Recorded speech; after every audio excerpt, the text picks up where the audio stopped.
Hello, this is a guy who likes fanfiction and is too lazy to read, so here is Soul Chess in audio form. Check the description for the links to the author. Chapter 181, Soul Reaper Origins, Shapen Susanna. April 14, 2021 ATB. Susanna exited the Lamperouge villa that day as she yawned and stretched her arms up over her head. Today was the start of her vacation period. She and Lelich had managed to align their vacation periods several times during the years they'd been married, but this time Susanna would be striking out on her own. Not to mention, after being with him non-stop for a year and a half, even she needed some time to herself, as much as she loved him. Susanna had chosen her vacation period to be spent out in eastern Rukonga 28. It was a grand oasis that had been made into a very lovely resort with the assistance of the phantoms. Before them it was barely working farmland. Susanna would be heading out with a large suitcase packed with all the essentials, including some extra robes, all of them different shades of yellow. Her zanpakuto was fastened tightly at her hip side. No hollow was going to ruin her vacation. As she checked in at the hotel with her bags, she waved to the receptionist with a closed-eye smile. "Good morning." "Hello and welcome to the Fallow Rose Resort," the receptionist, a young woman with tangerine hair and olive eyes, wearing a navy blue robe with a rose pattern, waved back. "Name please." "Lamperouge Susanna," Susanna said, wheeling her bag in. The receptionist froze as she bent down over the guest booklet with her pen. Did you say Lamperouge?" "That's right, Lamperouge Susanna. I could have sworn I made arrangements." "Any relationship to Lamperouge Lelich?" the receptionist asked. Susanna smiled and flashed her ring. "He's my husband." The receptionist dropped her pen and slammed her hands on the desk. "How did you get here? Can you take me to him?" Hold on, I don't even know who you are," Susanna said, taken aback. "I'm Shirley. Shirley Fenette. He had to have mentioned me at least once," Shirley exclaimed. Susanna's hand left the handle of her suitcase and swung at her side. "Oh!" she exclaimed, recognizing the name. She ran over to Shirley and hugged her around the neck. "Yes, of course Lelich Dono has mentioned you," she exclaimed happily. "Oh, it's so good to finally meet you, Shirley-san." "You're choking me," Shirley said hoarsely. Susanna let her go and laughed in apology. Shirley fixed her hair where Susanna had messed it up from yanking on her and pulling her torso over the desk. She looked solemn as she wrote her name down. "How long are you staying?" "Only a month," Susanna stated. "I'm on vacation." I see," Shirley said, scribbling the date in and out down and putting the sign-in book away to get a key. "Why are you working as a receptionist?" Susanna asked. "I thought Lelich Dono told you to go to the CRIDI, and that was a little more than 3 years ago." Shirley looked sad. "I was all the way out in the 70th sector when I first got here. I've been trying to go from place to place by asking for directions, but some people were asking for money, others were asking for work assistance. It's been a hard 3 years." Shirley turned around and pushed Susanna's key forward to her room. "I want to see Lulu so badly, but I've never made it." She looked at Susanna in anguish. "You're the first person I've met to actually know how to get to my destination. Please help me." Susanna grabbed her key and walked behind the reception counter and gave Shirley a hug. "Of course I'll help you. You're Lelich Dono's first girlfriend. You're special to him. Why wouldn't I help you?" "Thank you," Shirley said, tears forming in her eyes. "I'll tell you what, why don't you quit this reception job and spend my vacation period with me?" Susanna held Shirley out at arm's length. "I've got plenty of spare clothes. It can be just us girls for 1 whole month, and then I'll bring you to see Lelich Dono when I go back home. What do you say?" Now it was Shirley's turn to give Susanna a hug. "Thank you, Susanna. You're a good person." Susanna stroked Shirley's back. "Like I said, you're special to Lelich Dono, and that makes you special to me too. And even beyond that, Lelich Dono told me all about you. After what I heard about you, I felt obligated to help you, as if I had always known you." Susanna wrapped her arms around Shirley again. "You don't need to suffer anymore, Shirley-san. I'll make sure of it." Shirley then began to cry as Susanna held her. She had almost lost all hope and expected maybe a year or 2 more on the road, but now 1 month, one single month, and she could see Lelich again. She was so happy. Siriti Gates, western side. Things weren't all happy, of course. Shirley was lucky she had been brought to the eastern side of the Rukonga, because on the west and south ends, mobs had been forming and crying out for blood for the demon emperor Lelich VI Britannia, now calling himself Lelich Lamperouge. At first the citizens had written it off, the first names being the same as a coincidence, but when news articles and such started spreading with Lelich's image in the paper, many of them took action. Others, however, actually read the articles and found that for Lelich to be his level of power in merely 2 years was not only inconceivable, but also impossible, despite this actually being true. Of course they didn't know about the temporal displacement. This however did not stop the lesser minds from charging headfirst towards the Siriti. They would have to be lesser minds if they thought that torches and pitchforks would do anything to a Godi captain. They were all amassing outside the western gates in front of Jidanbo, crying out for vengeance and that Lelich be put to the sword, or at least have the courage to go out and face him.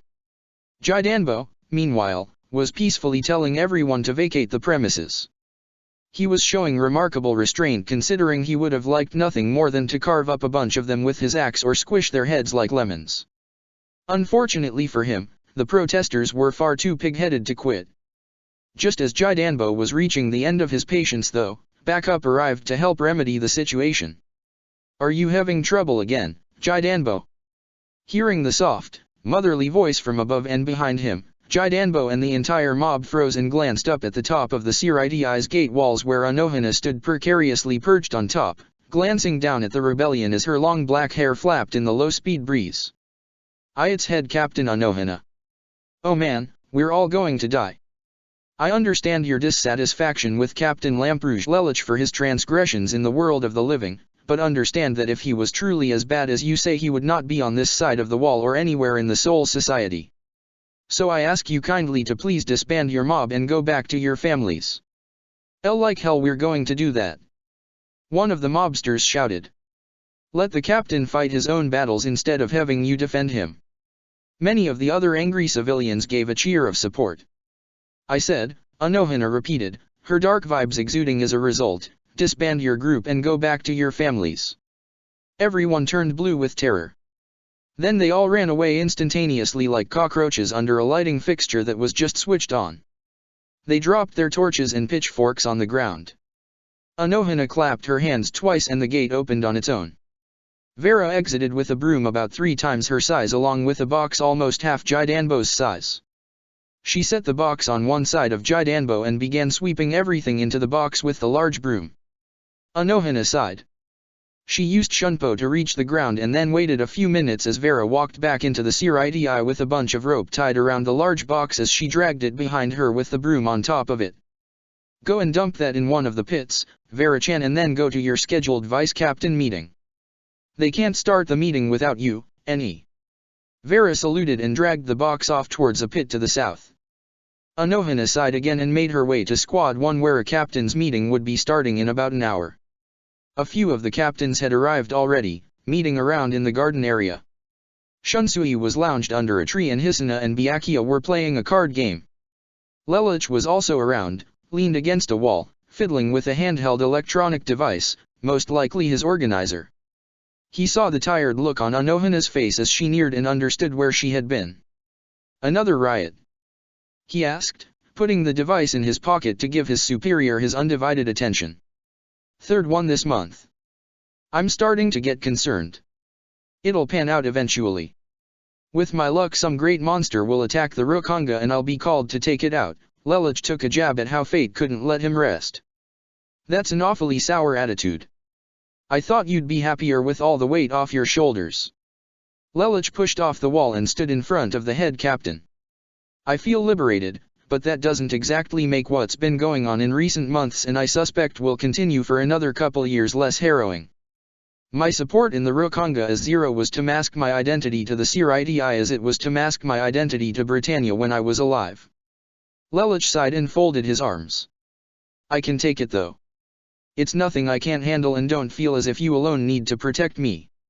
Let one of the other captains put down the rebellions once in a while." It'll show that you're not trying to protect me if I have connections with other captains.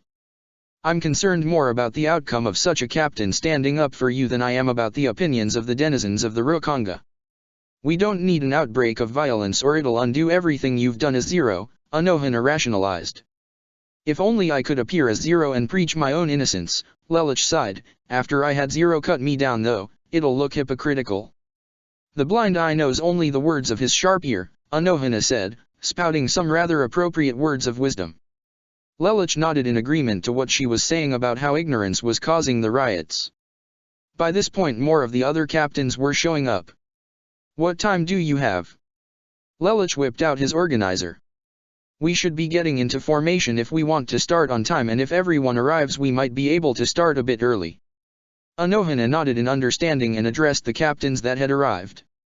Everyone begin making your way to the meeting hall. 2 weeks later. Fallow Rose Resort. Susanna and Shirley were currently having lunch at a nearby riverside restaurant. Susanna said the meal was on her. She had a much larger budget than Shirley and the redhead was now her guest.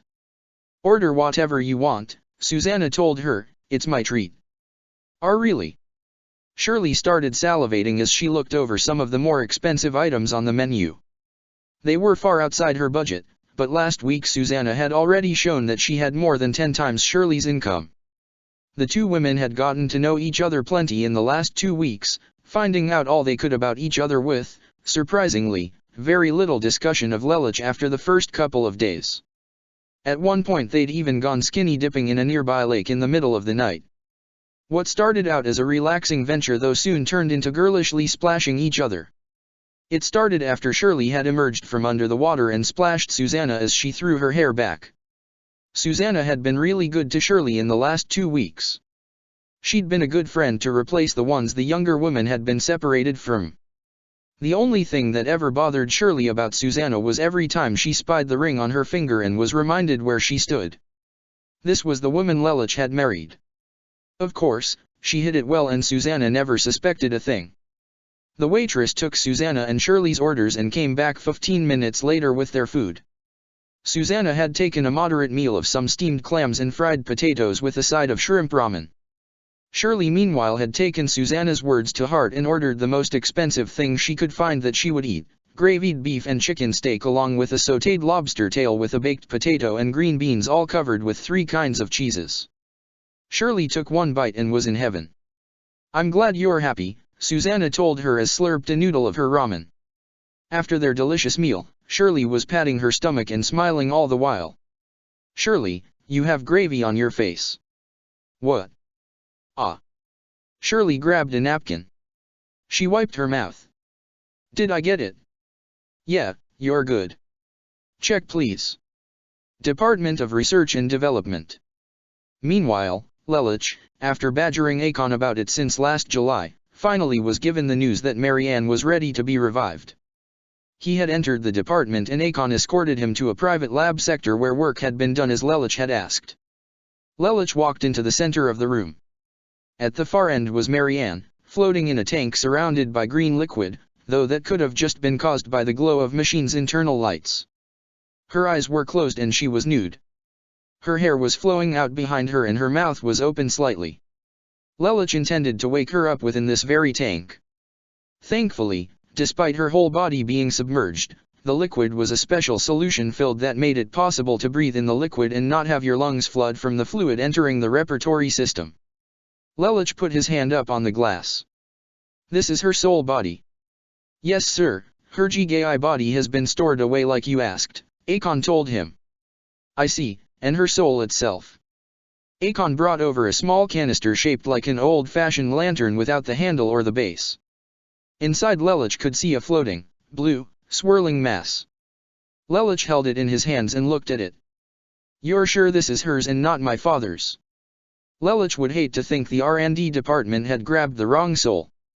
Male and female souls tend to have different Reishi compositions. Don't worry Lamperouge Teiko. I know what I'm doing. You'd better. I'll have this brought to your captain if you're wrong. Akon turned pale. I assure you there will be no need for that. Then prove it to me. Lelich folded his arms and handed the canister back to Akon. Wake her up. Yes sir, Akon answered. He went over and placed the canister where it belonged in the machine's rather complex setup.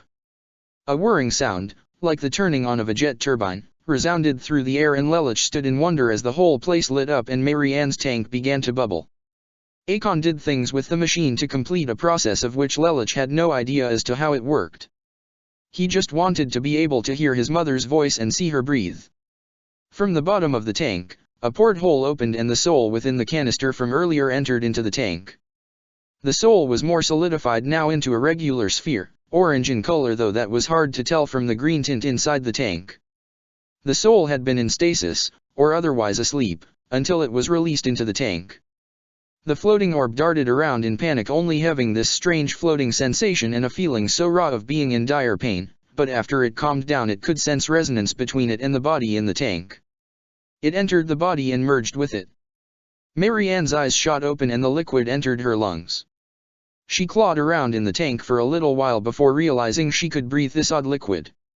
All the while this was going on, Lelich was watching with a serious, unmoved gaze. He still had a few things to say to his mother. However, as he heard the heartbeat monitor and vital signs start up, he said without a flicker of emotion, "Get her some robes." "Yes sir." Akon left and then returned with a pink robe with red iris flowers printed all over it. Mary Ann's consciousness and mind began to function and eventually her mind caught up with her body and she became self-aware. When she realized she was in a tank, her body fully healthy, caused by the nutrients in the liquids used to heal her absorbed directly into her skin, she looked at her hands. Her vision was still regulating itself, but she felt this floating sensation and only then did she notice that she was nude and covered herself up. "I see, so you've awakened." Mary Ann heard the voice speaking to her. As her eyes adjusted to the water she could see Lelich wrapped in a haori and wearing a black uniform. "Ellie Lelich." "Hello mother," Lelich spoke to her with a deadpan tone. He was not smiling at her, not that she expected him to. "Akon, is the drain lever obvious?" "Yes sir." "Good, leave us," Lelich told him. The third seat exited. "Lelich, this is hardly a way to treat your own mother," Mary Ann chastised. "You're in no position to scold me," Lelich responded coldly. "You see I am in charge around here, mother, and there are some things I want to ask you. Where is Charles? I am asking the questions around here, but father will not be joining us. I have no desire to see a man blinded by his own scheme for revenge. Let's talk about you instead, shall we? I had the loveliest chat with CC several months ago. Where is this place, Lelich?" Lelich decided to play the CC card and ignore his mother's question. "CC told me that you had your own agenda separate from the Emperor. Is that true?" Mary Ann looked sternly at her son. "Yes, it's true. On the day I was kidnapped, you invaded a bunker full of Inked Alliance soldiers who posed no threat to me, but you were angry that day, out for blood. Did you kill them just to kill them? Or did you do it for me?" Mary Ann was confused by Lelich's question, especially since something seemed amiss. "How do you know I won't lie to tell you what you want to hear? Aren't you going to use your geese on me?" "I could," Lelich said, not wanting to reveal that he had lost his geese. "But I have other ways of making you talk. For example," he strode over to a button on the control panel. "I could electrocute that tank with a few watts. I could see how you react to pain. You wouldn't dare harm your own mother, would you?" Mary Ann asked with a tricky smirk. "Don't test me," Lelich said with a slight scowl. "Just answer me where I am and why I'm in my old body and I will answer anything you want," Mary Ann promised. "No, you answer my questions first, and then I will tell you. I am in charge around here," Lelich enforced. Mary Ann simply smiled at her son's stubbornness and tough guy act. "Fine," she answered and then said, "I did do it for you. I did it to protect you." She scowled. "The Inked Alliance was scum. I wanted them to burn for harming you." Lelich, getting his answer, answered in kind. "You are in a place called the Soul Society. You are dead, mother." "What? But then, what about you? Answer this first then, if you were so hell-bent on protecting me, would you have been a loving mother to me as I grew if you had not died? You were around in Anya's body. Did you approve sending us to Japan? Did you approve going to war with Japan? How much of His Majesty's plan did you know of at any given time? I told you the whole truth back in C's world. And that's all there is to it. Lelouch snapped. You have nothing more to say? So you admit to the fact that you abandoned me, had me cast to the dogs and raised Nunnally all by myself so that I would take vengeance on the ones you call family? Did you know that Cornelia and I would be at each other's throats, Cornelia who always looked up to you and worshipped the ground you walked on? Lelouch was close to yelling, but not there quite yet. I didn't say that. Marianne exclaimed. But you just admitted that all of the truth was said in C's world. Lelouch reminded her disdainfully. He calmed down with a relaxed breath. This is your chance to set the record straight. How different were you and Father? I have to know. CC told me you shared the same ideas, but that you loved the world. She said you wanted Nunnally and me to find happiness. Was the world you envisioned the Ragnarok connection, was that your idea of happiness? It was. I believed it was for the good of mankind to bring happiness to all, not just to you and Nunnally, but to the entire world. And yet you cared not for even a single speck of life. Your life was the most important and in the end you believed that you had been denied a world of happiness. I was going to give you a world of peace. How could you reject such a gift? Marianne asked crossly. If a world with free will is a world of lies, what about a world without free will? Lelouch questioned. Isn't the sapping of free will a world of lies? Isn't it a fake life in and of itself? Marianne had never thought of it like that. The world you are in, the Soul Society, it is a world which I have shaped over the last century and a half, or close enough to it. However, due to temporal displacement upon me, it has only been about 3 years since that fateful confrontation in C's world. I died for the sake of giving the world peace and in doing so I had the chance to exist in a time period long before Father was born. Lelouch extended his right arm out at his side, fingers outspread. I molded a world to be a better place and though it is not perfect, it is still a world full of joy and mirth. I had you revived so I could talk to you. CC answered most of my questions. And so, if you want to try and look at things a different way, Lelouch extended his outstretched arm to his mother. He dropped his more softly than before. There is a place for you in this world. You are too easily forgiving, his mother scoffed playfully. Au contraire, Lelouch responded, I can just as easily remove your soul while you are still inside that machine. I want you to answer me honestly, did you approve of the strife between my siblings and I? Did it pain you to see me driven to chaos? Or does the path to victory, no matter how painful, mean nothing to you? Lelouch watched as Marianne seemed almost regretful in her expression and she looked down. The late Empress balled a fist. Here in this place, beyond where the eyes of the world and her former reputation could reach her, she could be honest with herself and with her son. Yes. Lelouch encouraged. I turned a blind eye to most of what your father was doing. I thought, Marianne took a deep breath and continued her stream of consciousness, I thought that it would all be over soon, that all I had to do was close my eyes, joke, and wait for the end to come. That's why I had such apathy. My own life was full of its own pain, Lelouch. I never let you see it.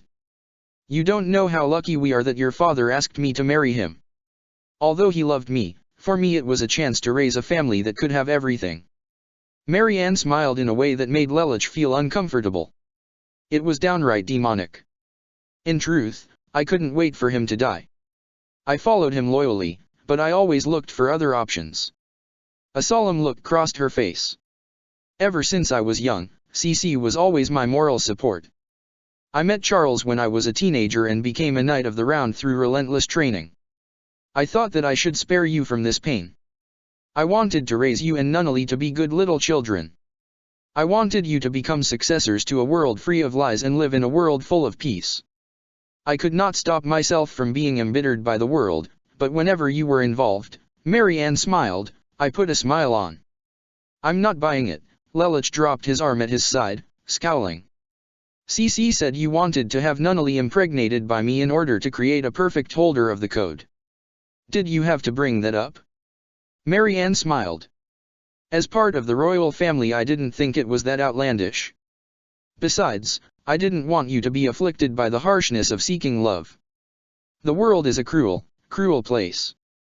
So that's what CC meant by you only loved yourself. You wanted for us what you yourself wanted.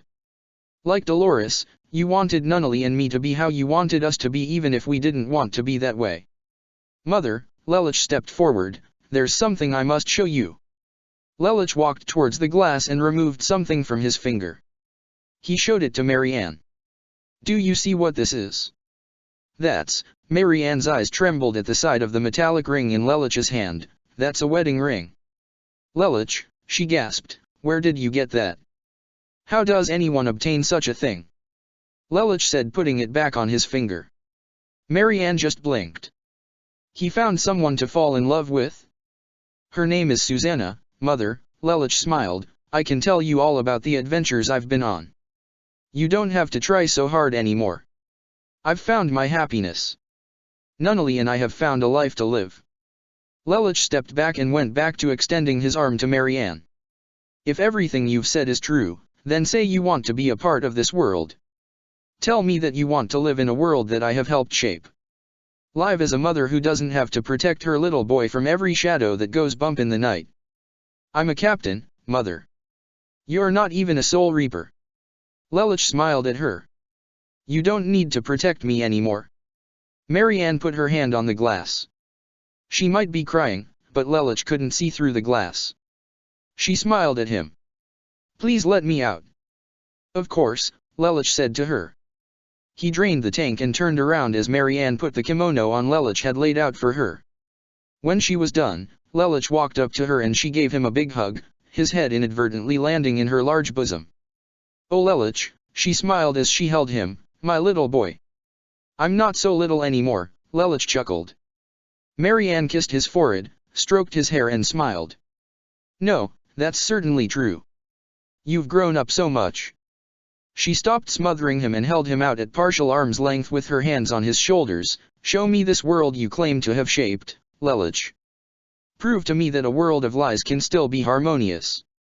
I will, Lelich nodded.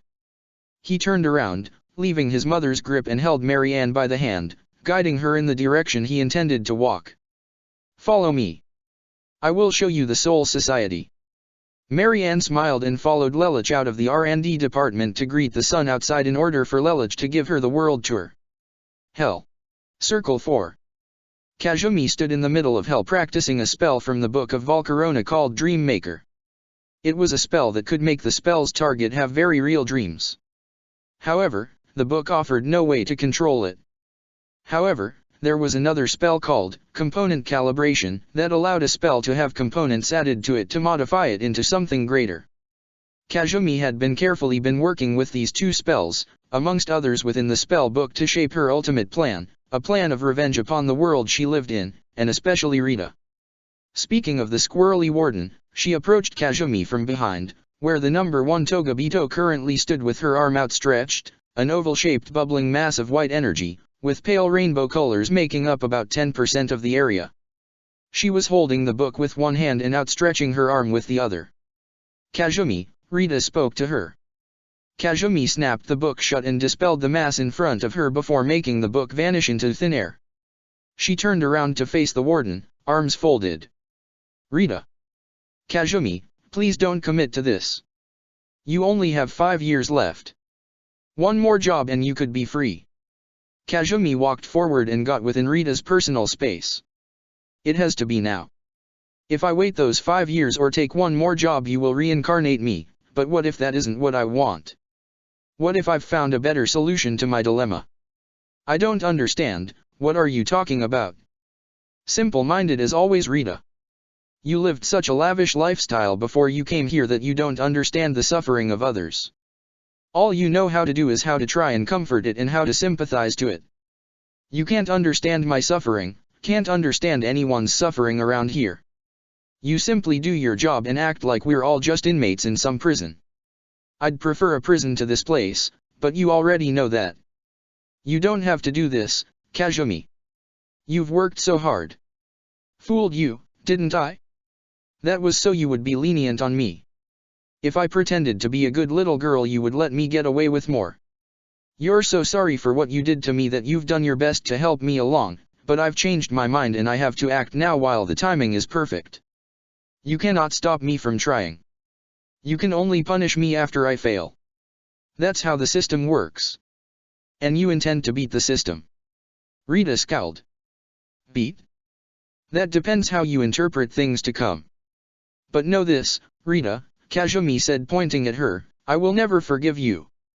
No matter how much you say you care, no matter how much you tell me you're sorry, no matter how much you say things are different now, I will never forgive you for forcing me into these several millennia of pain, torture, misfortune and loneliness. We are enemies forevermore. Rita looked like she might actually cry.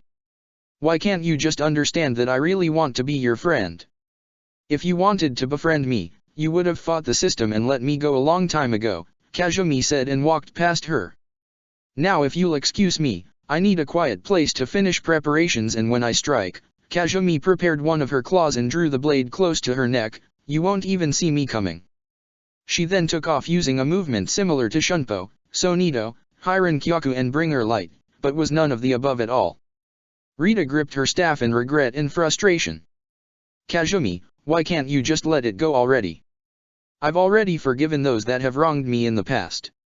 So why can't you forgive me when what I did was not even a direct cause of your misfortune? 1 week later. Lelouch exited the 10th Division Senkaimon, this time with CC in tow. He had finally managed to settle things with Anohana after so many months in processing paperwork. CC, because she was not a member of Lelouch's family, was not allowed to live in the support family mansion as a permanent resident.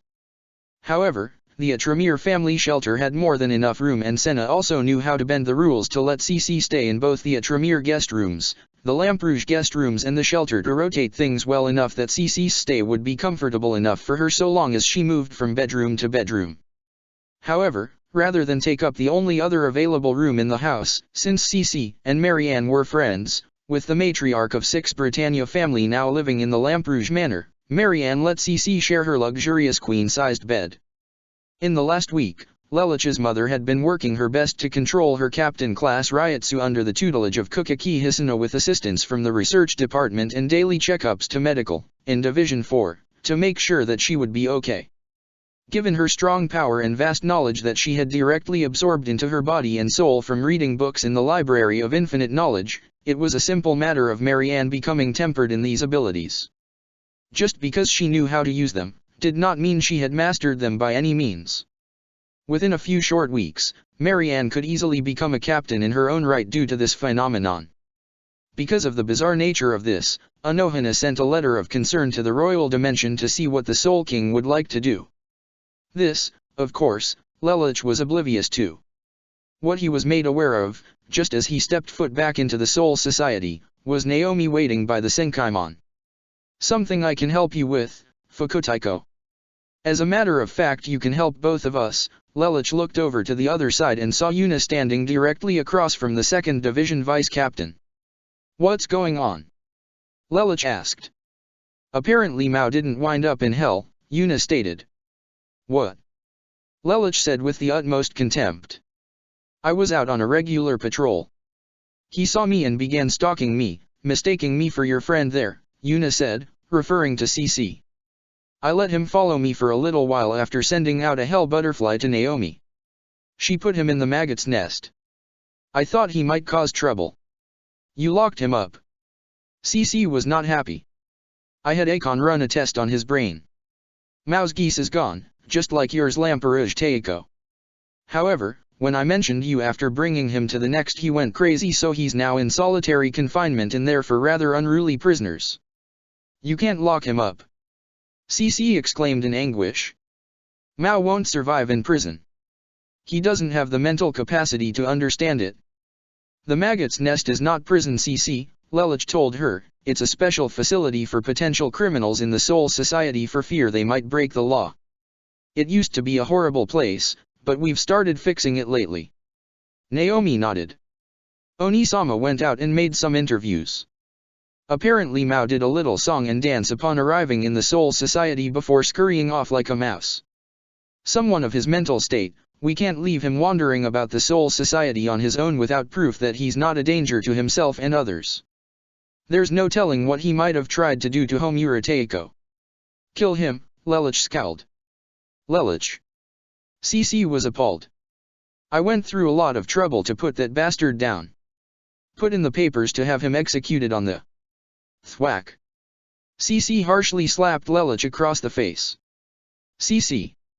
CC looked at Naomi with a serious gaze. Please let me talk to Mao. I'm not sure if that's such a good idea, Naomi told her, he's very unstable. He'll be stable in my presence. I can reason with him. Please, if you'll just let me talk to him. I can. Lelich put a hand on CC's shoulder. His other hand was still upon the red mark CC had left behind for slapping him so hard. Let it go, CC. Mao may have been allowed to come here, but he did wrong and you can't deny that. He doesn't understand things, CC said in anguish. If he no longer has his geese, he won't be a threat. We cannot ascertain that, and like I said, I put too much effort in to get rid of him. CC dropped to her hands and knees and bowed her chin to the floor like a dog. Please, Lelich, I'm begging you, let him live. Let me talk to him. I can change him, I promise. If he no longer has his geese, I promise you, CC looked at Lelich with pleading eyes, I promise you I can make him understand the world. Lelich looked at CC and the sincerity in her eyes and the puppy dog-like look she was giving him. Lelich ran his palm down his face before yanking on his chin. He sighed and scowled. He outspread his hand to CC. 5 years, he told her, Mao will remain in custody for 5 years. He looked at Naomi. Keep him under careful surveillance. If he stabilizes within 5 years, release him. Otherwise, he looked at CC, he will be put to the sword. Thank you, Lelich, CC said gratuitously. You're welcome, he said with a harsh tone, now get up. You're embarrassing yourself. He sighed and then looked at Naomi. Let her speak with him and monitor them. If he does anything funny, nail him on the spot. Understood, Naomi nodded. Because Lelich knew Mao personally, she was allowed to listen to his orders since her captain was treating Mao like just another prisoner. Let's go, Naomi said, beckoning CC forward with her right index finger as she turned to head out and leave. CC followed willingly. Lelich looked at Yuna. How the hell did he mistake you for CC? You don't have the same eye color, your hair is a much darker shade and, well, you don't have the same sized assets at all. That's why I thought he should be locked up. You didn't see it, but I don't have to convince you, I suppose, but he had this weird look in his eye like he really thought I was CC. Lelich sighed. That bastard really should be in hell. That's rather cold coming from a man who spared the murderer of his first girlfriend and constantly sees himself as a demon needing to be locked away. Lelich gripped a fist. TCH, whatever. I need to get back to work. He walked briskly past Yuna only to stop before stepping off the marble stones near the Senkaimon and onto the dirt pathway that made up most of the rest of the division grounds. Oh, and by the way, I'm glad you weren't hurt. Yuna smiled as Lelich then used Shunpo to take off. Maggot's nest. Mao sat on the cot in his cell twiddling his thumbs and kicking his feet. The nice woman with the green hair and the ponytail had put him here saying that it was for his own good. Mao was humming a nursery rhyme to himself when the door to his cell block opened. Down the corridor he heard one voice say to whoever they were with. You have 25 minutes. If he gets rowdy though, you know what has to be done. Yes, I understand. That voice, can it be? Mao was ecstatic when he saw CC approach his cell door from around the bend where the block door was. CC. He leapt to his feet and grappled at the bars. CC, my angel. It's you. Please, tell those nice people I would never do anything to hurt you. I only wanted to be with you. CC took a deep breath and then simply said, no.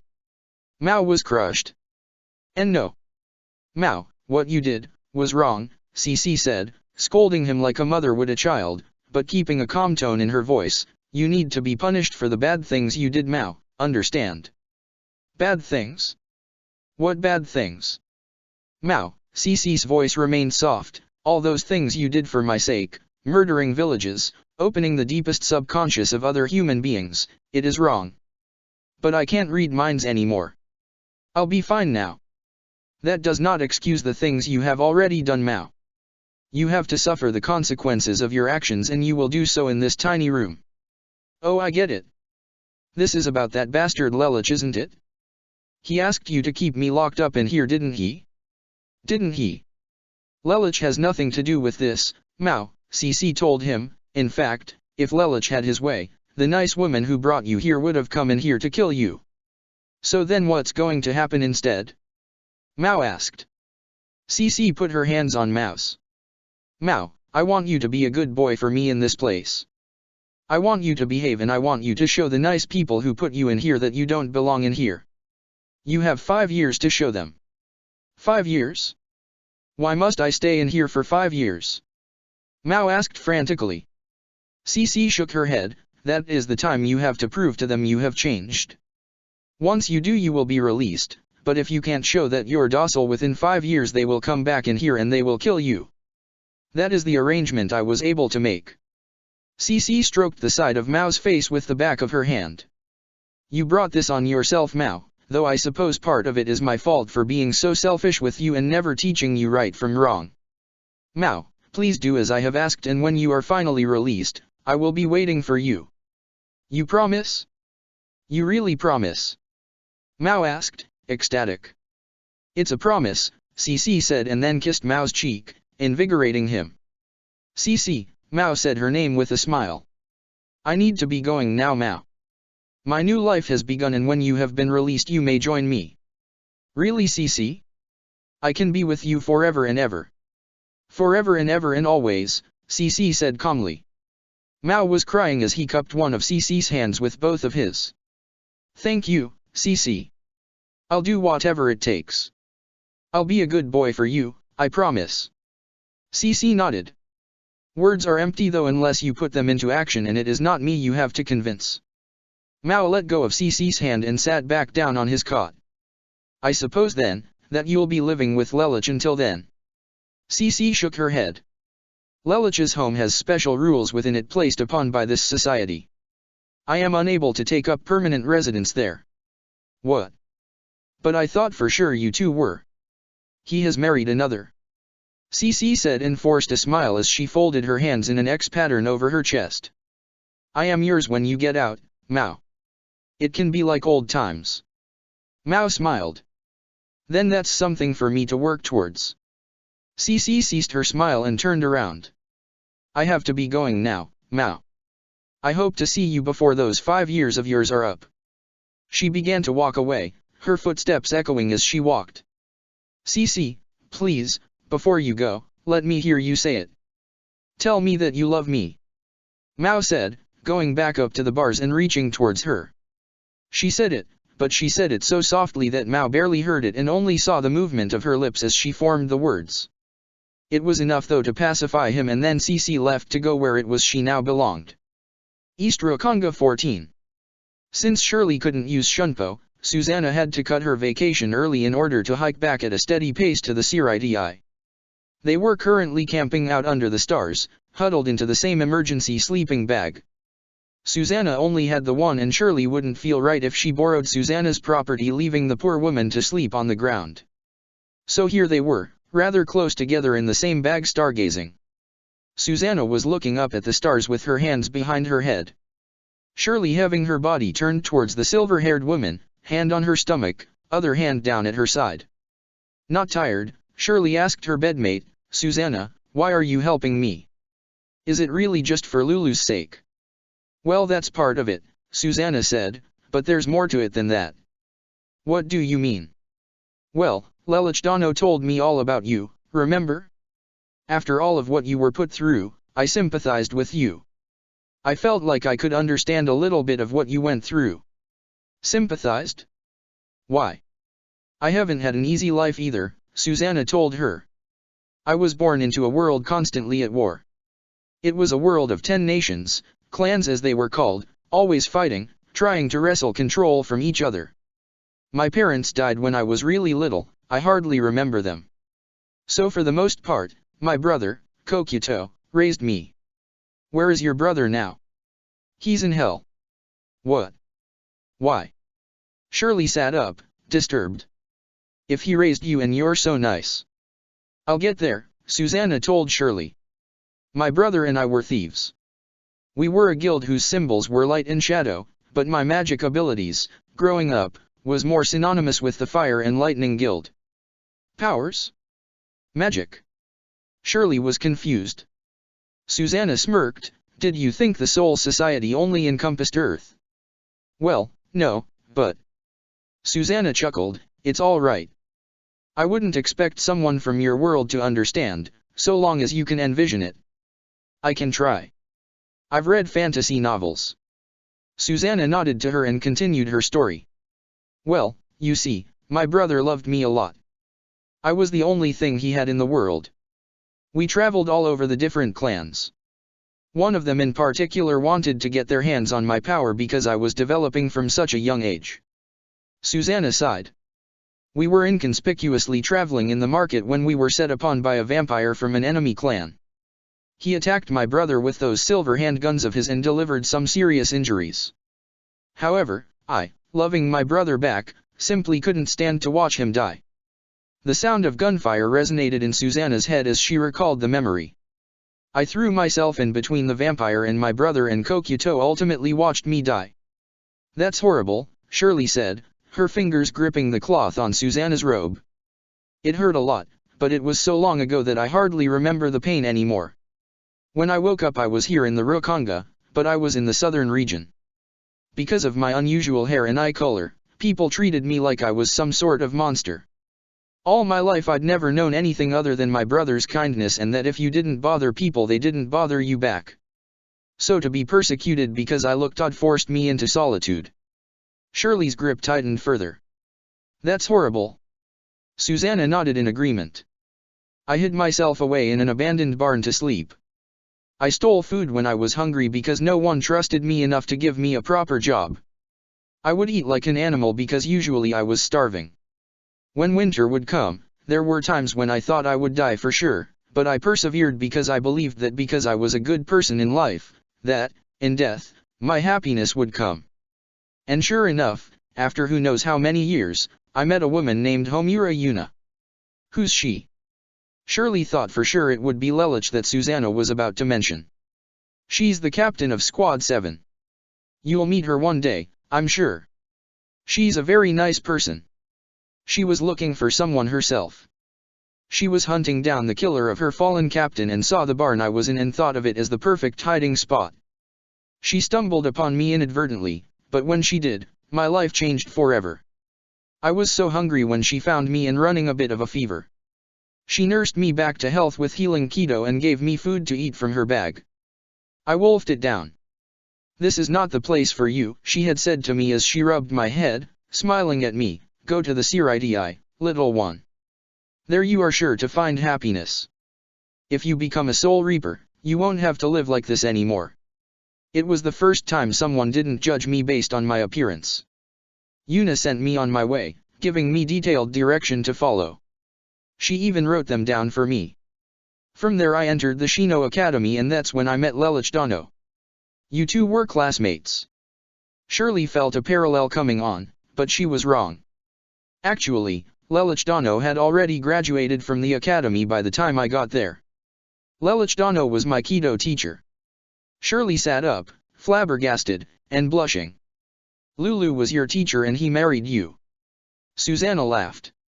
It's not like I first fell in love with him at first sight. To me he was my teacher and I was his student. Shirley settled back down to listen to the rest of the story. I was Lelich Dano's star pupil. It was his first year teaching at the academy. I went to his office to complain about the dirty looks I was getting from the other students, and he solved the problem very professionally. I looped with him for all 6 of my academy years and I made friends with the other star students in my class. And you came to love him? Shirley said, wondering if Susanna had attached herself to Lelich that easily. No, that came much later, Susanna stated. I was alone and all by myself for the longest time. After I graduated, I went into the division I was assigned and basically did my job like any other Soul Reaper. I didn't see Lelich Dano again for many years. I was coming to rely on myself, growing strong and letting my Ryotsu speak for me. Anyone who gave me a dirty look I could just trample upon with my superior power. I worked my way up to 10th seat, changing divisions here and there, before Lelich Dano and I finally saw each other again. I became his direct subordinate. Oh, so this is when you started to see him differently again? Shirley asked. Susanna nodded. It'd been 40 years since we saw each other. I'd almost completely forgotten about him, but when I saw him I was really happy to see him, even happier that he was in charge of me. Susanna's expression became unsettled. Most of my superiors didn't respect me. I had to ask for a transfer out more than once with the Godi grievance department. However, I knew Lelich Dano respected me because of my skill when I was in his class. I knew I could count on him to scratch my back as long as I scratched his. Our working relationship was very platonic. Susanna laughed. He was so bad at Hakuta. I still remember all the times I'd have to use my healing Kido to restore inadvertent injuries. Susanna sighed happily. I was starting to like him as a little bit more than just a good friend, and one day I just called him Lelich Dano rather than sensei or senpai by complete accident. I didn't know why at the time. I was bandaging an injury on his forehead because I put more strength behind one of my Kido spells than I intended and it just slipped out. He caught me off guard asking why I was calling him that, and I made up an excuse on the spot. He seemed to accept it, and from then on he was always Lelich Dano to me. Susanna smiled warmly. It was a few months later when this thing called the Sacred Captain Roast came up, and when I went to give Lelich Dano his mail I asked if he would save a dance for me. I knew he was popular and I didn't know if he had anyone he liked, but I just wanted to dance with him at least once, see if I could understand my feelings a little better. I was a complete nervous wreck when I asked him. Shirley laughed. What's so funny? Nothing, it's just, I remember getting nervous the first time I asked Lulu out on a date. Susanna smiled. He is very handsome, isn't he? Her eyes seemed to gleam as she thought of her husband and how he looked. She shook her head and returned to her life's story. Before she did though, she said, you don't mind me telling you all this, do you? I mean, I already answered your question and I'm kind of going into my life's story here. It's okay, Shirley said, I want to hear it. I want to hear how you and Lulu got together, isn't that what you were headed towards? Yeah, Susanna nodded with a content smile. She continued. So anyway, this is when the turning point came. Rather than just accepting my proposal, her smile widened. Lelich Dano asked if I would be his date. Just like that. Shirley bolted upright again. Susanna nodded. In hindsight, I think he was using me for some grandmaster plan, but at the time, she smiled, I just remembered being so happy. That's when I realized how I felt about Lelich Dano. What was he scheming? Shirley asked. At the time he was trying to get my former classmates, Kukaki Byakuya and Sayuri Hisuna, now Kukaki Hisuna, together. Why? Shirley asked. She couldn't understand why Lelich would try to play matchmaker. It was part of a grander scheme. We won't get any sleep if I go into every last detail. I can tell you more about the past when we're walking tomorrow. All right, Shirley agreed. Anyway, where was I?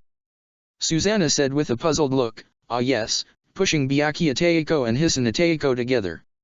So I was worried because Lelich Dano and I were just commoners and Byakuya Teiko, then Byakuya Fukutaiko was the next in line as one of the great noble families. And so to convince me, Susanna's cheeks turned pink, he kissed me. He kissed you. Shirley gasped. Really passionately too. I almost had to gasp for air until he let go. From that point forward, I felt he was the one for me. But when you found out he was just manipulating you, didn't you dislike him? By the time I found out he had been manipulating me, I had learned so much more about him. I was part of an organization that he was orchestrating similar to the Black Knights. Lelich Dano made it a habit of sharing more information with those he felt were loyal to him than those whose ultimate loyalty he questioned. From there, even though I loved him, I knew that we were on completely different levels. What do you mean? Shirley asked her. Lelich Dano was aiming so high.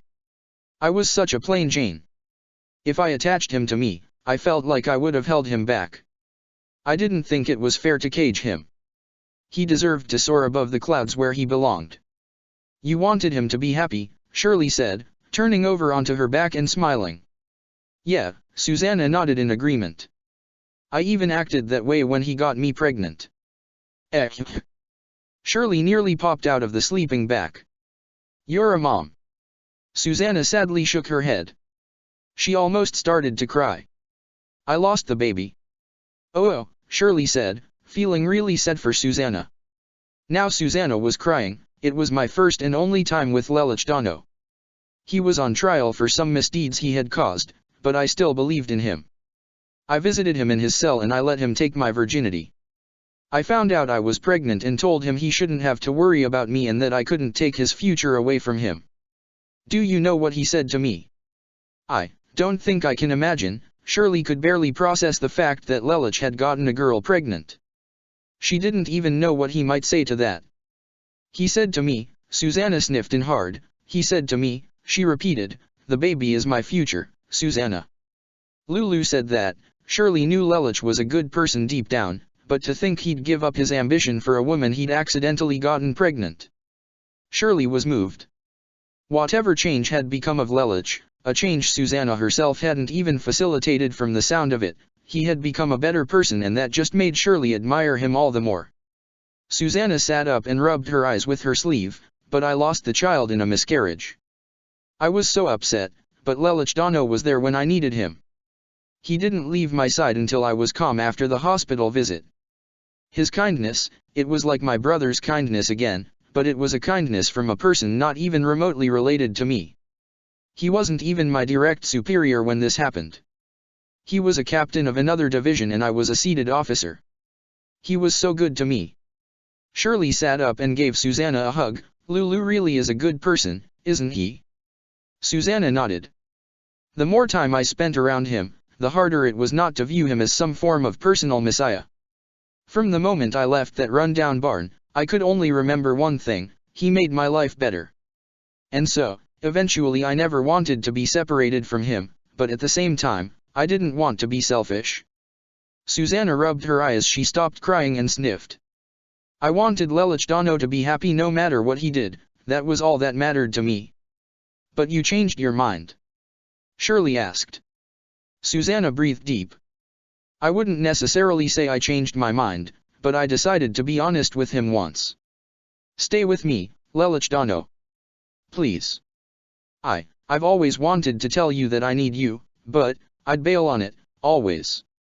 I've been scared of getting hurt. I told him that the truth was that I was selfish and all these other feelings that started pouring out of me like water out of a broken dam. I thought he would hate me for sure. Susanna took a deep breath, but he didn't. He held me in his arms and told me that he had always cared about me and that he'd never wanted to see me hurt. We started going out and a little while later he proposed to me. We've been together ever since. What about your brother? Shirley asked, remembering Susanna said she would tell her about him. Ah, right, I almost forgot. Well, this was a while before what I just told you. We were on a mission to Hell to rescue someone who didn't belong there as part of a sub-objective for our real mission, which was to monitor someone. After a few Hell escapees, Kokuto, who had permission to be with us from the Warden of Hell, joined us in our venture, but it turned out he was prepared to stab us all in the back. When he saw me die, he became consumed by revenge. He killed everyone he saw so that they would know his pain. My sacrifice to save his life had made him so lonely and it drove him to insanity. I felt so bad. He attacked everyone except me. He held me against my will, threatened to erase all of my precious memories so that we could be a family again and I wouldn't hate him for killing my friends. That's terrible. Shirley exclaimed, what kind of brother does that? He was defeated though, and Lelich Dano and I built a grave in Karakura town for his peace. I choose to remember him as he was, not as what he became. Susanna sighed. And for the most part, that's my life's story really, the major parts at least. You sound like you've had an incredible adventure. And it's still going on, Susanna said with a smile as she lay back down. I'm actually really jealous, Shirley stated. Jealous? Because you have Lulu, Shirley said, grappling her arms around her. She started to cry. You're not the only one who's selfish. Even after hearing all that, I want Lulu to be happy and it sounds like he is with you, but, Shirley bent forward in anguish, I still want him to be with me. If not for that stupid temporal displacement he would be with me. Susanna sat up and gave Shirley a hug. Do you hate me for taking him from you? Shirley looked up at her. When he first told me about you, I did, but, after getting to know you, I could never hate you, Susanna. You've been so good to me, even though you know how I feel about Lulu. Susanna stroked her hair, that's just the kind of person I became. Shirley sniffed, tears continuing to run down her face. Susanna wrapped her up in her arms. You're so lucky to have him, Shirley sobbed. Susanna stroked her back feeling really sorry for Shirley. She wished there was something she could do to help the poor girl. After everything Shirley had been through, and after everything Shirley had to put up with, Susanna felt that Shirley deserved her happy ever after. She wasn't about to divorce Lelich. Susanna felt her own happiness was important too, and that's what made her feel so bad. Without meaning to, she had hurt this poor girl who had never done anything to deserve all the suffering she had endured and the strong heart she had for not hating Lelich for killing her father and erasing her memories. What do I do? What can I do? Once we go back to the Siriti, Shirley will be like Cece. She won't be allowed permanent residence. That's not good enough. She deserves more. Susanna smiled. I now see why Lelich Dano loves her. For his sake too, I have to do something. Susanna was not oblivious to Lelich's turmoil involving Shirley. Several nights in bed he'd stayed up, sitting at the edge. He'd deny it had anything to do with Shirley, but Susanna knew better. He knew that he dearly loved them both and that's what was hurting him. He'd taken Susanna to his side and abandoned the girl who was a simple victim of circumstance. Susanna sat there with Shirley in her arms and started to wonder if she could, perhaps, share Lelich. It was a crazy thought, but an idea Susanna would be comfortable with. She wanted Lelich to be happy and she wanted Shirley to be happy and Susanna wanted to be happy as well. If she could somehow let Lelich have both her and Shirley, then everyone would be happy. But a support family was not like a noble family, polygamy was not the natural custom. However, maybe she could still work around that. They still had a week's journey away. Maybe there was still something she could do to give Shirley the happy ever after she deserved, the happy ever after Susanna wanted to give her. Say, Shirley, Susanna said to her. Yeah. Would you be alright with sharing Lelich Dano with me? What are you saying? Shirley said, sliding out of Susanna's embrace as the older woman held her arms down at her elbows. I want to make this work. Susanna voiced rather adamantly. I want everyone to be happy, you, me, and Lelich Dano. He still talks about you all the time. I know he still loves you even though he married me. He loves us both dearly. It's not fair that only one of us should get him. Susanna said and put her hands on Shirley's shoulders. Not when there's a chance that we both could. I don't know, the part of Shirley that was a good little Catholic schoolgirl made her see this idea as very odd, but then again she wasn't in a Catholic society anymore, not even the social Darwinism Society of Britannia. The place she was in now, could bigamy work? I guess.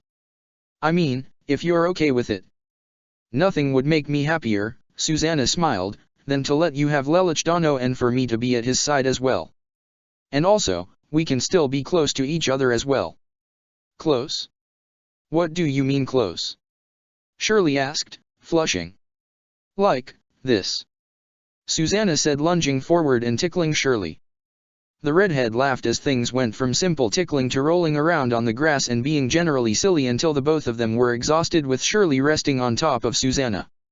After realizing how remarkably childish they had just been behaving, both snuggled down back in the sleeping bag with Shirley holding onto Susanna. Please make it so that we can both have Lulu, Susanna. You deserve him just as much as I do. I will, Susanna told her. I will at least do everything I can. Thank you, Shirley said, and fell asleep. Susanna wiggled her arm free and lifted it towards the sky to create a hell butterfly with a message. Its intended recipient, Senna Tremere. We will make this work. As the butterfly flapped off towards the Siritii, Susanna watched it go and then fell asleep. The next day, at breakfast, Senna received Susanna's hell butterfly.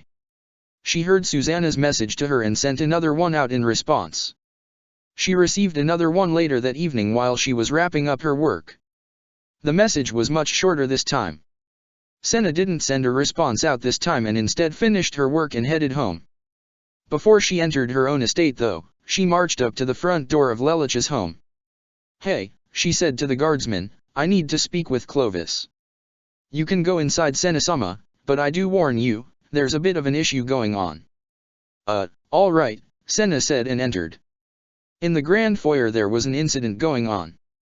Much to her surprise, Marianne was wearing a shiakusho and had a zanpakuto with her. Lelich was nearby and across from him was Uritsunemeya. Senna had entered in the middle of the discussion. "I still don't understand why you want her. She's not even an experienced Soul Reaper. She's only just completed her inauguration assignment. Even an unskilled Soul Reaper can still become a great one. Your Okasama has performed a feat no other Soul Reaper has. She has a record from reading from so many books in the Library of Infinite Knowledge. In fact," he pointed at Lelich, "she read more than twice your limit, kid." "Twice, my limit? How can you tell that from just looking at me?" "Captain, I created the Zanpakuto." "I think I know what I'm talking about," Nimeya said. "I know what the Library of Infinite Knowledge entails, but I don't see how that translates to my mother becoming a member of the Royal Guard. The head captain sent out a letter of concern to us about this. Did you really think you could keep it a secret?" Lelich sneered. He actually had thought that. With the knowledge she obtained, your Okasama has learned and mastered more than 50 different Kido, created her own Asaurichi through sheer force of will, and then in record time through sheer mental power developed both a fully controlled Shikai and Bankai. That's not only unheard of, but it's also amazing. Considering all of this came from simple reading and she still, from what we know, is mentally intact, the Soul King wants her as the library's caretaker. She may not have created anything yet, but it's only a matter of time before she does. His Majesty believes that her talent is being wasted here in the Soul Society. I think it's kind of ironic that His Majesty would keep a former assassin of his so close. You can thank Anohana Retsu for letting that get swept under the bed."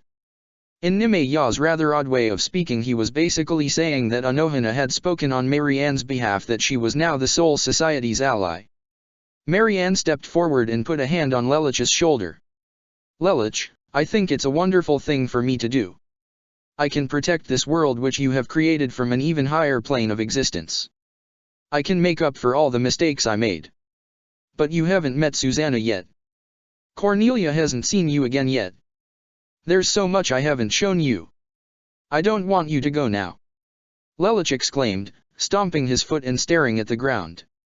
Marianne hugged him. "It's enough, my dear. It's enough for me to know that you're happy. You don't understand, the Royal Guard doesn't come to the Soul Society at all. If you leave, I may never see you again.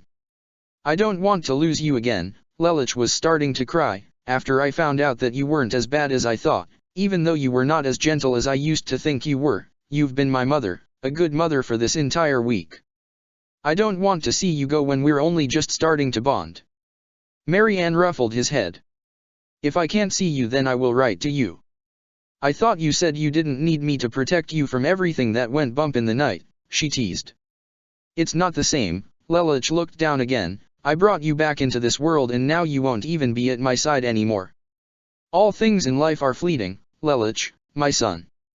Try to see the bright side of this," Marianne said and smiled at him. "You want to make this world a better place, right? Well, now you have a connection to the Royal Guard. You don't have to stop at just the Soul Society. I will do everything I can to help you. Think of all the good this will accomplish." Lelich smiled. "Mother." Marianne gave him one last hug. "Even if we can't physically touch each other, we are always together. Our souls are joined by our bond in blood." Lelich nodded in understand and pushed his mother's arm down, stepping to the side. "Then go," he said, gesturing to Nimeya, "your future awaits you."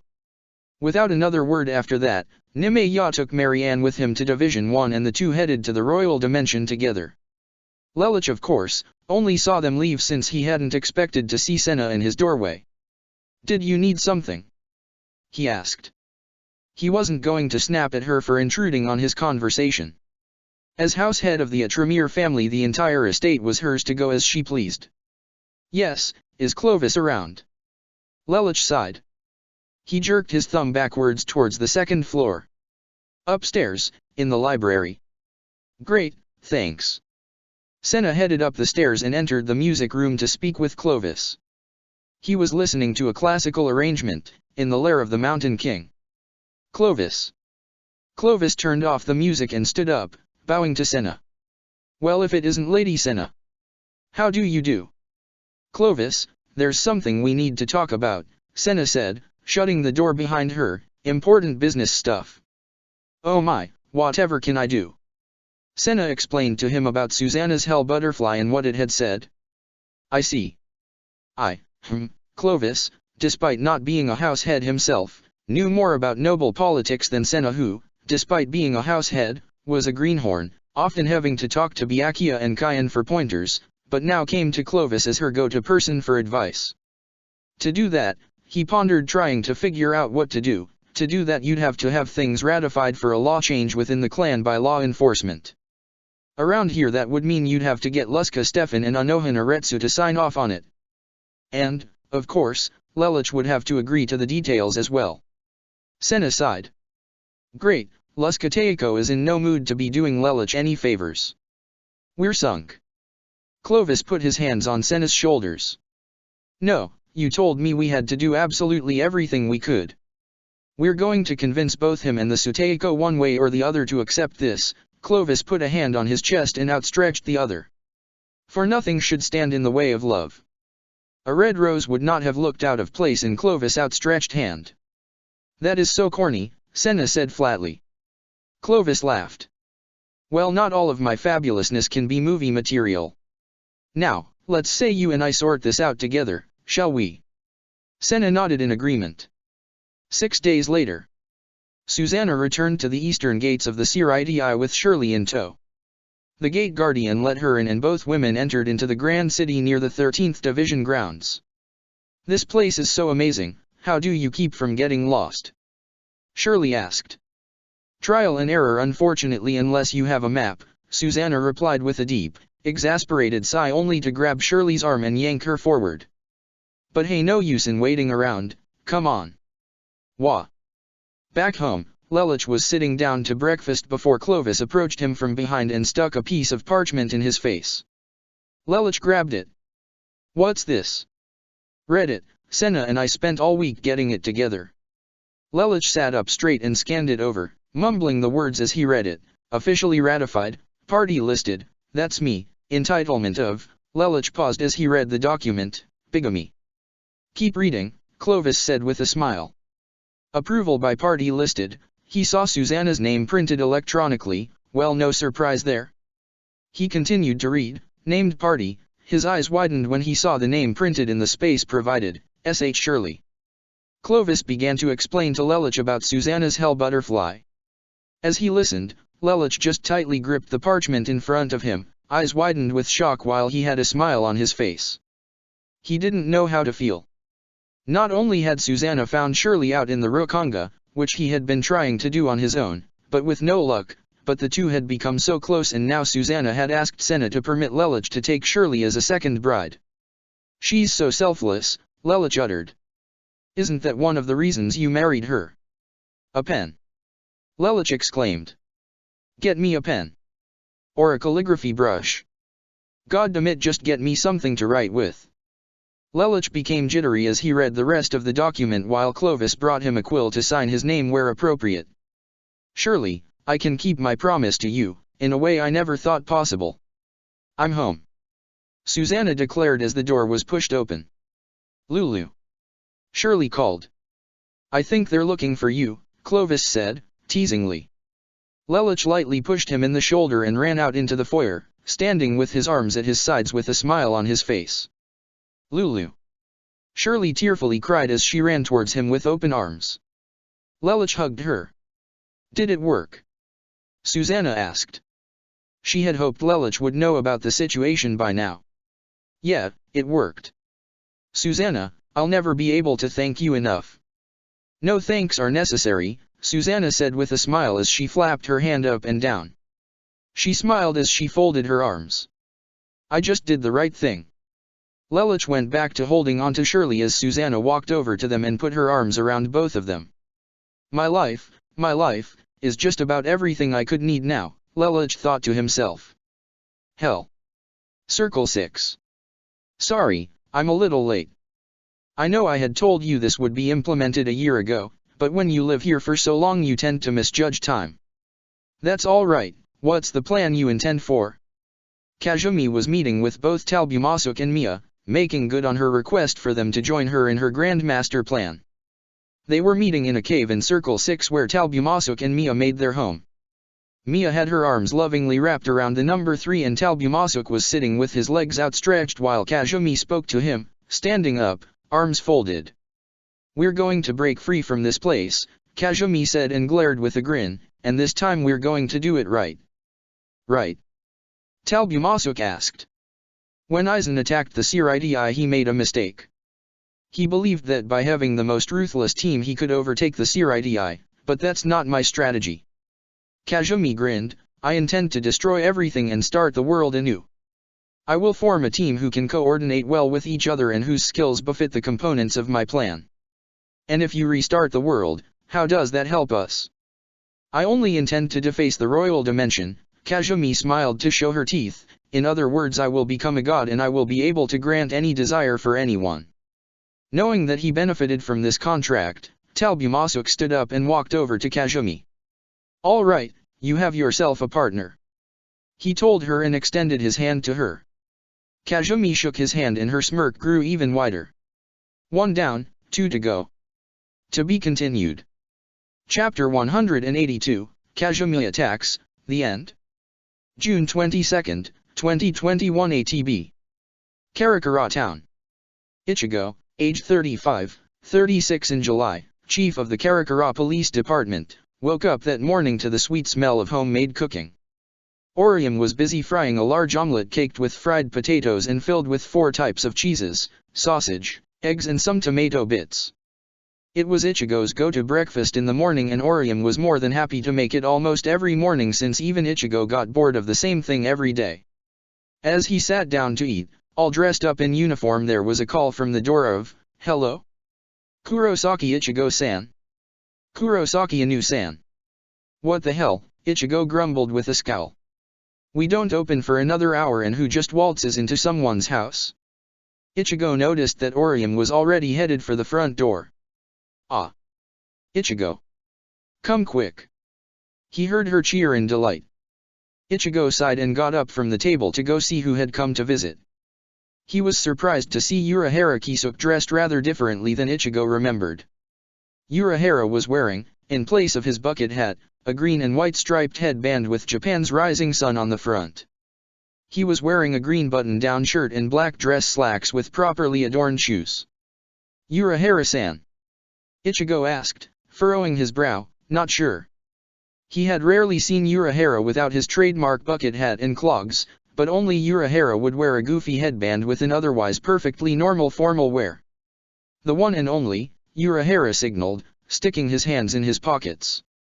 I see you've taken up residence in my old store. It's my place now, Ichigo said with a friendly smirk, jerking a thumb at his chest.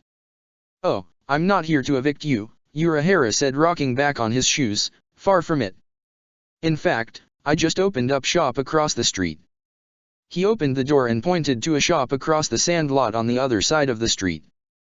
It was big and black with the external architecture making it look like a museum of some kind. Above the entryway there was a big sign that said, Knockers and Knobs, with the appropriate door ornament on one side of the word. You opened up a hardware store, Ichigo said, tilting his head. Nope, I opened up my own restaurant. Hey. What the hell are you doing competing with me so close to home? Ichigo barked. Oh, I'm not competing. Why don't you step inside and I'll show you why. You go on ahead, Ichigo. I need to continue preparing everything for the morning and call the maintenance guy to get the elevator working. The sooner we can open up downstairs the better, right? She said with an L-shaped made with her left hand as she smiled warmly. The couple had been trying to do something with the downstairs. Half of it was blockaded off for a training room. Periodically, Ichigo would go in back and train himself a little. Other times Cornelia would swing by and either he and she or Cornelia and Tatsuki would work to finish and establish the woman's new full bring depending on who she had contacted prior to coming by. For someone who used to be his enemy, Ichigo had grown to accept Cornelia as one of his nakama. The general-in-chief was starting to feel the same towards him and his spouse. Just let me finish eating first, Ichigo replied. After breakfast, with plenty of time to spare, Ichigo walked into Urahara's restaurant. Loud R&B/dance music was playing in the place and there were flashing lights of reds, blues and greens everywhere. There were steps leading up to a dance floor in the center of the pavilion, but what caught Ichigo's eye was the back by the stage where there were 3 scantily clad women hanging about by metal poles. What the hell is this place? Ichigo shouted. I told you it's a restaurant, Urahara said and then put his hands in his pockets, though I dare say your restaurant is probably a lot more family-friendly than mine. This isn't a restaurant. This is a strip club. How crude, Urahara whined, I would never objectify women to suit my own income. They're just part of the dinner show. Ichigo began listing things on his fingers. Urahara-san, you have a bouncer outside, flashing lights, loud music, a dance floor, chicks in their underwear. He held up his fully spread out palm in front of Urahara, strip club. This guy bothering you, boss? Ichigo felt a large shadow tower over him as a big, dark-skinned man in a black jacket with large muscles and a cornrows haircut and shiny glasses stood behind him. Oh, Ichigo trembled, sweating. Hello Tessai. It's just Kurosaka-san, Tessai. Tessai adjusted his glasses. So it is. Sorry to trouble you, Kurosaka-san. The massive man walked away. Ichigo let out a deep breath of relief. Hey boss. Ichigo heard another deep, bass voice call out. He turned to see a guy in his late 20s with red hair and wearing white shirt in a biker's jacket approach him and Urahara. Jinita? Ichigo questioned. Well, if it isn't Kurosaki Ichigo. Been a long time since I saw your ugly mug. Watch what you say you little punk, Ichigo grimaced, you're talking to the chief of police around here.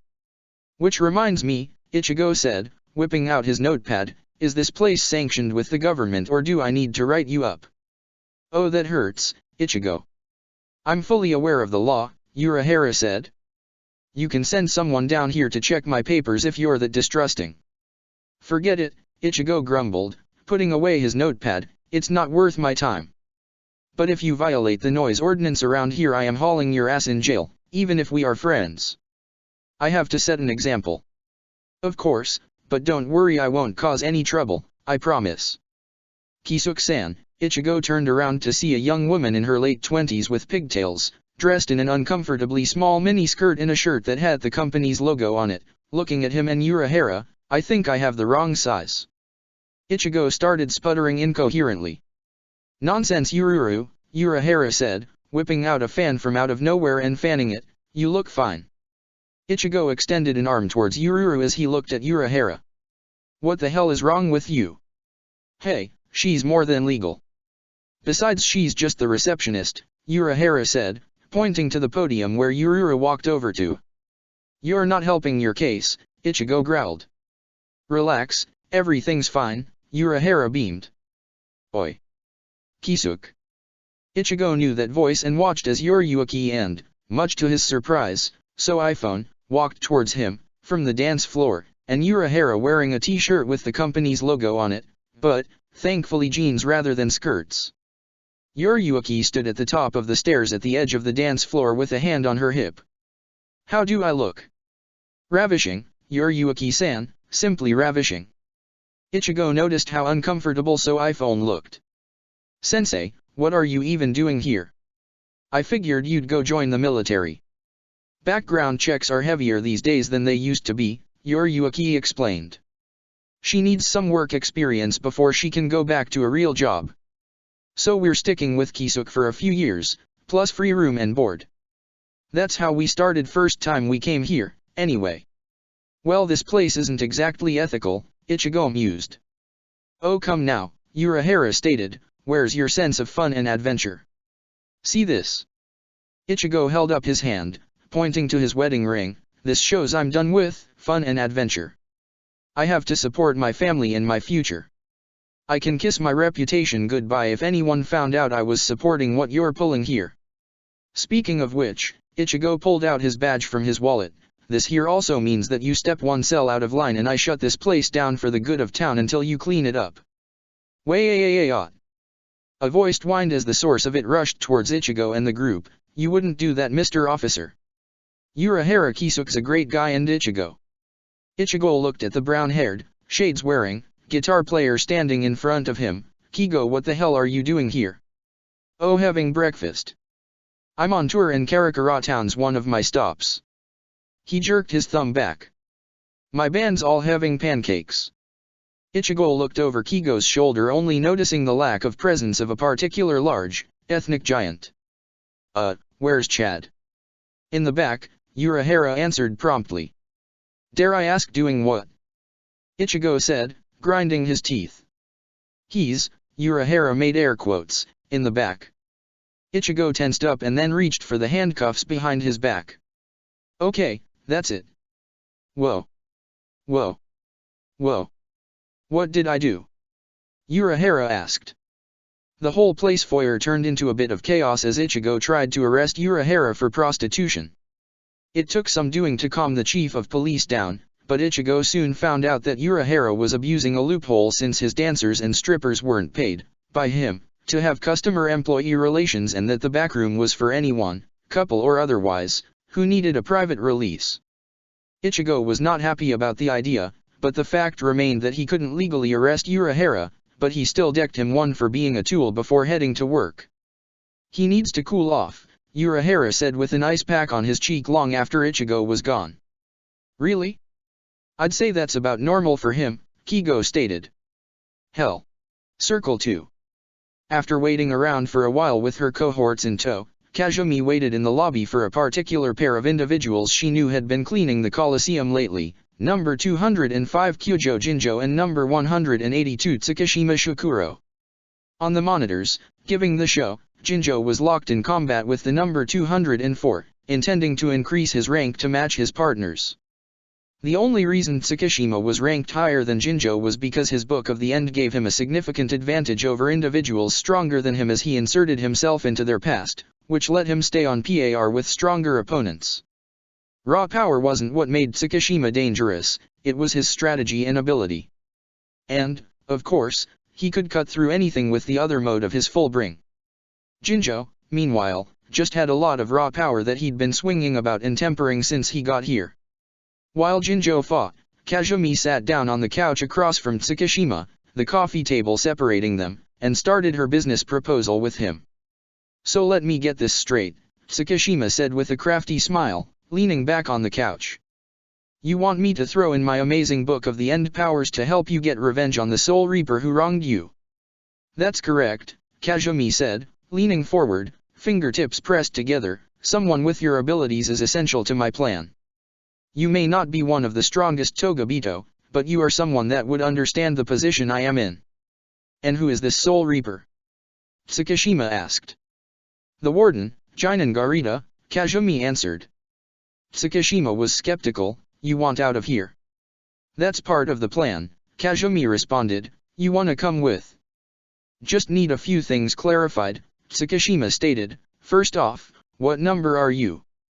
Well, Aizen is number 2, Talbumasuk is number 3, that doesn't leave much to the imagination, does it?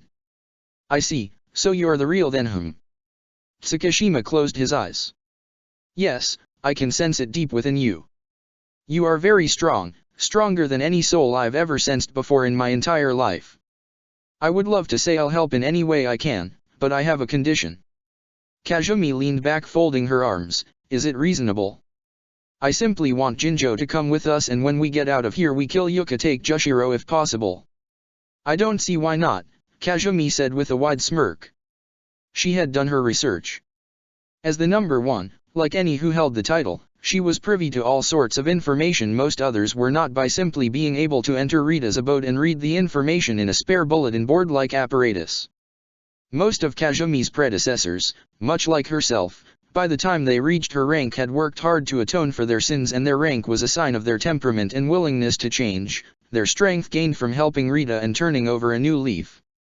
At the very least, most of them were on their way out soon anyway by the time they reached the rank, so any extra information they obtained would be useless to them anyway, but Kazumi had other plans and other reasons for becoming the number one.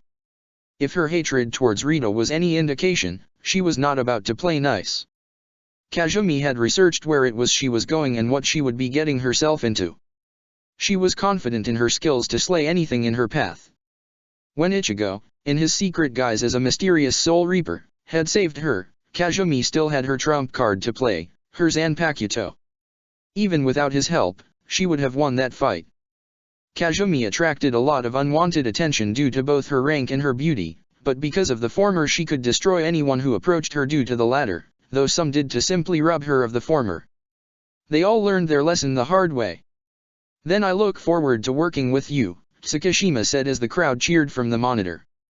Jinjo had emerged victorious. Excellent, Kazumi said with a smile. Soul Society. 10th Division. Lelouch was sitting behind his desk staring at Yuffie all dressed up in a shiakusho rather than an academy uniform. Yuffie, much to his surprise, turned out to be an academy prodigy. She had enough raw skill to complete all Soul Reaper requirements to graduate early. This was different for Soul Reapers, like Zaraki Kenpei, Kyuzajishi Yachiru and, recently, Darlton Andreas, who had the Roriatsu to go into the fighting squad 11 due to their immense physical strength. No, Yuffie had turned out to be well gifted in the ways of Soul Reaper arts due to her noble origins, and without Lelouch's crap stamina managed to do rather well for herself, but it took her 5 years. She had taken a special exam that many Soul Reapers were given if their instructors felt they would only be wasting time spending more time at the academy. Many had been given the exam in the 2,000+ years the academy had stood for.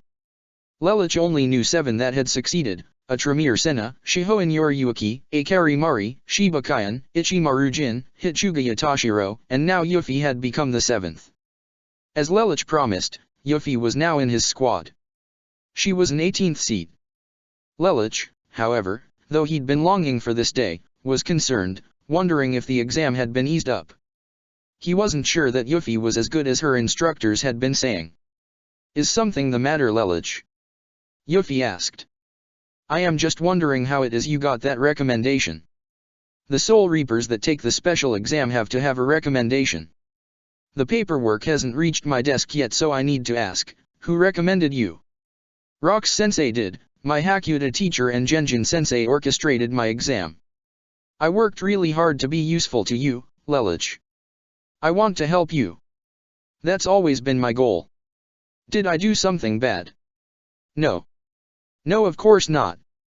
Lelouch couldn't have Yuffie guilt-tripping herself over such an accomplishment. It's just that I didn't really know you had this much skill to back up your convictions. Yuffie giggled. I always wind up exceeding everyone's expectations, don't I? Lelouch smirked. Yes, you do. I see, so this is what Suzaku saw in her. Her conviction that leads her to accomplish feats others find impossible. Well, make yourself at home then, I guess. Your office should be ready in a couple of hours and you can get to work today then. If you have any problems, come to my office. We're family after all, Lelouch said with a smile. Yes. Yuffie exclaimed. Of course, Lelouch. Hell. Circle 4. Using only her hands and feet, her adversary doing the same, Kazumi clashed hand-to-hand with the beast known as Vanguard. The Seiko Koet had questioned the woman's claim that she was the number one and therefore requested to see her power before him firsthand. He was the type that needed to learn through example. Kazumi flowed around him like a river, overpowering him and outmaneuvering him with ease, and she wasn't even using any of her powers to do it. Granted, Vanguard was not using his La Tekla, but he knew Kazumi was holding her power back as well.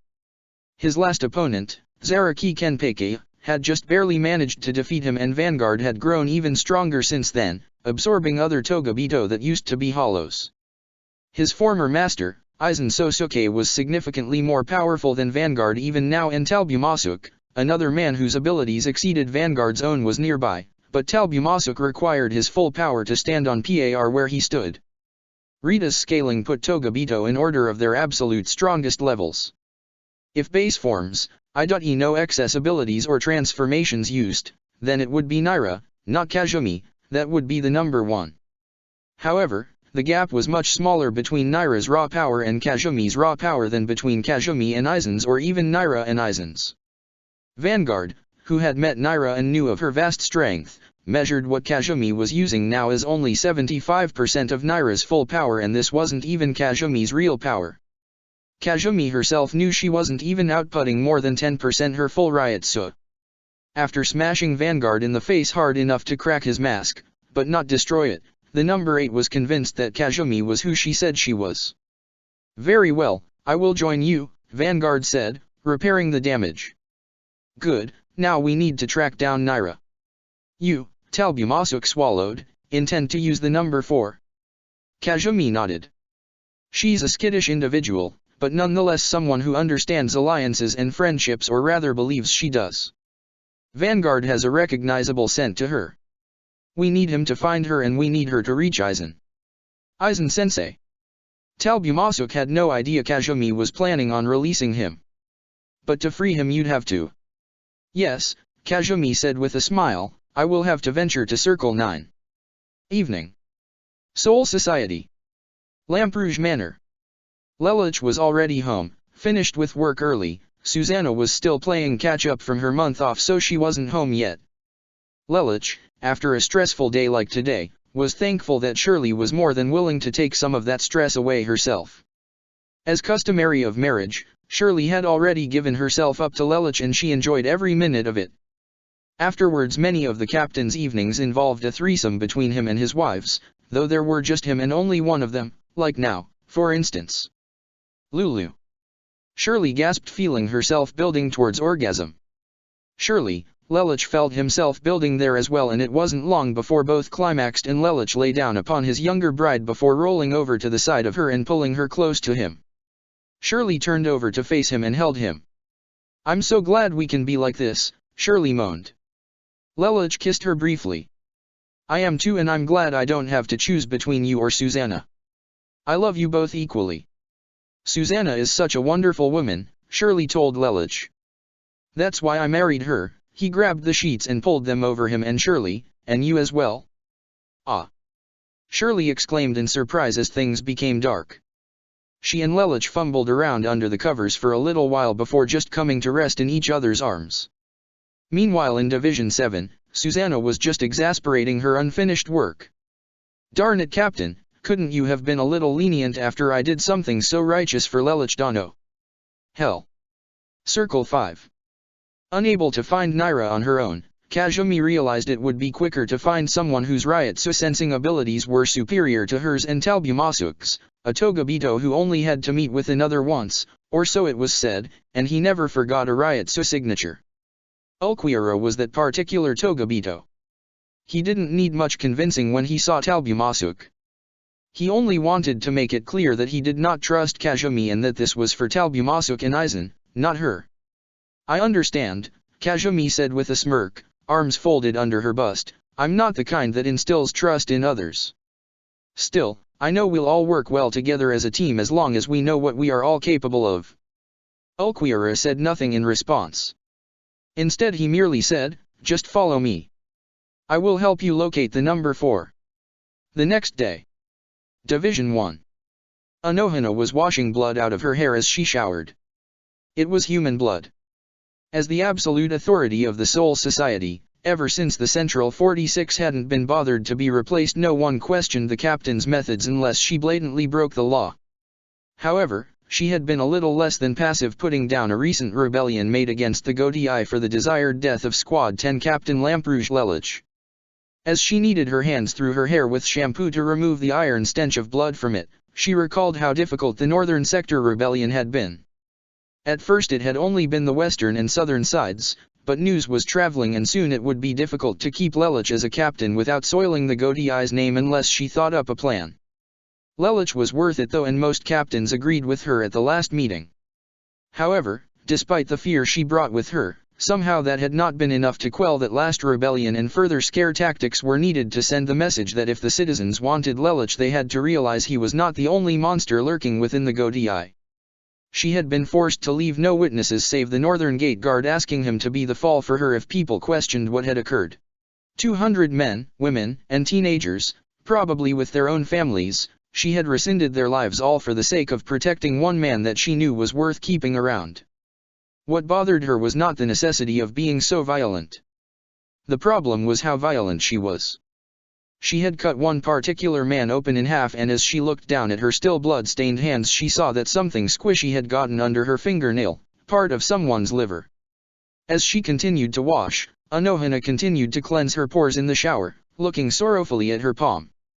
"This will never wash off, the blood on my hands, the lives I have taken. I thought I had put this all behind me." "Suteiko?" Anohana heard the childlike voice from outside the shower room. "Yes, Vera." She called to her. "You've been bathing a long time. Are you okay?" "I'm quite all right." "Please go about your business, Vera. This is nothing to worry about." Vera stood outside looking glum. She understood the turmoil Lelich was causing, and she didn't want to see him leave. "Lelich Teiko will stay, won't he?" "Lelich will be around until the day he dies, Vera. We are not throwing him out no matter what." Vera still looked glum. "What would it take, for the people to realize he can be trusted?" Anohana braided her hair behind her head so that it could dry while tightened up so she could later let it all flow freely behind her so magnificently. She turned the water off and began to dry herself off with a towel. "Time, Vera. That is the only way." Vera picked her head up and stared at the wall. Would they stop if all his victims were reincarnated? "I don't like what you're implying, Vera," Anohana said, raising her tone of voice as she gave her hair a good blow drying and then undid the braid to let her hair flow out. She exited the shower room in a mint green bathrobe. "I understand that you want to protect Lelich's reputation, Vera, but violence is not the answer no matter how tempting it is. Restraint is the ultimate virtue." Vera simply didn't say anything back. She just looked sad. "We'll fix this, don't worry. People will come to understand that he is not who he once was, but it will take many years. Our kind is long-lived. It will be so swift that one day you'll wake up and it'll be like it was never this way at all." Hell. Circle 6. As Kazumi predicted, Naira was hostile when she first sensed the number one's approach, but when she saw Vanguard and Ulquiorra she became slightly less hostile. Like a dog sniffing a newcomer into its home, she approached them and sniffed Vanguard's leg and all around Ulquiorra. She then sat down on the hands and feet. If she had a tail, she'd wag it. She then picked up Talbumasuk's scent and brushed against him. "What is she?" "You have Papa's scent," Naira uttered. She sat on the ground and looked at Talbumasuk. "Where is Papa?" "We're hoping you can take us to him," Kazumi said. Naira's head turned to look at her. "We're going to venture where no Togabito goes willingly. If you want to see your Papa again," Kazumi extended her arm, "then join me, Naira. I will help you and your Papa gain what it is you desire." One of Naira's ethereal arms extended towards Kazumi's outstretched hand and shook it. "Nice lady." Kazumi let go of her hand and looked down at the ground. "I am not." She thought to herself. "Is something the matter?" Talbumasuk asked her. "Sorry, it's nothing," Kazumi lied. "Let's go." Kazumi knew the way to get to Circle 9 as she led the others towards the entrance to it from Circle 8. The entrance to Circle 9 was a gigantic pair doors, each the size of a large tree. The walls down the pathway were all dripping with lava behind Aegis glass to protect the walkway. Little creatures with lights dangling from their heads and wearing what appeared to be handkerchiefs with eye holes over them fluttered about the walkway, maintaining the Aegis glass on the walls and the pathway. Lava surrounded the group and the pathway was only narrow enough for the group to walk almost single file. Naira moved alongside Kazumi. Mia was piggybacking on Tal. Jinjo and Tsukishima walked side by side behind them with Ulquiorra following close by and Vanguard behind him. The gates to Circle 9 were brown and sturdier than even a missile blasting chamber. There were no handles or knobs on the doors, and there were square imprints showing pictures of Kushanada all down the doorway, as well as hieroglyphic imprints of all previous number ones for as long as hell had been around for. Kazumi's was represented by a woman with wings, a sword, and horns, but only Kazumi knew the meanings of these markings. The others just admired the architecture. None of them had ever ventured down this far. "How do you know this is the right place?" Talbumasuk asked her. "In my time here I've been all over hell," a Tremere Talbumasuk. "I once came upon these gates and only later learned how to enter them, only to know I didn't ever want to enter them." "Fellow Togabito, welcome to the gates of true hell," Kazumi said. "That's great, but how do we get in?" Ulquiorra asked. "Simple. You just have to have the strength to push them open, but they're extremely heavy, and there's also a defense mechanism, but none of you have to worry about that." She looked at Naira. "Better take a step back, little one." Naira did as she was told, while Kazumi walked up to the door and exerted enough force on it to push the gigantic, heavy doors wide open. Immediately all the little ghost creatures attacked her, but they didn't get anywhere close to her as Kazumi sprouted her black, translucent wings, and they all died instantly as they entered her Ryotsu emitting field. "Damn," Jinjo uttered. "She is rather impressive," Tsukishima smiled. "Let's go," Kazumi said, even though there was nothing but a hollow blackness before her. "Go?" Talbumasuk asked. "Yes, follow me." She had the others walk inside with her, as the only light guiding them was the light from the corridor. There was no path, and eventually the doors slammed behind them. Strangely, their bodies were illuminated, allowing them to see each other, but not else. There was no path save for random shrieks of the damned and wisps of ethereal particles passing by attached to spiritual heads. Cocoons of chains soaked in blood surrounded the dark, desolate area. There was nothing but black all around. No light penetrated save for the illuminated bodies of Kazumi and the others, and the light entering in from where they had entered. The same light allowed them to see the hanging cocoons barely illuminated by the light emitting from the bodies of the Togabito. The path beneath the feet of Kazumi and the others wasn't even visible. It was a mystery how she even knew it, considering she would say "watch your step" as a turn came up. Beyond that, the others were certain that they were hearing static cuts like something out of a damaged tape in a horror film, with their eyes showing those static bars. Jinjo at one point stopped walking when it happened to him and pushed back and found that he nearly fell off the path and heard the sounds of shattering stones. Hey Kazumi, how can you even see where you're going? Where exactly are we anyway?" Jinjo asked. To see the path, one must not have a sense of fear even deep within their hearts. Of course, there is another way, and that's having peripheral vision. "Ever wondered why my eyes are the way they are?" Kazumi asked. "I just assumed they were always like that," Jinjo said. "No, you fool. They're specifically enhanced to see through illusions. A power I stole from a Togabito I absorbed long ago. Trust me though, you're not missing much. For even to see the path can drive the bravest, mad with dementia. As for where we are, I'm sure that much should be obvious considering how far down we've traveled." Talbumasuk looked around the area and took a random guess, Circle 9. "Correct," Kazumi stated. "Welcome to the place Togabito fear to tread, Circle 9, Plane of Dementia. And what the hell are we doing down here?" Jinjo was shaking in his boots. "Jinjo, relax," Tsukishima put a hand on his shoulder, "there's no reason to be so shaken up." "Your friend is right," Kazumi stated. "But sinners don't come down here willingly," Jinjo stated, "this is insanity." "Where else did you expect we were supposed to find Aizen?" Kazumi asked. "I don't like this," Jinjo was still nervous, "I don't like it one bit." "Papa," Naira suddenly ran off in a specific direction, "Papa." "What the, how can she?" "Naira has no inset fear, she can see the path," Kazumi stated, "she has sensed Aizen. Let us follow." Naira stopped and the group caught up to her in front of a barricaded cocoon of chains where Naira sat down on her hands and feet wishing to wag her tail like a non-existent dog. "Talbumasuk." Kazumi stepped aside for the man to walk up to the prison and examine the Ryotsu within. Talbumasuk was repelled by a powerful force, causing his hand to bleed. He then massaged it. Yeah, that's definitely Aizen-sensei in there. I recognize his Ryotsu. Ow, my hand.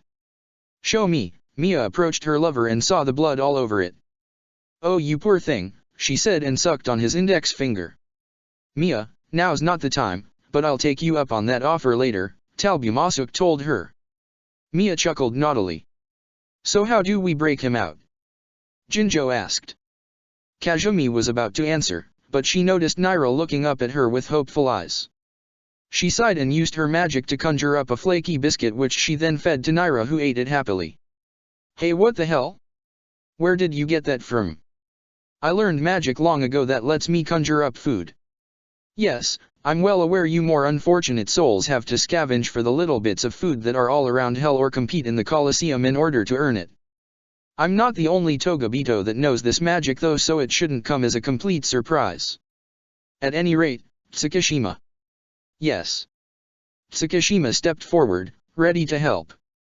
I want you to use Book of the End on these chains, make it so that you can pull them apart and let Aizen free, Kazumi stated. Of course, happy to help, Kazumi-san, Tsukishima stated and hacked at the chains, and then, once his Book of the End had properly activated, he pulled apart the chains to prematurely let Aizen free. However, instead of an unconscious body, a mass of disheveled organs and tissue plopped down onto the ground. I think I'm going to be sick, Jinjo was queasy. Still, as the hideous blob that was Aizen's not fully restored body lay on the ground, it suddenly began to regenerate and pull itself together. For a bystander it would be hard to tell what was more disturbing, everyone's indifferent reactions save Jinjo, who wanted to puke, or Mia's. How intriguing, she grinned. From a mass of misshapen cells and tissue, Aizen's body reformed itself and he was now on his knees, hands spread out on the ground, coughing as his body solidified. As he looked up he saw Kazumi, though he had no idea who she was. Papa! Naira galloped over to Aizen and nuzzled against him and purred like a cat. Aizen seemed to smile. He got to his feet and dusted himself off. He looked at Kazumi and saw her other band of stragglers. When he saw not only Naira, but Talbumasuk too, he figured that if his apprentice was not the one standing in closest proximity to him, which was the woman he did not recognize, then she could only be one person. So, Kazumi, we meet at last, Aizen stated. I'm surprised you know me, Kazumi stated. The old one mentioned you a long time ago, Aizen said, remembering Zurich's words from 20 years back. Why have you released me?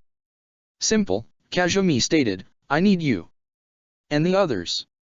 Aizen asked. I will explain everything when we are in a better area. The less time we can spend in Circle 9 the better, she said. I agree. I have been trapped here for 20 straight years. I would like to leave as well. The fact that Talbumasuk, who also could not see the path of this place, noticed that his sensei seemed even a little off-put by the area was quite disturbing to the former Arrancar Lord. Yes, everyone follow me, Kazumi began to lead the others out. As they walked, Talbumasuk asked Aizen, what was it like in there? Talbumasuk had never been demmed to Circle 9 as a form of punishment, which was different than just respawning in there. Often a respawn was just a simple feeling of constant pain, and before you knew it you were magically transported back into hell. But when you were punished and sent to Circle 9, well, Talbumasuk had certainly heard the horror stories. I watched my eyes fall out of my own head, Aizen said with the same calmness as always, still trying to mentally recover from his experience. How is that even possible? Talbumasuk asked. This place succeeds at accomplishing the impossible to put complete and utter torment on one's soul, Kazumi stated. You want to talk true hell, it's being trapped for your entire sentence in this place. You're lucky you're all with me and I can see the path. Fall off and you'll end up just like these miserable bastards, Kazumi gestured to the people wrapped up in chain cocoons. Also, do not let your fear grip you completely, that also leads to a psychological cage, which leads to being trapped. Hey, if you don't mind me asking, what exactly is the true nature of this place? Talbumasuk asked Kazumi. I don't mind you asking, but it's best you do not know, Kazumi answered. The phrase ignorance is bliss comes to mind. You can see where we are going? Aizen asked. I'm surprised you can't, though spending 20 years in this place will do that to you, Kazumi stated. When you're less shaken up perhaps the path will be clear to you too. I suggest sticking close so that if it does appear before you that you don't suddenly freak out. Mind who you're talking to, Aizen retorted. Right, of course, Kazumi said, and led on. She led the group to Circle 4 where they then began to put her plan into motion as she began to explain what she had in mind for her ultimate plan. Now that you have assembled us, Tsukishima stated, what is it you wish for us to do? Kazumi conjured up the Book of Volcarona. For those of you that are Soul Reapers, you will understand when I say that this is one of the few books that were excluded from the Library of Infinite Knowledge because of its unforeseen, ghastly powers. This one is called the Book of Volcarona. You've probably never heard of such a thing, but that's not the point. I have been working on a spell in this book called Dream Maker. With it, it can trap the target in a dream state, but it only lasts 90 minutes. However, I can combine it with a spell called Component Calibration. With that spell I can add certain components to the dream to make it more potent. That's where you, Aizen and Talbumasuk come in. She looked at Talbumasuk. With your powers I can make the dream last forever and the timing of the dream can slow down or speed up depending upon dream logic. I can also cast it to cross-dimensional boundaries. In other words, I can target anyone or everyone in the Soul Society and as many in between. She looked at Aizen. With your powers we can make the dream seem as real as can be and we can control the dream, those of us who have cast it, to make it seem as close to reality as possible. It can also control the dream logic control to the time now being up to the affected parties or our discretion. She looked at Tsukishima. And that's where you come in, Tsukishima. Your Book of the End can read the target's memories. Rather than inserting yourself into their past, with all three components fit together we can essentially create an eternal bliss for our targets, trapping them in this illusionary world. It will not work on everyone. This spell will not work, with the components I've thrown in, on anyone who believes their lives have been fulfilling. At that point there is no need for them to dream, but we can go in and pick up the stragglers on our own. Then, one by one, Kazumi gripped a fist, we crush them all. We can enter their dream realms and kill each individual within their own dreams. Because they are led to believe the world is real and cannot exit the world unless they break free from our control, essentially killing whoever invades their realm, they die for real. She fanned a hand over her chest. This also applies to us, so be cautious. Separated from their allies, no one can save them and we can easily overpower them if we all work together, whether it be by swarming them all together or tagging out. Also, Aizen, you bypassed the Kusanada Sentinels once before and messed up Rita's system before. I'll need you to do it again. That's fine, but I have one objection, Aizen stated. Oh. Kazumi folded her arms. And that is? Why do you want to put them to sleep into dreams of happiness? Shouldn't we torment them with nightmares? Aizen suggested in his usual calm tone. Kazumi sighed in disapproval and frowned. If we torment them with nightmares we will throw off the illusion entirely. If we make them believe they're living out their wildest fantasies they'll be less inclined to leave and we'll have more time to further our plan. Talbumasuk couldn't argue with her logic. She makes a good point, sir. Aizen was disgruntled, but understood. Fine, I trust we go for Lelouch first then. Kazumi shook her head. No, we'll go for Ichigo. Aizen protested, but... Kazumi gave her rationalization. Lelouch might be your archenemy and the brains behind any operation, but he's like a king on the chessboard. The king cannot fight without any soldiers to ally him. No, we go for Lelouch last and he'll have no means to oppose us. His intelligence cannot overpower raw power unless he tries to turn us against each other.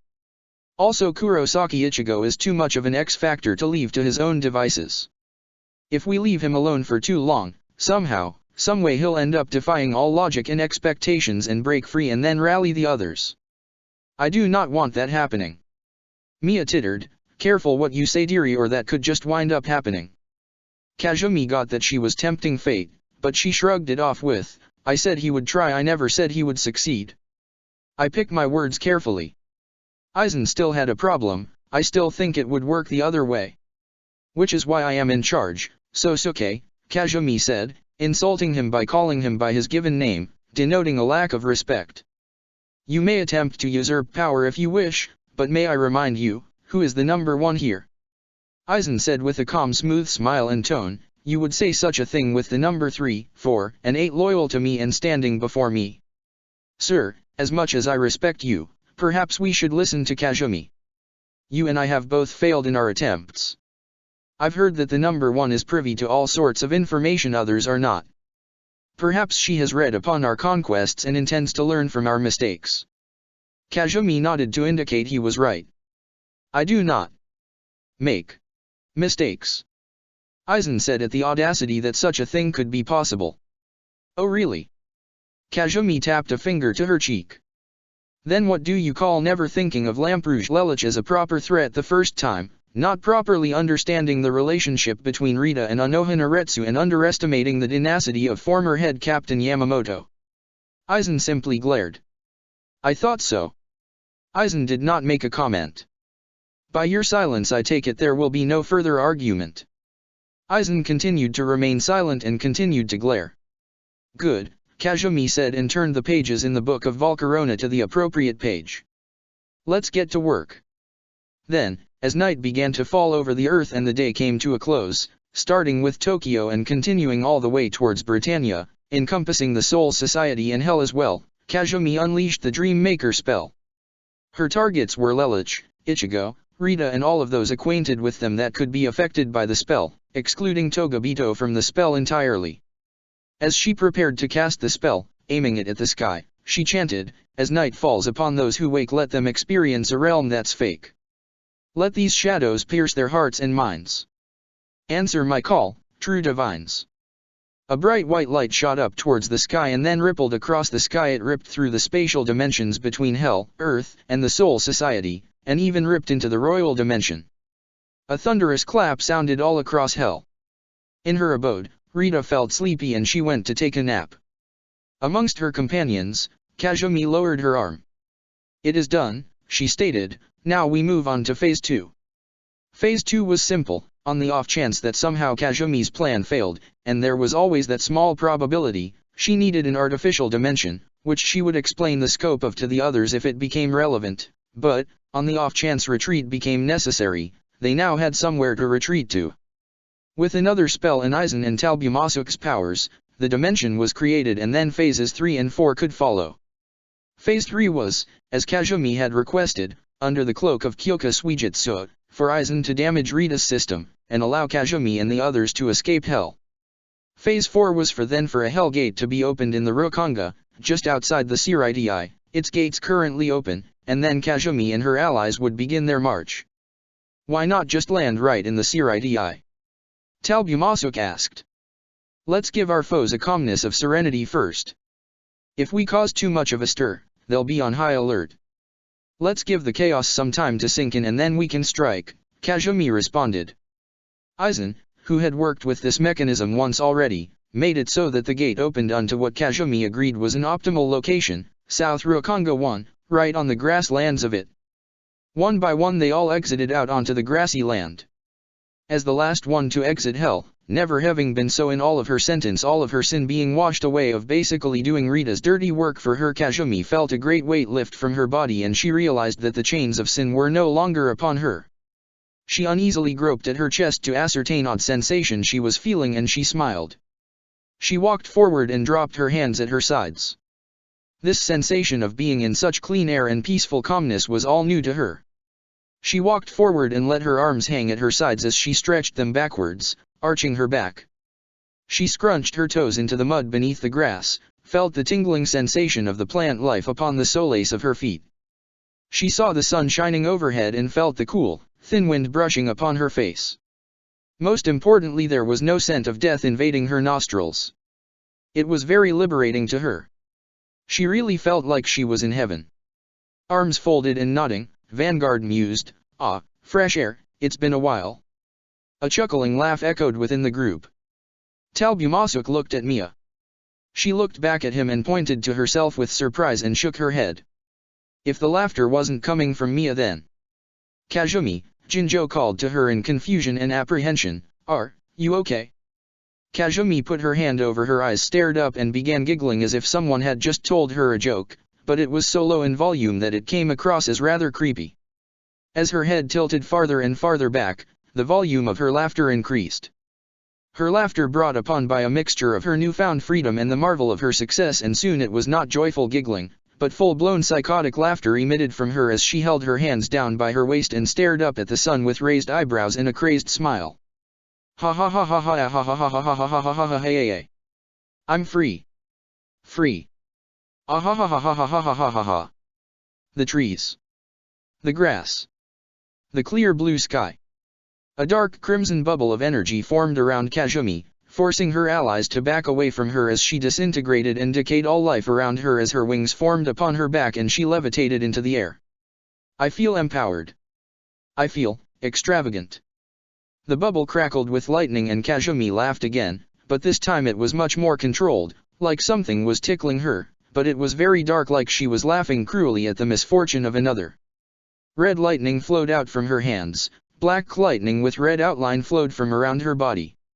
It stopped and Kazumi stood completely on air and looked out into the distance. She could feel it in the air, so many lives having been placed into little dreams. An entire plane of existence with its defenders sound asleep, but Kazumi wasn't going to stop there. Now that she was out of hell, there was natural life to absorb energy as well as the overflowing benevolent Reishi from within the Soul Society. Kazumi unleashed her wings and began drawing energy from everywhere in the Rokanga. Citizens began dropping like flies as Kazumi's power grew immensely. With the power she was absorbing, Aizen could feel his own strength, by comparison, growing smaller and smaller with every passing second. A pair of silk black gloves covered Kazumi's arms and began to glow with strange red markings. She laughed to herself as she felt the power within her arms from the surge she was feeling. She curled and uncurled her fingers without any pattern to her movements and clenched her fist, Ryuryoku sparking in her fist. Ha! She fully extended her arm and suddenly there was a catastrophic explosion of dark red and black energy as Kazumi completely disintegrated an entire area of the Soul Society, leaving naught but ash in her wake. Yes, yes. Her eyes became stir-crazed as her smile became one that would not look unnatural on Kenpeki. My power, as I expected, my power overflows outside of hell. She turned her head about 90 degrees to the right and seemed to stare through the very fabric of time and space. So what do you think? She asked seemingly to no one. Or perhaps she was staring through the very computer screen being used to read a chapter of a fanfiction in which she exists, telling this very tale and this exact moment in it. She then winked in that very direction. To be continued? Chapter 183, Kazumi's Plan A, Wish Fulfillment. June 24, 2021 ATB. Karakura Town. Orium woke up and rolled over next to Ichigo.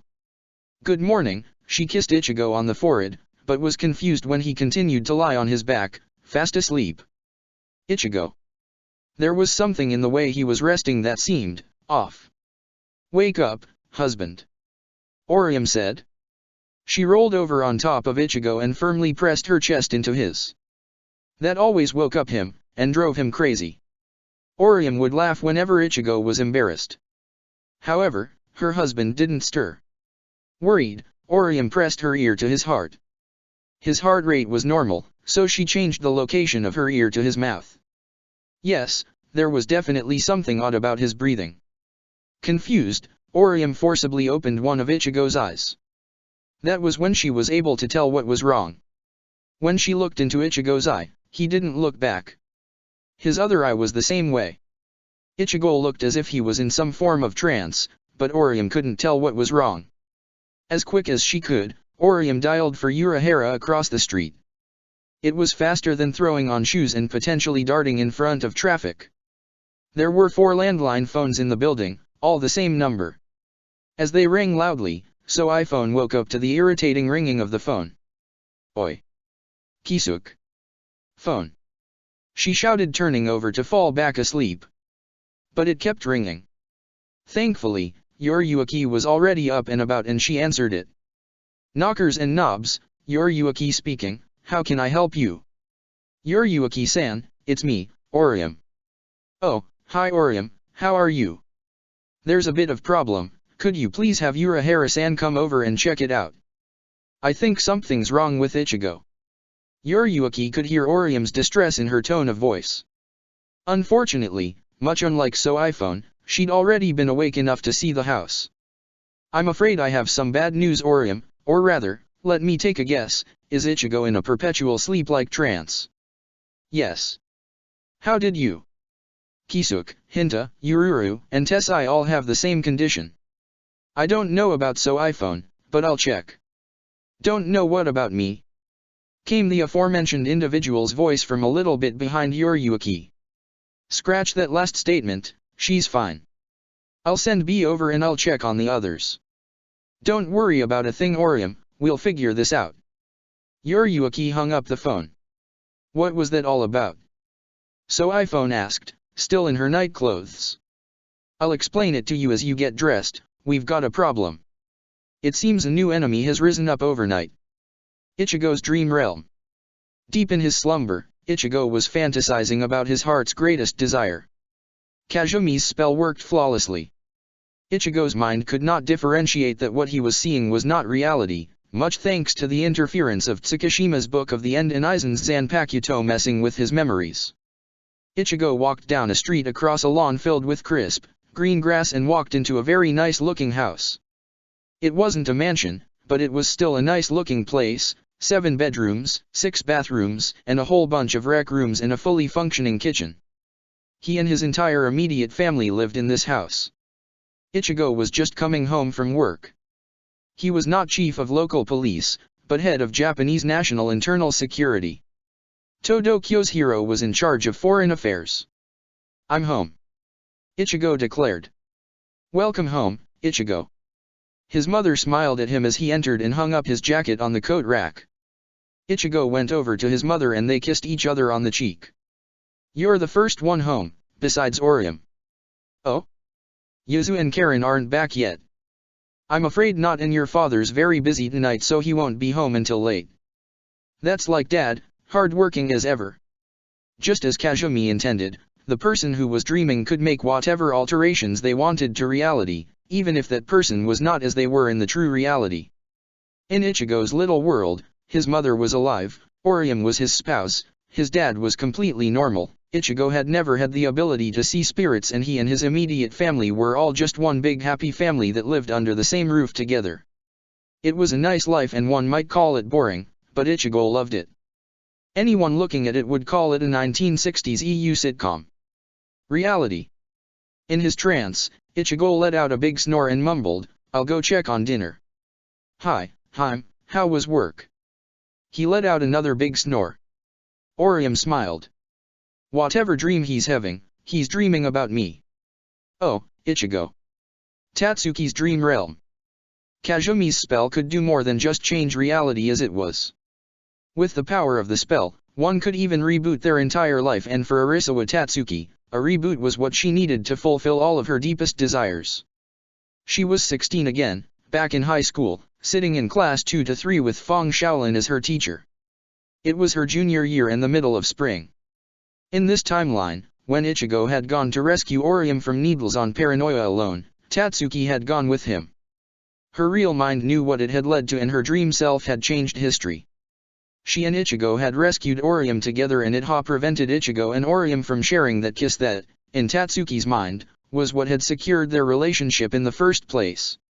Now it was spring, and Ichigo was still without a girlfriend. Orium was still as shy as a violet around him, and Tatsuki wasn't sure if she should move forward, but that was why this dream realm existed in the first place, so that she could obtain the courage to move forward. She and Ichigo were sitting on the roof off by themselves having lunch. Tatsuki had asked Orium to cover for them amongst their friends, who were all eating at their makeshift table made by their desks, saying that Ichigo and Tatsuki simply had been asked by iPhone to clean out the gym storage room. So now here was the childhood friend duo, sitting on the rooftop in a way that gave Tatsuki a heavy case of déjà vu. She and Ichigo had been on the roof before, last year, before all of this craziness started. Tatsuki even mentioned how the situation was so similar. Yeah, I guess it is similar. Man, hard to believe it's been a little more than a year already, Ichigo said, taking a drink of his Pepsi. I know, right, Tatsuki said and sipped her own can. After a drink and a pause, she then said, Say, Ichigo. Yeah. Ichigo said, glancing towards her. Is there anyone you like? Tatsuki, you of all people should know the answer to that question, Ichigo said with a smirk uncharacteristic for the real him. No, I don't. And I wish I did. Ichigo was confused. Tatsuki looked distraught. Ever since we entered high school I've always felt like we've drifted apart, that you and I just stopped being so close, even though. A sharp, but not hard, blow to the back of the head by the palm of Ichigo's hand snapped Tatsuki from her thoughts. Hey.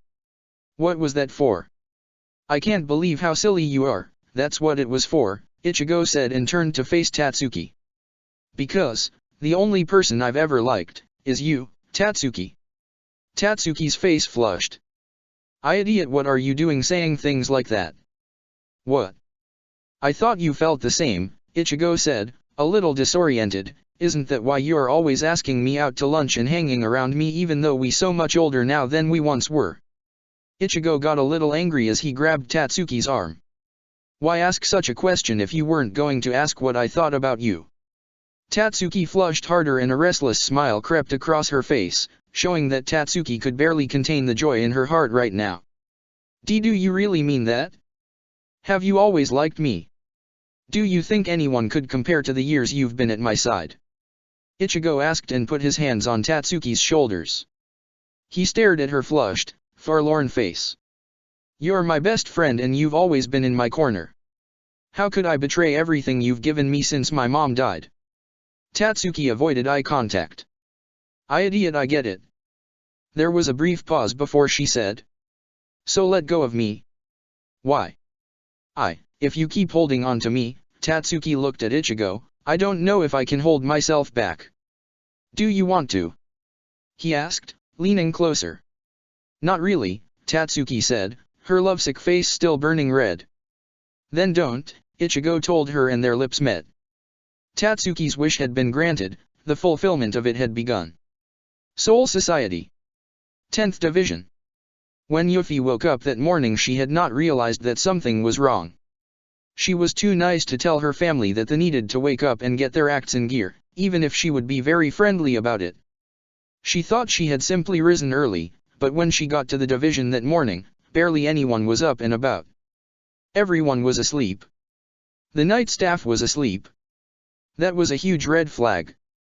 Well, good morning Yuffie-san. Yuffie turned to see 4 of the unseated members that she oversaw the direction of as an 18th seat. She bowed to them shallowly to denote her authority. Well, good morning, Yuffie smiled at her subordinates. Her subordinates before her were all male of varying height and fit weight with dark hair. In other words, generic as fuck. Say, Yuffie-san, another one said, have you noticed how barely anyone is awake? Yes, I have. It's quite unnerving. I thought everyone was just being a little lazy today. Is the captain awake? Yuffie shook her head. No, my whole family was asleep. This seems serious. Yuffie put on her serious face and threw her arm out at her side. As your superior, I command that you follow me to help figure out what's going on. Well, we could, but as long as it's just us, we have a request first. The fittest of Yuffie's subordinates looked at his buddies with this unnatural gleam in his eye, and before Yuffie knew it she was being overpowered and pushed against the wall. Unhand me. If you walk away now I'll only write you all up. Yuffie scolded with a scowl. I already got a hell butterfly from my friend in 1st Division, one of the guys said to her. This is happening all across the Sirei. Then something big is happening, we shouldn't be struggling with each other. Tell me, Yuffie-san, there are 4 of us and 1 of you. With no other witnesses, who's going to believe what happened here? You wouldn't dare. Yuffie gasped. You don't know what it's like working under you, do you? Your brother's pet, his little favorite. One of the Soul Reapers groped Yuffie's chest, making her feel uncomfortable. Do you know how much that just turns us on and how frustrating it is for us? Please stop. Yuffie cried out. She went for her sword, but her arms were pinned down. Ryotsu alone was not strong enough against her subordinate's muscular grip. Her legs were free, that was true, but Yuffie did not have such advanced level Hakuta or skill to perform a complex maneuver that would break her free. If she did she'd be 15th seat, not 18th. Thankfully though, she didn't have to suffer much more as Captain Class Ryotsu flooded the area. Ah shit, Whose spiritual pressure is that? All the unseated officers backed up and looked up. Yuffie ran past them, turned around and did the same. Up on the second floor, scowling hatefully, hand on her scabbard, other arm down at her side, Haori flapping in the breeze, was Captain of Squad 3, Kukaki Hisuna. "Ah shit, it's Kukaki. Run." Hisuna jumped down before they even moved, and with the reflexes only a captain would have knocked each of them out by hitting with a swift blow to the neck and joints, one to each sexual harasser. Hisuna then smacked her hands together like she was wiping dust off it, while having a straight-faced look, eyes closed. She sighed as she put her arms down. "Sorry," Hisuna apologized for not appearing even sooner than she already had, though for the phase she entered apologies shouldn't have been too necessary. "I was just in your NII-san's office and was taking a look around. I heard you scream and came running." She turned her body halfway towards Yuffie. "Are you alright?" "Yes, thank you, Hisuna-sama." Hisuna smiled amiably at her. "It's alright, anything for a friend. Your brother would want me to keep you safe." Her friendly smile faded and she turned fully towards Yuffie with a serious look. "Let me guess, he is asleep like so many others." Yuffie nodded. Hisuna put her thumb and forefinger to her chin. "As I suspected. This is getting serious." Hisuna. The duo of Susanna and Shirley, the latter being held by the former who had arrived using Shunpo, appeared on the level Hisuna had just jumped down from. "Susanna. Shirley. We just woke up." "Lulu won't wake up," Shirley exclaimed. "We came here when we noticed you weren't in bed," Susanna told her. She looked at the downed subordinates. "This is worse than I suspected." "It's a lot worse," Hisuna said with an authoritative expression. "Shirley-san, please remain attached to Susanna. Yuffie, since you're not skilled enough in Shunpo yet, grab hold of me." "Why? Where are we going?" Yuffie asked. "First Division," Hisuna said, her expression growing more serious by the minute. "Yukatake Teiko has already started gathering those that have awakened. As the fastest amongst us we've already assembled, Stefan and I were asked to scout out ahead." "Who else is awake?" Susanna asked. "So far, besides those I've already mentioned, my sister, Hichuga Teiko, Yachiro, and Jin are the only ones we've found, and each division already did a rundown check of their senior officers. It's unfortunate, but we may be the only ones capable of standing up to whatever's causing this." "Do you have any idea?" Susanna asked. "I have my speculations, and I really wish Lelich was awake, but we'll see what Jin and Yukatake Teiko have to say. Let's go." The group took off to meet up with the others. Lelich's dream realm. Much to the contrary belief of his spouses, Lelich was having the time of his life. He woke up in the middle of a king-sized bed. On either side of him lay Cici and Naomi, his bed guests of the night before. Lelich put on his bedrobe and slippers and headed down the stairs. He was greeted by his maid as he reached the sky deck, Nimue. "Good morning, Lelich-sama," she bowed to him. "Good morning, Nimue," Lelich said, putting a hand to her cheek and kissing her lips, leaving her with flushed cheeks as he sat down in his recliner and put his feet up. He looked out the wide-open sky view given to him out the large greenhouse-like window. Lelich was supreme master of the earth and it was at peace. He controlled the entire world and no one questioned him. Love and tolerance was spread across the entire planet, and now the only enemies Lelich had to worry about were extraterrestrial. "I made you breakfast, young master," Momo said, handing him a large platter of bacon, eggs, pancakes, sausage and cereal with milk. Lelich, as it were, was only 18. "Thank you, Momo, that will be all," Lelich said and grabbed a remote to watch TV while he ate his breakfast. After he finished eating, he grabbed the remote on his chair and turned it around to face away from the window. Rangiku handed him his morning newspaper and sat down next to him while Millie came up from below Lelich's feet and sucked him off to relieve him of his morning wood. "What's in the news today, young master?" Rangiku said, whipping her hair back and brushing it out of her eyes. "The stock price in Brighton Neon Pictures has gone up, and it looks like Japan will take home the gold in golf in the ISC, International Sports Competition, this year. Hooray for Japan!" Rangiku cheered. After his morning routine, Lelich took a shower and dressed himself in a suit before heading down to his limousine. Ranjika was already waiting for him down there, as was his second backseat companion, his sister Nunali, legs unbroken, eyes unblended. Lelich piled into the car and let his chauffeur for the day, Kyokaku, escort him to his destination. "Where to, sir?" she asked, fixing her hat. "You know where to," Lelich winked. "Right." She yanked back on the lever next to her, engaging rocket engines and wings. Lelich's limousine could fly. Kyokaku had a habit of driving like a maniac, so at least this way she could do so without injuring innocent people. Lelich arrived at the capital city's hospital and checked into his own private section, where he greeted the receptionist and waited for his house's personal nurse, and also a member, Isane, walk by. She was wearing the stereotypical nurse outfit, complete with tiara. "Good morning, young master," she bowed to him. "Are you here to see how she's doing?" "Yes, please escort me, Isane," Lelich requested earnestly, wrapping his arm around the nurse's back, holding her close. "Of course, young master, follow me."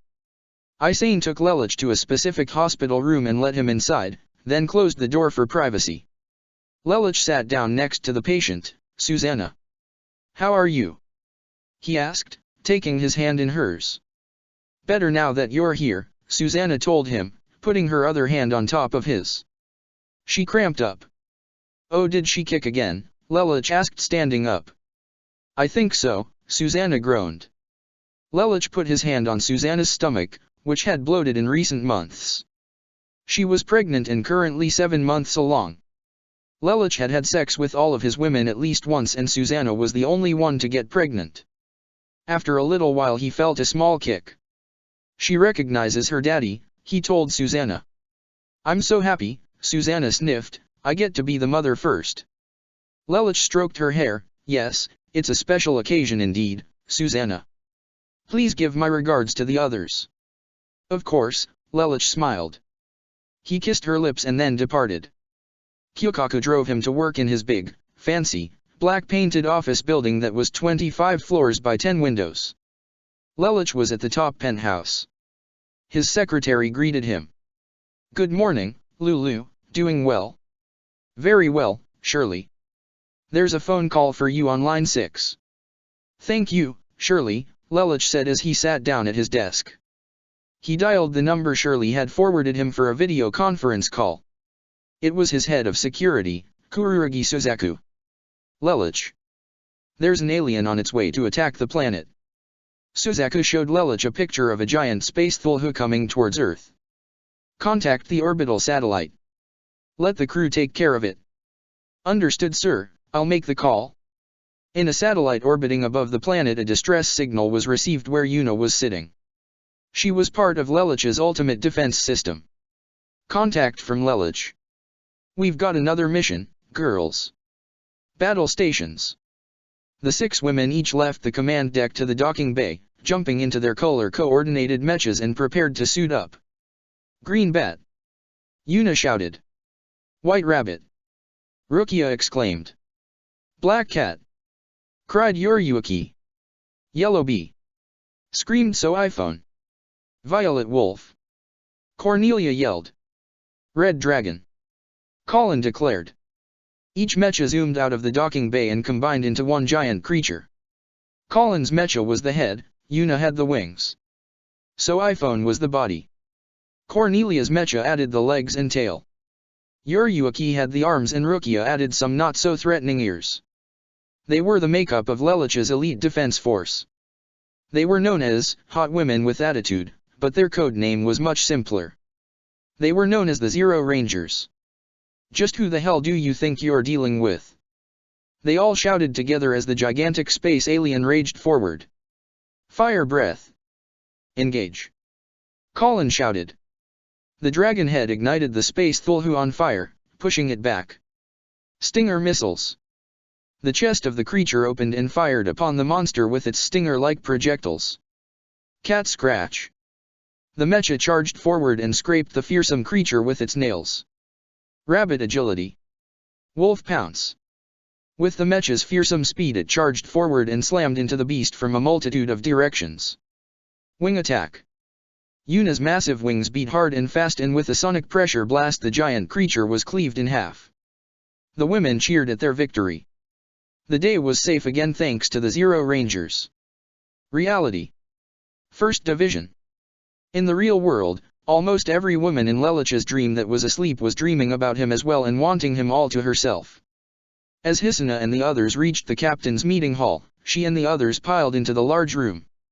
Those that Hisuna had mentioned were all at assembly, and it seemed that, unfortunately, Stefan hadn't found anyone that was awake. So, what's the scoop? Hisuna asked Yuka-take.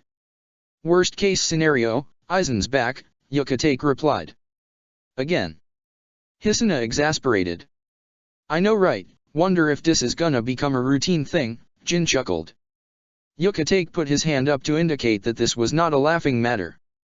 We've sensed 8 Ryotsus approaching from the south, all of them have been identified by our database. That's not good, Hisuna bit down on her lower lip, who are we dealing with? Here, Yuka-take handed her the printout. The others had already seen it. Hisuna gulped. It gets worse, Yuka-take said, I've tried to contact Rita, but so far no luck. I also just got off the phone with Yuriyuki. Urahara's down for the count. The only way we're getting support from the living world is if we send one of our own to go after them, and right now I don't think we can take that risk. I can go. Shirley exclaimed. No, even if you're only a student, we need all hands on deck we can gather. Indeed, I sent the rest of the Soul Reapers I could find out across the rest of the Soul Society, see if the Rokanga is effective. They were all below 14th seat. I figured we could handle this. We'll go out there as well, Yuffie suggested, it doesn't sound like we'll be of much help. Yes, why don't you? Yuka-take said, only for everyone to feel the crushing spiritual pressure from outside. He trembled. They know we're here. Everyone rushed outside. Assembled before them was the Togabito that had escaped hell, with Aizen at the front of the pack. Aizen, Yuka-take scowled at him. Yuka-take Jushiro. How good to see you again. What are you scheming this time, Aizen? Hisuna snapped. As much as it pains me to say this, I'm not the one calling the shots this time, Aizen replied. Wait, but if you are not leading then? Yes, the number 1 has escaped. But, you are all recognized in the system, Stefan went wide-eyed, so where is? She's not here, Aizen said with a smirk, we are to deal with you while she heads to the living world. Her target is there. Target? Yuka-take asked, confused only to gasp, wait. So then? I see the gears in your head turn quickly, Yuka-take Teiko. Our first target of elimination is Kurosaki Ichigo. Karakura Town. Kazumi walked down the streets as she headed towards Ichigo's place of residence. So iPhone and Yuriyuki saw her and sensed her enormous spiritual power and could sense her hostile intent. Yuriyuki and So iPhone detonated their Gigas and attacked her, but Kazumi unleashed her Damascus claws and cut them with a side swipe as she casually walked past them as though she were swatting flies. She's so powerful, Yuriyuki gasped as she collapsed on the ground alongside So iPhone. Kazumi kicked the door open and made her way towards Ichigo, where Orium stood defiantly, holding her arms spread out in front of Ichigo's fallen form. Out of my way, girl, Kazumi told her. No. I won't let you hurt Ichigo. Orium said. Her necklace and ring flashed as her wings appeared. As she had not been in hell, Orium did not know Kazumi and therefore used her geese to identify her. She saw Kazumi's full name. Kazumi. Kazumi's Ryotsu flooded the area, and Orium's power was nowhere near the portion of it flooding out to the point where the foundation was beginning to cave in around the Urahara shop. You cannot stop me, girl, Kazumi said. Her power, she's so strong, but that name I saw. She turned towards Kazumi as the girl began to walk towards Ichigo. How can she be? Orium's stream of consciousness failed her as she passed out. Kazumi stood over Ichigo and brushed his hair aside. I know Rita trained you, she said. I knew she would, given the chance. I could just kill you right now, Kazumi said, putting her hand on Ichigo's heart, but the problem with the Dream Maker is that it protects those who have been affected by its power from those who cast it. Kazumi smirked as she spread her arms out and her body began to fade into a mere wisp of shadow, with one exception. Kazumi turned into little more than a collection of shadowy bubbles. Like this I can enter your dreams, Kurosaki Ichigo, and once inside, I fight you and you will fight me back with everything that you have. Give me the fight of my life. Prove to me that I have not underestimated your growth potential. With that, Kazumi entered into Ichigo's dream realm by entering his body through his ear canal and entering her soul directly into his mind. Soul Society. You won't get away with this, Aizen, Hitsugaya glared. On the contrary, Hitsugaya Toshiro, we already have. Angered, Hitsugaya ran towards Aizen and smacked his blade against Aizen's. You really should know better, Hitsugaya Toshiro, Aizen told him. It's been 20 years. You've almost reached your potential, when I was only beginning to tap into mine last we clashed. Higher in Meru. With a blast of frigid air, Hitsugaya sent Aizen careening across the air and he and Aizen stood on opposite rooftops a ways away from the starting point. Hitsugaya swung his sword down. In the past 20 years he no longer looked like a child anymore. Hitsugaya was fully grown and rather handsome. He was 5 feet 7 inches and 55 kilograms. I see how much you have improved, Hitsugaya Toshiro, but if you think you're on my level, you're mistaken. We'll see who's mistaken, Aizen. I still haven't forgiven you for what you did to Momo. This is payback for last time. Hitsugaya shouted. I don't care if I do not act in the manner befitting of a captain. I will, Hitsugaya tensed up and then shouted, I will violently hack you to pieces. Hitsugaya swung his sword down. Bankai. Hitsugaya's Bankai had morphed since Aizen last saw it. The flowers that used to hold its time limit were gone. The wings were less bulky, more condensed, and the ground frosted over wherever it was Hitsugaya walked. His hair also now had lines of ice running through it and there was an ice circlet running about his forehead. His tail was also thinner. Aizen. As your successor, I challenge you. Back on spot, the others looked at the remaining choices for them. Jin, you take the girl, Stefan told him. Yeah, figured might say dat. She's a wild one, dat one. Just like me. I'll take Talbumasuk then, Hisoner replied. I'll take the big guy, Stefan stated. I guess that leaves me with Ulquira, Yukatake stated.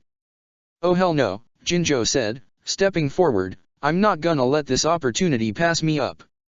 He pointed at Yukatake with his cross of scaffold. You're mine, Yukatake Jushiro. Jinjo ran towards Yukatake and attacked. Looks like the responsibility has been forced on us, Yachiru, Rukia, Susanna said, getting her Zanpakuto ready. Yachiru and Rukia got theirs ready as well. They didn't have to win, just buy Yukatake some time. As each of the fighters disappeared to face their opponents, save Jin who had to taunt Naira by insulting Aizen and that got her ticked off enough to leave him be. This left Yuffie and Shirley all alone with Tsukishima. Shirley and Yuffie readied their unmastered Zanpakuto.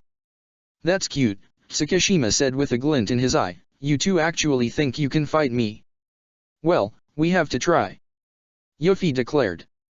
How sentimental, Tsukishima said, for the two of you, I don't even have to waste my time. Tsukishima prepared to strike forward and cut Shirley down to size, farewell. At the last second though, a new blade came in contact with Tsukishima's sword as it did its best to push him back. Ryotsu tempering the blade, the newcomer resisted the effect of Tsukishima's Book of the End, though a crack appeared in the sword. Tsukishima jumped back and looked at the newcomer standing before him. It was a young girl with short green hair, like Yuna's, and reddish-purple eyes. And just where did you come from? I just woke up, the newcomer replied. I sensed a disturbance going on over here and I decided to help out. The newcomer had not come alone. From behind Tsukishima sensed Kido being directed at him, Sakasui to be precise. He dodged. A bright neon woman with long brown hair and slight well-endowment stood behind him. Miss Kyujo. Miss Stoa. Yuffie cried out. Tsukishima looked the newcomers as they prepared to face off against him, Zanpakuto at the ready. Tsukishima smiled casually. It was rather unsettling. You know them? Shirley asked Yuffie. Yes, she looked at the brown-haired woman. 6th seed of Squad 10, Stoa. She looked at the other woman. And, recently promoted 5th seed of Squad 6, Kyujo Nozomi. As the two women stood before Tsukishima, Mei said to Nozomi, just like old times, and Nozomi. Nozomi merely nodded. She swung her sword down and at waist level with both hands. Let's go. Right, Mei said and let her Zanpakuto float in front of her as blue Ryoryoku shot up from beneath her. Chant, Sento. Bat Lemage, Mei soon had a long scepter made of a turquoise ore with a glowing yellow orb coated by this turquoise ore, like a fossil in a rock bed, towards the tip. She twirled the mage-like staff at her side. Rain without end, a Razom Shiger. The cross-shaped pink energy sprouted from Nozomi's broadsword as she wielded it in front of her. How cute, you actually think you can stand on my level. Tsukishima swung his sword at the ready and tilted his head back as he beckoned his finger towards his cheek while holding his hand by his neck. And with that the clash had fully begun. Vera's Dream Realm. The members of the Godai that resisted Kazumi's spell were unaffected because they each saw that they rather liked their lives and did not need dreams to improve it. Those that were affected were having a dream that befit what was known about them, touching their innermost hearts. For the members of Lelich's harem, most of them, each of them were dreaming about Lelich and wanting him and only him at their side. For Kendra, she wanted her older sister to have never died. For Yolanda, she wished she had never become a mongrel of war. For Ribatuka, she wanted to have no consequences of going out and causing chaos. For Momo, she wished that Aizen was not truly evil and never was and that he and Lelich were the best of friends. For Byakuya, he wished that his parents were still alive. For Renji, he wished that he and Rukia could be together. For Shunsui, he wished that Nanao had not died and he could have a threesome with her and Lisa. He also wished Yamamoto was still around to admonish him. He missed the old fart. For Ashido, he wished he could have helped all of the members of his party survive the Hueco Mundo encounter and somehow find a way out, living with them and copulating with one of the members he was rather fond of. For Taisen, Mariko. He missed her. For Senna, she wished that Talbumasuk was still at her side and that her family was never corrupted and had been destroyed, that Aizen had been exposed from the start. For Kenpei, that Hikira had never died. He was in another universe where Hikira and Anohana, two women he respected, were his partners in destroying anything that moved or put up a fight, and every day that was boring they'd have a three-way spar. They'd all get tired and there was much rejoicing. Yachiro was with them too. Anohana was like the mother, with Hikira being the eldest sister, Kenpei the middle child and Yachiro the youngest. They were all a crazy family. For Shisato, she wished that Ikeka could still be with her. For Yumichika, just that Ikeka was alive and he could drink and party with him and watch him be an idiot. For Kion, as much as he loved Rukia, he still missed Miyako. For Kion, she wanted to marry Yukatake and did not think that she could. She did not have the courage to ask him even out on a date. For Anohana, she wished that Rita had been around more often. To watch over her as she did whatever she wanted and Rita would pat her on the head and tell her she was a good girl. But none of this was surprising. Each Soul Reaper had their own fantasy to live out, none of which particularly disturbing to the likes of Sigmund Freud. But there was one dream realm that would have made even Anohana a little bit uncomfortable. One dream realm that would have terrified even the manliest of men in the Godai 13, the dream realm of Yukatake Vera. Cynthia, I thought you loved me. The woman being referred to as Cynthia was a girl with blood-red hair, with eyes to match, arranged in a spiked ponytail. This was actually Vera, but in her fantasy dream realm Vera was back to being a nameless girl, a prowler, and a killer, and she was currently killing her current prey. She was holding a jagged knife at the throat of her latest lover, a man of whom she'd finally managed to get what she wanted from him, his coin. I do, but I love your money more, Cynthia said in her innocent childlike voice. She laughed as she pressed the knife closer to the man's throat. And of course it's the smell of blood that turns me on the most. With that she decapitated her lover and reveled in the blood spilling onto the floor, lapping some of it up and rubbing it on her body, letting out a gasp of ecstasy. In her fantasy, Vera had never become a Soul Reaper. She had remained a murderer, and all because she had overcome a single pivotal role in her life. Long before she entered the Shino Academy, Vera was not but a killer, but not a serial killer. No, Vera personalized her victims.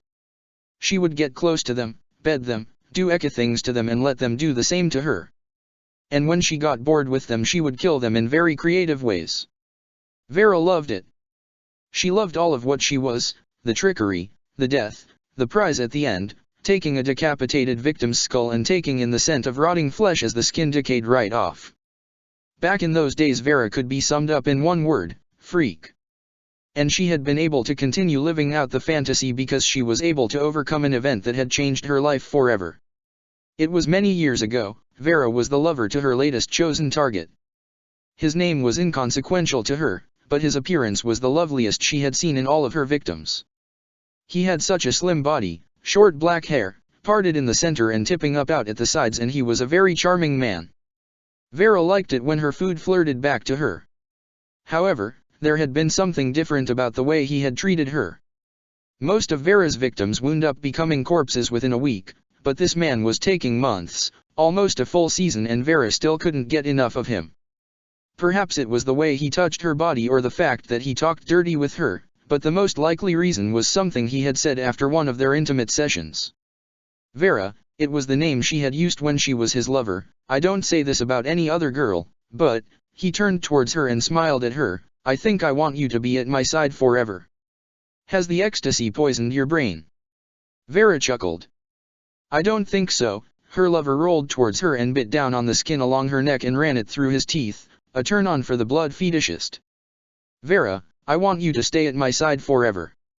I will forsake all other women, if you'll only be mine. It was the first time Vera had heard such a thing said to her. She had felt comforted by her lover's words, touched. And before she knew it, thoughts about killing him had vanished. However, because of this, tragedy struck. Vera lived in a bad part of Rukonga, and so criminals ran amok, and one time they came in and they murdered her lover. Vera had murdered them right back. However, as her knife dropped to the ground, Vera had understood the value of life. She remembered all the people she had killed. Some had families. Others had given up their possessions or jobs just because she asked them to. Men of all ages and body types, but, she felt something between her and her last lover. Maybe it was because she didn't kill him herself. Maybe it was because she didn't get to say goodbye. But the most likely reason was that Vera had almost felt like quitting her game because of him. In honor of her lover's memory, she had stopped. She didn't kill anymore. She went off into the woods and she did her best to come to terms with the value of another's life. And it was there that her fate was sealed. She met a soul reaper in those woods. He saw Vera, called her over. And though they were talking dirty, without her consent, he began making advances on her. Vera fought back. She would not let him ruin her, and she eventually did kill him before things got out of hand, but then a hollow attacked. With the broken blade of her dead victim, Vera used it to slay her opponent. It was easy and Vera liked it. And that's what made her decide to become a soul reaper. However, when she reached the CRITI and sat down at the exam, she was met with smiling faces and tons of questions. Vera didn't want to talk about it and became very skittish. She lied and left blank some of the questions to her psychiatric evaluation. She didn't want to talk to anyone and she shut herself in. No one should know her past. She was only here to slay hollows, savor the thrill of the hunt. She didn't want to kill humans anymore, but part of her though still needed to kill something, carry a weapon, and eliminate a friend or foe. The almost rape haunted her and her nameless lover haunted her dreams.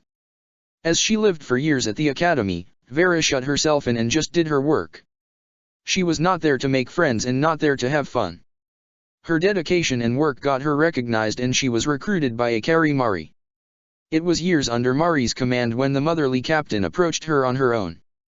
Vera was skittish.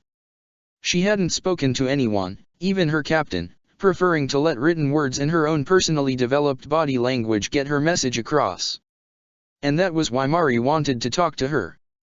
Vera, she said to her one-on-one, I don't know why it is you don't speak to anyone, frankly it doesn't matter to me, but if you're suffering for some reason or another, it's okay to have someone to talk to. I see my squad as a family, Vera. I want you to know, if you need to talk to anyone, that you can always talk to me. I'm your captain.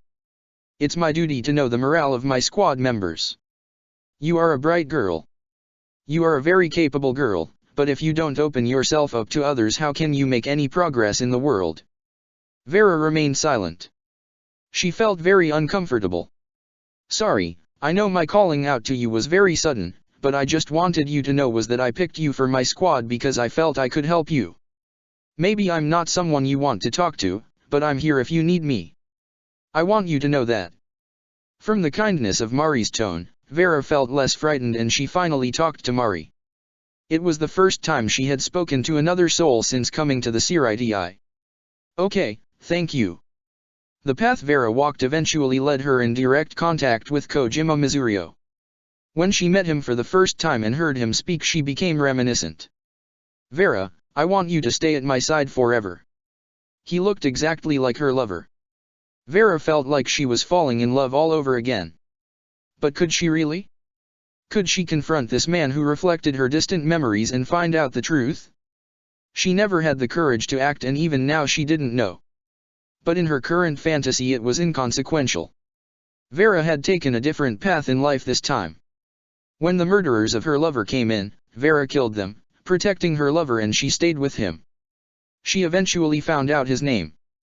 Since Vera did not remember it in life, the spell upon her gave one that matched, Mizurio. Of course, even love that ran as deep as the love she had runs dry eventually, and when it ran dry, the jagged, short blade was drawn. Vera-chan, what are you doing?" Vera smiled and spoke in her childlike voice. There were no tears and there was no hesitation. Just a creepy girl whose lover had failed to please her and she was ready to move on. "It's time for you to exit the stage, Mizurio. You've made me very happy for so long, but I'm bored now." "Vera-chan, hold on. Put the knife down. I knew you were disturbed, but I thought you had stopped. I love you, don't you love me?" "I did love you, Mizurio," Vera said with her sincere, childlike voice as she made her murderous advance, "but love does not last forever. But you're different from the others. I won't leave your body to rot. I'll make meat cupcakes out of you and then you and I can be together forever." Mizurio was backed against the wall as Vera approached him, her untamed riot so flooding the small cottage, paralyzing him in place. Vera walked up and made an incision right along his chest with her jagged knife, still smiling. "You were the best I had.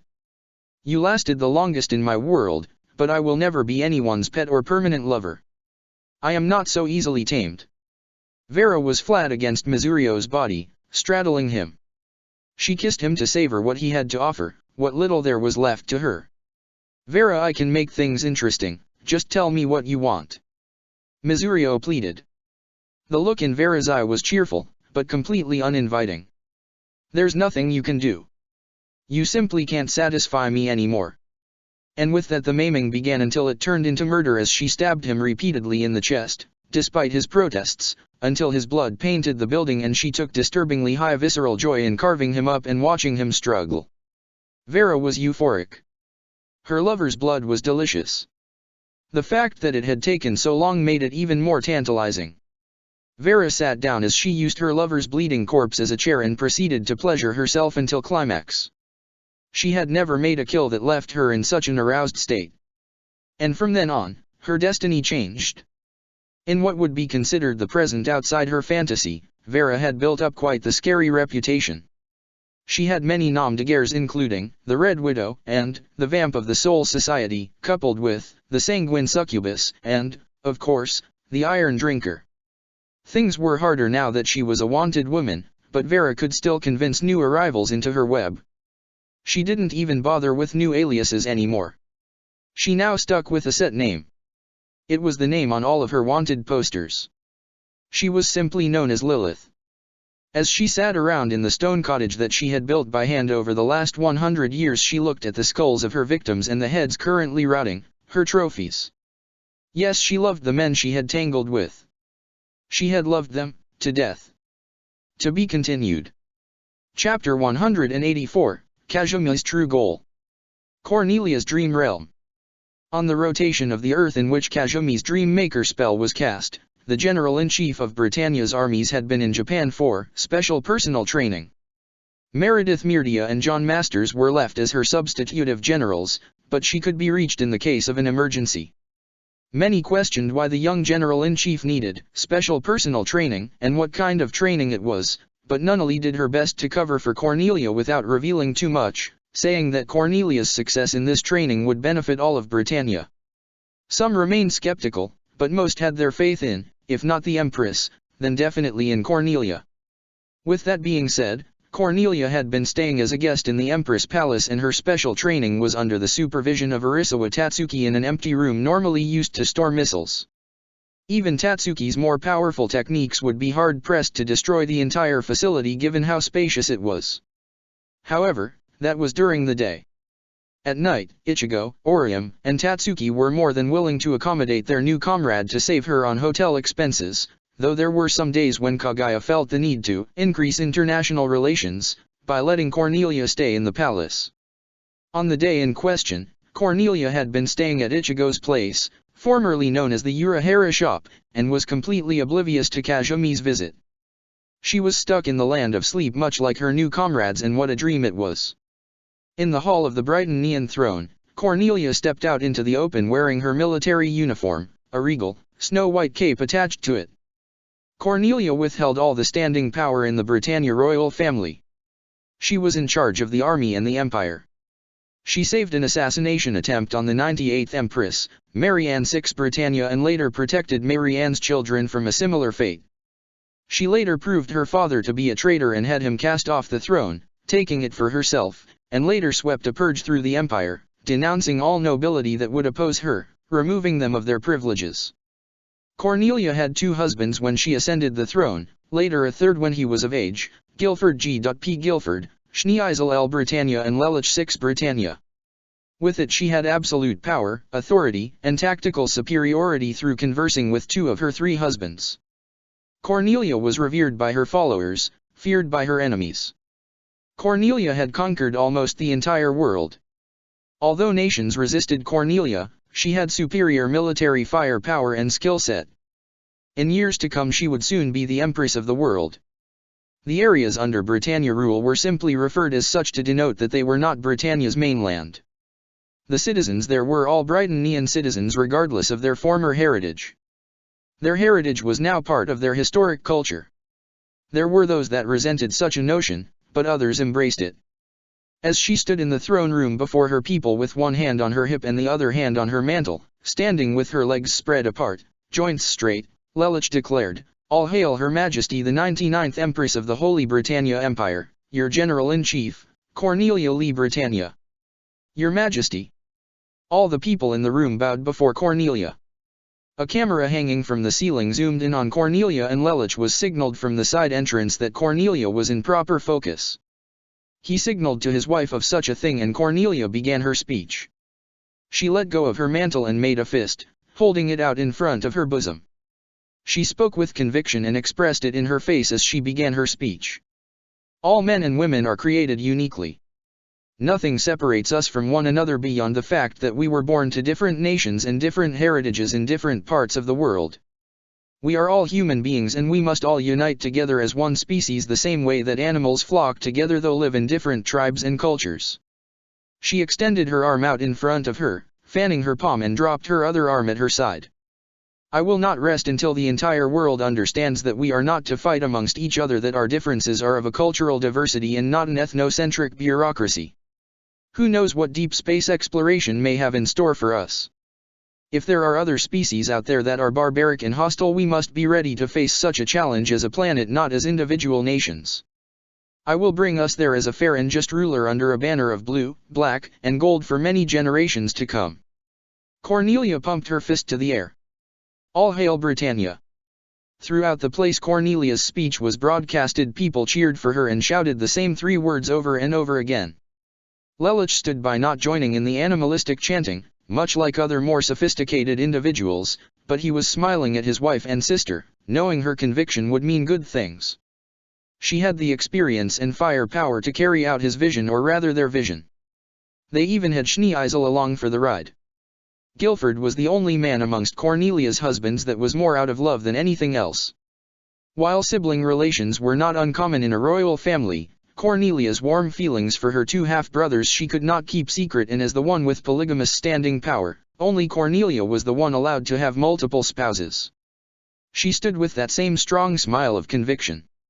It was a smile that said, "Try to defeat me if you dare. You will fail." After everyone cleared out in the aftermath of Cornelia's speech, she had her chauffeur, her half-brother Odysseus, denounced of his royal heritage during the purge, escort his younger sister to military HQ. There the Knights of the Round awaited her on the top floor. Guilford was the Knight of One and Cornelia's personal bodyguard. During the purge, Bismarck Waldstein had attempted to take vengeance for Charles rather than serve his country and was publicly executed.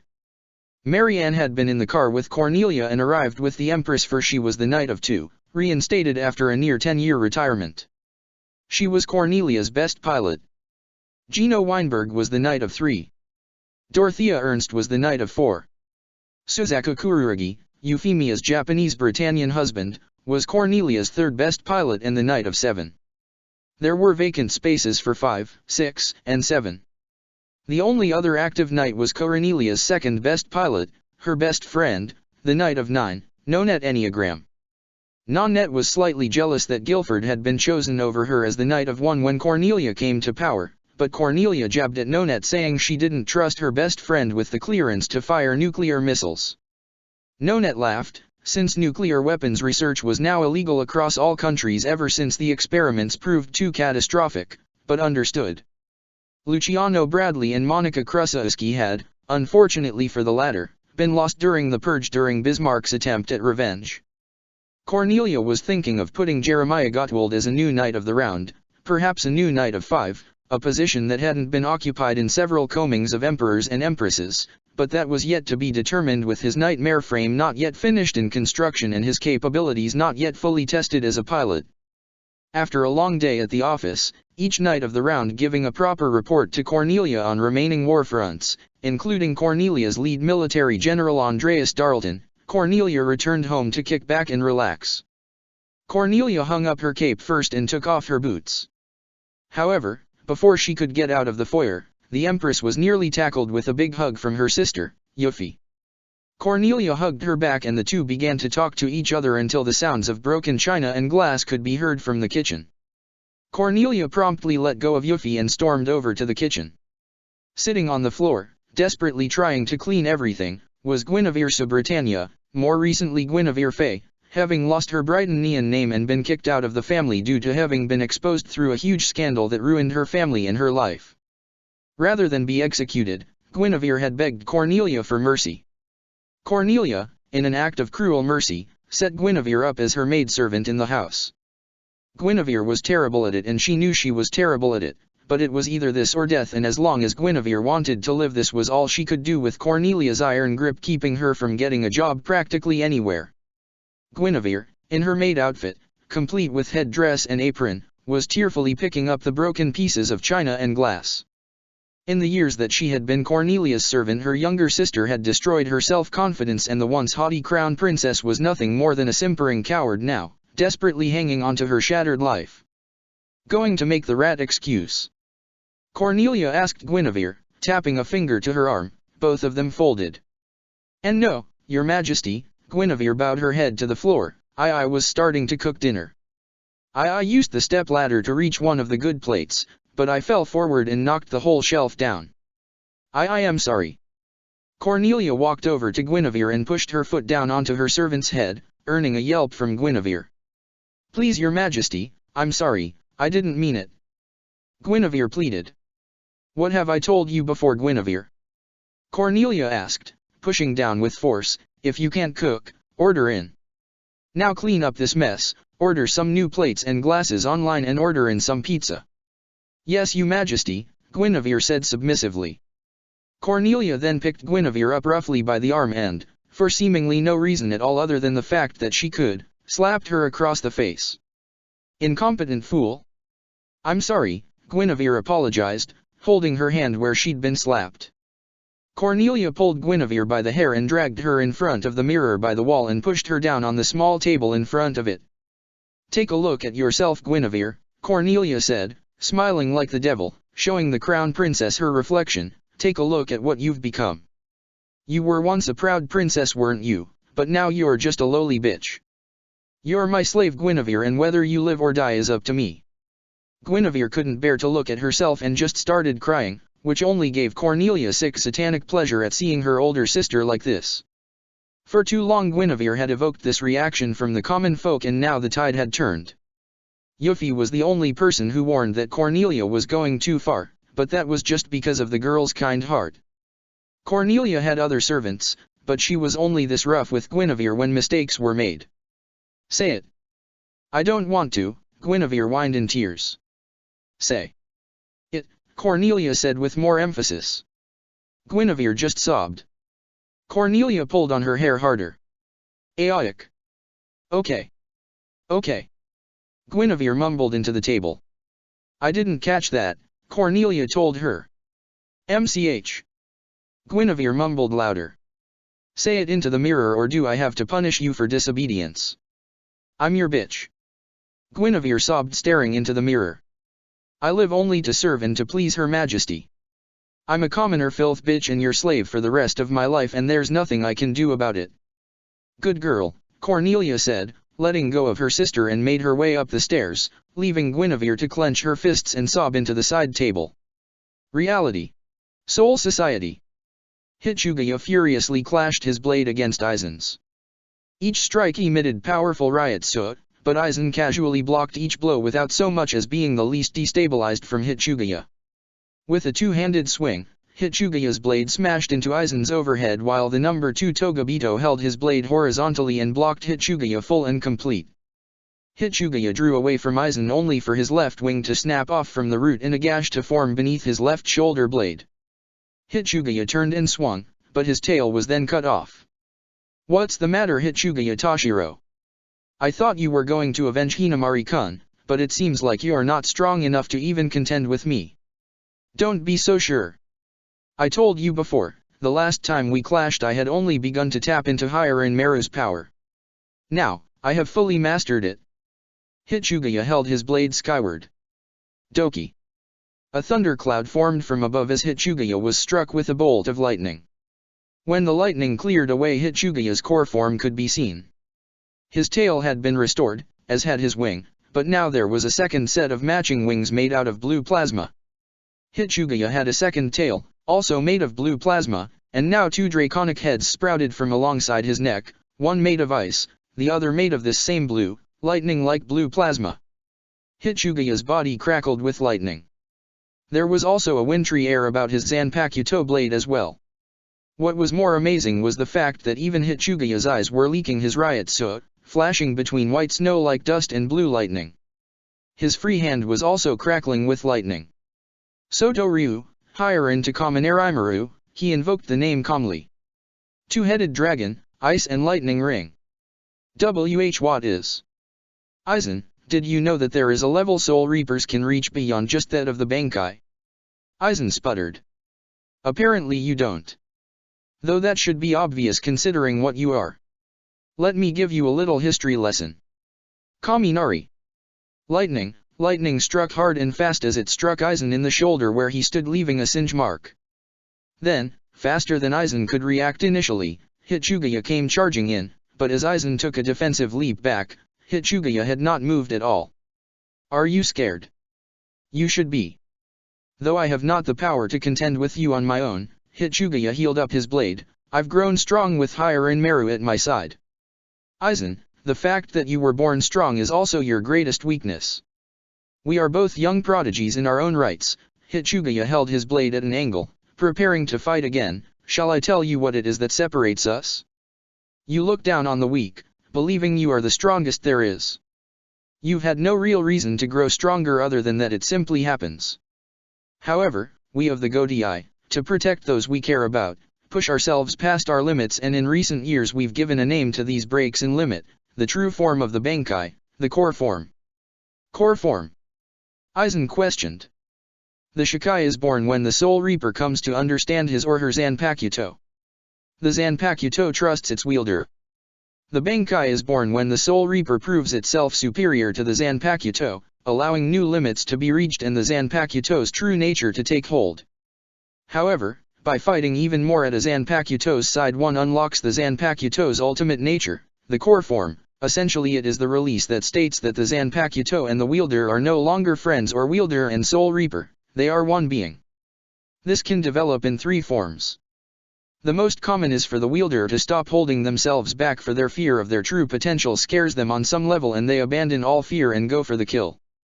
The second type, a rare type, allows the wielder to surpass their normal limits and unleash the wielder's true nature as a combatant, essentially taking on a stance of battle they feel suits them best rather than what suits their Zanpakuto, a sign of loyalty from the spirit. However, Hitsugaya said as lightning crackled around him and the air beneath him frosted over, I'm partial to my type the most. My type is when Zanpakuto and Soul Reaper merge and are one being. It is a sign that together that there is nothing we cannot accomplish, that two souls are better than one.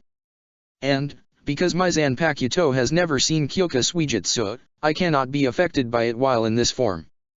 Aizen, your trump card, Hitsugaya rushed in and struck down, has disappeared. Aizen dodged back as ice formed along his coat. Hitsugaya came in from behind and stabbed from the back. Aizen turned to block. Although Hitsugaya was still far beneath the man's level, he was definitely closer than he had ever been before in his life. With significantly stronger strikes, Hitsugaya pushed Aizen back with powerful swings until he flung out his arm wide. Haya no Arashi.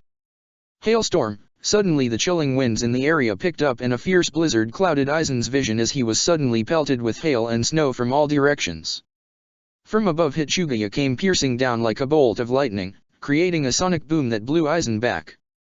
Aizen's Ryutsu managed to keep him steady, but the resulting shockwave created a cold snap and crater where Hitsugaya had landed. Aizen took a deep calming breath and went after Toshiro once more, putting the captain on the defensive.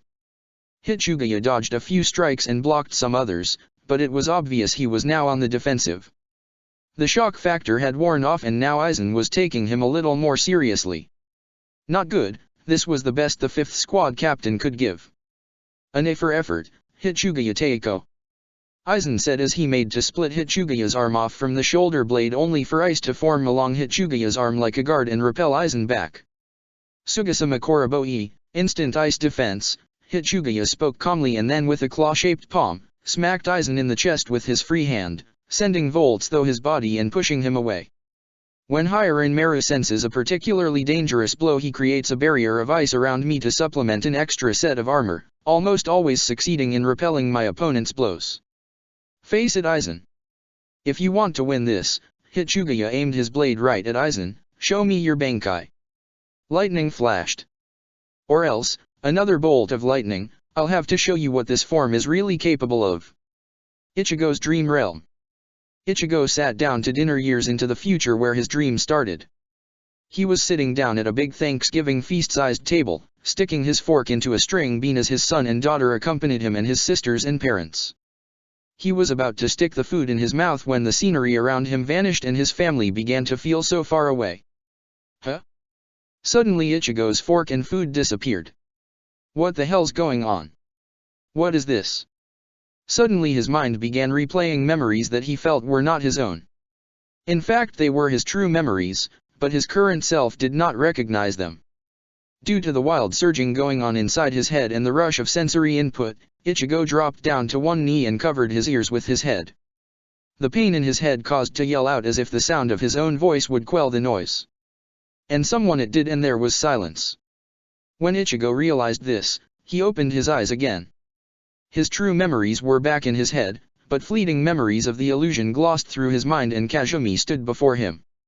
The scene had changed. He was now standing in a large dojo that looked like it was meant for a giant since the steps were so large that each rung was a skyscraper compared to Ichigo. Kazumi-san. He smiled as he stood up. Aren't you a sight for sore eyes? Why do you smile at me? Kazumi frowned. You saved me, didn't you? I was under some kind of illusion, wasn't I? Ichigo asked. Kazumi chuckled as she stretched her arms above her head and then folded them under her chest. Don't you remember what I said to you last time? Last time. And when that time comes, you and I will be enemies. Ichigo's eyes widened as realization hit. I see my words reverberate inside your mind. Good. Now, let me explain. She whipped out one of her claws and angled her arm in front of her body as the claw glistened in front of her face. You, as well as everyone else you know in Soul Societe and in your life, with spiritual power, has been affected by my powerful Dream Maker spell that I've amplified with Aizen, Talbumasuk, and Tsukishima's abilities, resulting in a world where you can live out your deepest desires, but it is all just an illusion. Thanks to Tsukishima, though you have no idea, but in reality the one pulling your leash, a literal leash formed itself around Ichigo as Kazumi held the end of it and yanked forward, causing Ichigo to stagger, is me. The leash disappeared. I control this entire pocket dimension within your own heart and mind and every other dimension like it. With another snap of her fingers, Ichigo was put in his Shiakusho, sealed form. What the dash. And now it is time that I finished you off. Fight me. Kazumi readied her claws. Ichigo looked at Kazumi with defiance. No. What was that? I said no. I won't fight you. You're above this, Kazumi. Kazumi scowled, dispelled her claws and, in the next moment was in Ichigo's face, hand clamped around his throat, body hoisted into the air. You know nothing about me. My help when you went to rescue your sister was for personal profit, nothing more, nothing less. I am a Togabito, Ichigo. I have no moral code. There is no low I won't sink to get what I want. I am here to kill you, and when I'm finished with you, I'm going to slaughter everyone else by breaking into their dimensions and destroying them as well. And when I go for Orium, I'll make sure to describe in gory detail how I tore you apart. Kazumi's taunting got Ichigo's attention and he bit her hand and she let him go. It didn't even hurt considering the difference in their Ryutsu. Ichigo felt like he was biting steel, but Kazumi could see his anger and let him back away and draw out Zanjutsu. Leave my wife out of this. Sorry, Kazumi folded her arms. No can do. She unfolded them, whipped out her claws and took her stance. Every ally of you and Lamperouge Lelich must fall. I won't let you do that. Then do your best to stop me, Kazumi taunted. Now do you desire to fight me?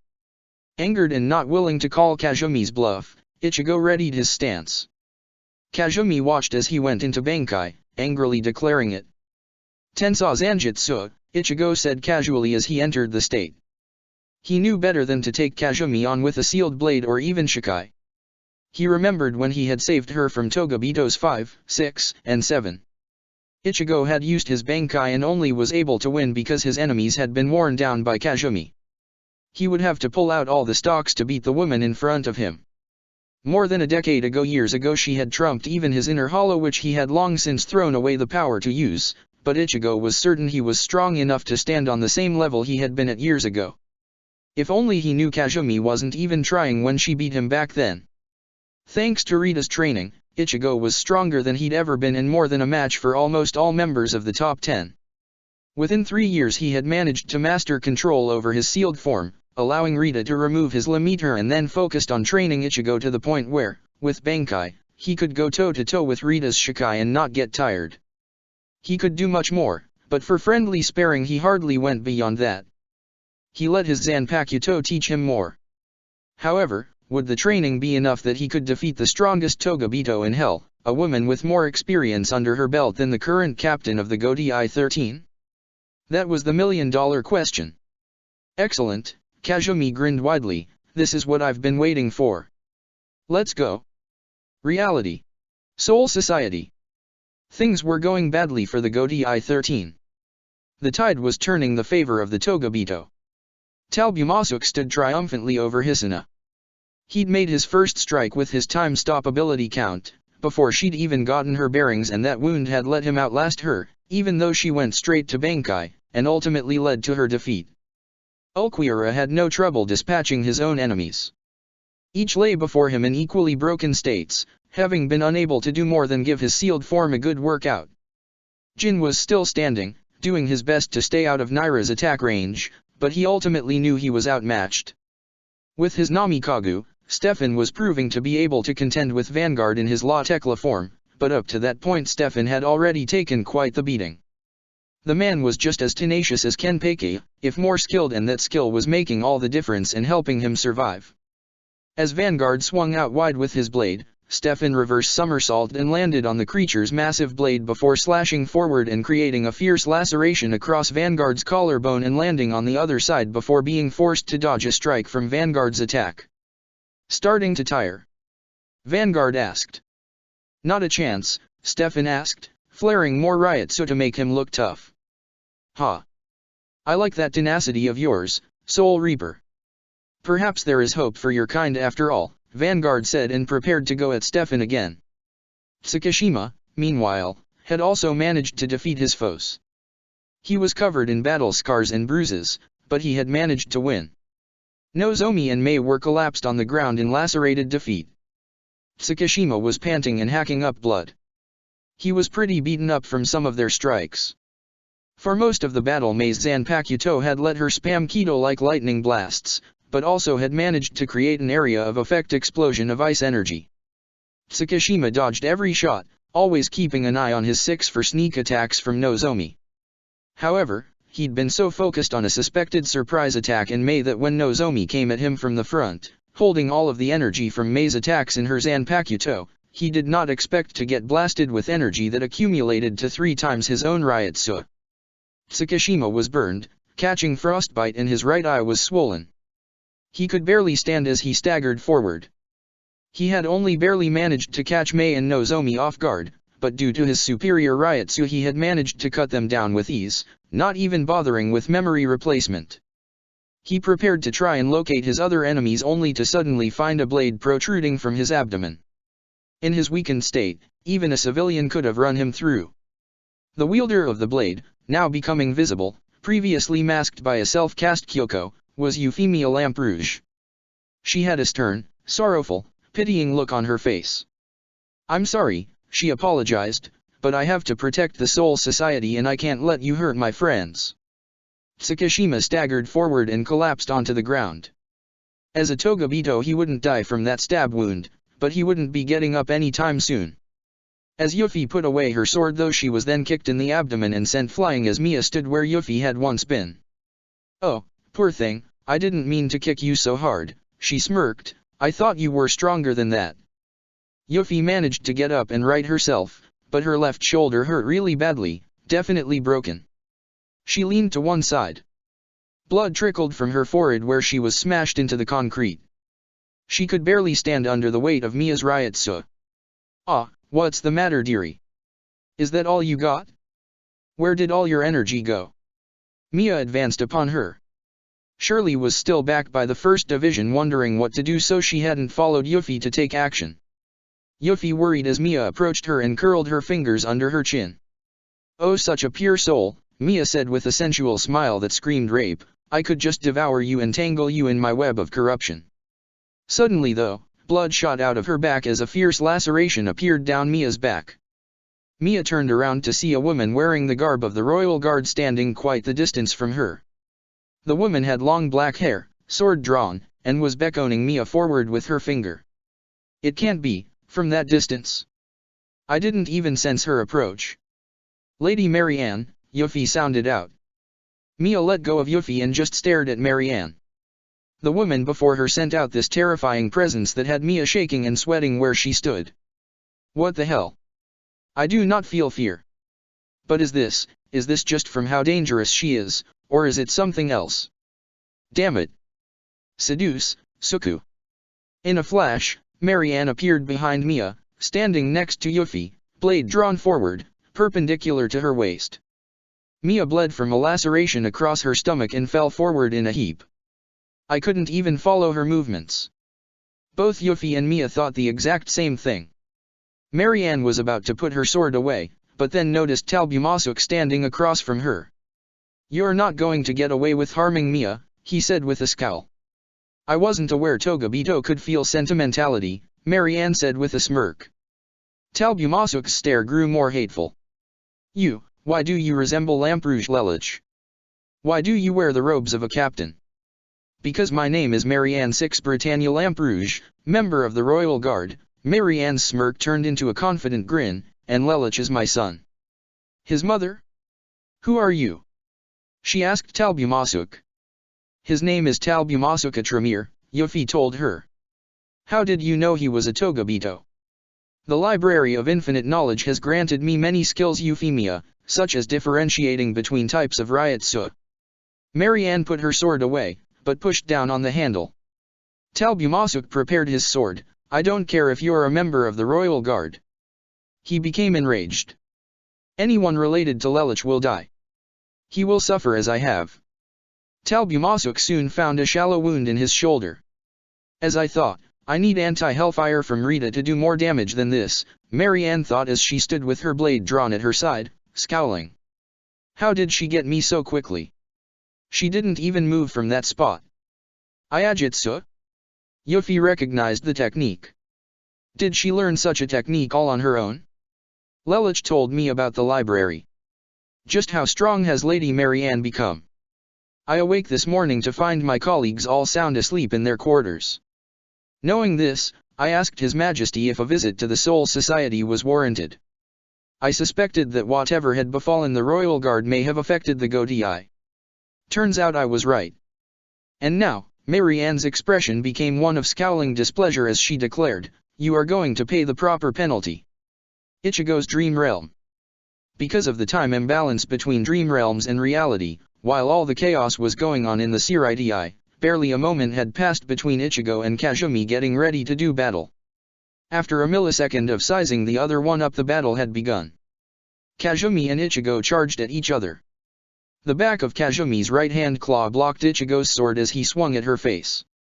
She made to stab him in the throat with her other arm. Ichigo used a burst of Shunpo to immediately get behind her and attack, but Kazumi was ready for it and crossed her claws behind her back to block before turning around to strike, imbuing her weapons with electricity. Sparks flew as Ichigo was pushed back by the blow, disoriented. Kazumi rushed forward at an intense speed. Ichigo braced for impact, but as she neared she spun towards Ichigo's left and backhand slashed along his face. Ichigo blocked just in time. Good reflexes. Kazumi complimented as she put pressure on Ichigo. She knew she was holding back considerably. She wanted to test Ichigo's resolve before powering up. She also wanted to make sure that he was strong enough to contain her standard level, a mere 60% of using none of her special abilities, only 15% of her full power. As Ichigo struggled to push Kazumi off, he imbued Getsuga into his blade and then declared loudly, "Getsuga Tensho." Kazumi took to the skies and crouched down on air as a gigantic half-sphere of Getsuga engulfed the area where Ichigo had once stood. Wasn't expecting that. He's certainly improved. Ichigo stood and looked up to where Kazumi was crouching and watched as she dropped to the ground before swinging out his blade. You really want this fight to be fair, don't you? Kazumi was caught off guard by the question. If you really wanted to kill me, you could do what Aizen does and use psychological warfare and manipulate this entire place to your advantage to crush me, but you only are using your own power. Why? Do you think I'd answer that? Kazumi asked, readying her weapons. At least you admit it, Ichigo said, doing the same. What's the point in denying what is true? Ichigo's scowl turned less hateful, but it wasn't significant enough to notice. He wasn't going to let Kazumi hurt his friends, but he couldn't help to wonder what was driving her. He tore back towards her and took a fierce two-handed, horizontal swing. Kazumi blocked, but the sheer impact and force pushed her back. Getsuga Tensho. Ichigo fired off the arc, but Kazumi was quick enough to dodge as she took to the air. She twisted her body like a drill and tore towards Ichigo like a tornado. Ichigo braced the impact and stopped her only for Kazumi to backflip and kick him in the jaw. She then took the granted opening and stabbed forward, but with Shunpo Ichigo dodged backwards and she missed. Ichigo fired off several weak Getsuga blasts at breakneck speed. Kazumi deflected each one, moving like she was dancing as she did. Ichigo then used Shunpo to get behind her and swung down. He missed and Kazumi leapt to the side slightly, turned and let loose a flurry of kicks into his face. Ichigo blocked with his free arm, grabbed Kazumi's leg during one of the kicks and threw her. Kazumi flipped heels overhead as she gained aerial control and stood her ground. Neither she nor Ichigo were the least bit tired. Excellent, you're doing just as I expected. Last time we clashed, your unstoppable hollow form wasn't even a match for me, and here you are containing my basic level of power. I'm impressed. 20 years and the anti-hellfire have truly made you a superb warrior. Kazumi stood up straight. But enough is enough. She turned her wrists so that her palms were facing Ichigo, but her fists were clenched loosely. Kazumi smiled widely.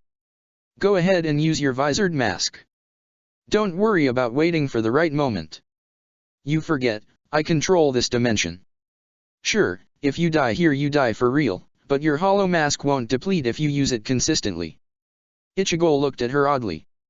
Oh, trust me, Kazumi chuckled, understanding his confusion, you're going to need the handicap. This is hardly my real strength, but you're using more than half of yours. Your visored mask can considerably make up the difference. Go ahead.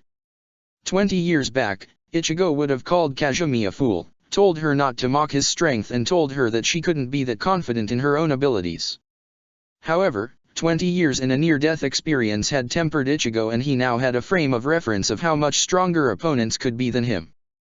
Chad once remarked that Ichigo lacked experience during his early days as a Soul Reaper. However, while Ichigo was much less experienced at being a Soul Reaper than any of the current captains, he had enough now that he wasn't any part an incompetent fool. If someone was going to be cocky and arrogant, that was their tomfoolery.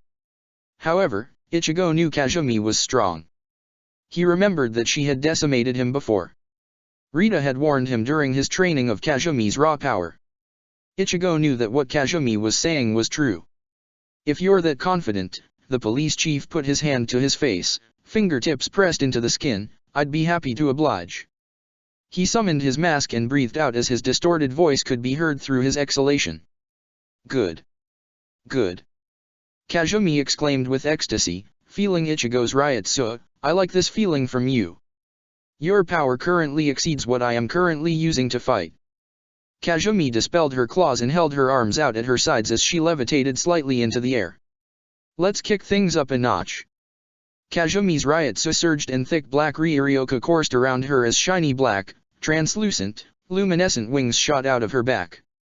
Their design matched that of a fairy, with 4 winglets on each side and string-like ends at the bottom, but their shiny midnight black color was evidence of the dark powers Kazumi was utilizing. Her Ryutsu stopped surging and Kazumi prepared to face Ichigo, unarmed. Are you ready? Aren't you going to summon your weapons? What need have I for inferior weaponry? Kazumi said as lightning sparked in one hand and fire burned in the other. The elements of destruction themselves are mine to command. The elements crackled in a bigger area around her hands. She smiled invitingly. Come on. Ichigo went blazing forward towards Kazumi, his hollow mask augmenting his capabilities, but as he neared, Kazumi projected a magical rectangular barrier that fully blocked his attack and then teleported instantaneously to his side and let out multiple, continuous bolts of lightning from her fingertips towards the Soul Reaper. He dodged with Shunpo only for Kazumi to spam beach ball-sized fireballs at Ichigo, but they were the consistency of meteors and flying towards him like runaway ice cream trucks. As Kazumi had done before with his weak Getsuga blasts, Ichigo cut away all of his enemies' attacks, and just like before, Kazumi flanked Ichigo and attacked. Sarenhari. The powerful dark blast engulfed Ichigo as he was pushed back a considerable distance. The right, upper side of his mask was blasted clean off and Ichigo's sword arm and shoulder were seared. Tensing, Ichigo restored the Ryutsu lost by repairing his Shiakusho and restored his mask to go back at Kazumi full force. He extended his blade towards her, but Kazumi was already gone and attacking from his left side. Proton Laser. A thin beam of yellow energy struck Ichigo, but turned, reflexively used Getsuga and managed to repel the attack, but Kazumi got behind him in the air and made to kick Ichigo in the side of the head. The substitute blocked with his sword, but Kazumi did not bleed. Ichigo moved with Shunpo, causing the force from Kazumi's kick to make her spin in a circle. She dropped straight to the ground like an anvil in free fall, and when she sensed Ichigo coming up behind her, she pivoted and pressed her palm firmly into his chest. Aura Shadow Cluster. A bright blue ball of energy blasted into Ichigo's chest. However, before the attack could charge, Ichigo pulled back and deflected it into the ceiling. I don't get it. If she had used Sarenhari just then, or even her Konrin Meiho, I'd be dead right now. She should be using these attacks consistently if she really wants to kill me, but she's not. What the hell is she waiting for? I could ask you the same thing. Ichigo was alarmed as to how it seemed that Kazumi had read his mind. No, I don't have telepathy, but it's obvious you're wondering why I'm not using Sarenhari more religiously or Konrin Meiho at all. Kazumi stretched her arms above her head, scowled and then dropped them at her sides. I could ask you the same thing. Why are you holding back? Kazumi crossed her arm up towards her bosom and then thrust it out at her side, palm spread open. I gave you 20 years. I figured you'd be able to master that demon within you in that time. Why aren't you using it? Ichigo was shocked to hear Kazumi making such a declaration. By now that form of yours would be on par with my full power. This is only 60% of what I am truly capable of. So why won't you use it? Kazumi shouted. Ichigo scowled. I threw it away. You what? The Togabito snapped. I got rid of it. That power was inhuman. My hollow and I came to an understanding. I discarded that power. You fool. Kazumi declared, and with power and speed faster than he could react, Kazumi kneed him in the stomach and uppercut him in the jaw. Kazumi drew back her hands and created the same blue ball of energy as before. Aura Shadow Cluster. She blasted Ichigo straight into the back of the bottom stair. Ichigo bounced off it like a wall and Kazumi stood away from him, pissed off considerably. You knew I would eventually fight you. Why would you discard the only power you had that had any capability of fighting me? Are you some kind of moron? Do you even understand what you're asking? Of course I do. I want to face you at your full power. How can I prove my ability to surpass Rita if I cannot crush the years of experience and power you have accumulated? Is that what this is all about? Ichigo asked. I must be stronger than her. I am going to surpass her and get my revenge, but all of you need to die first. She won't confront me otherwise. I still can't use that power. Ichigo shouted. You lie. I hate liars. If you won't use it willingly, I'll force it out of you. Calling upon the power of the dimension, Kazumi attempted to force Ichigo's demon out into the open, but Ichigo's suppression of the power, along with his own willpower, resisted the transformation. Ichigo held steadfast and steeled his resolve not to transform. He breathed deeply with a determined scowl to retain his humanity. I don't care what it takes. I will force it out of you. Kazumi charged up and prepared to unleash her full power without the use of her Zanpakuto, which rounded out to 80% her maximum. Lotus System Restriction Bypass, Level 108.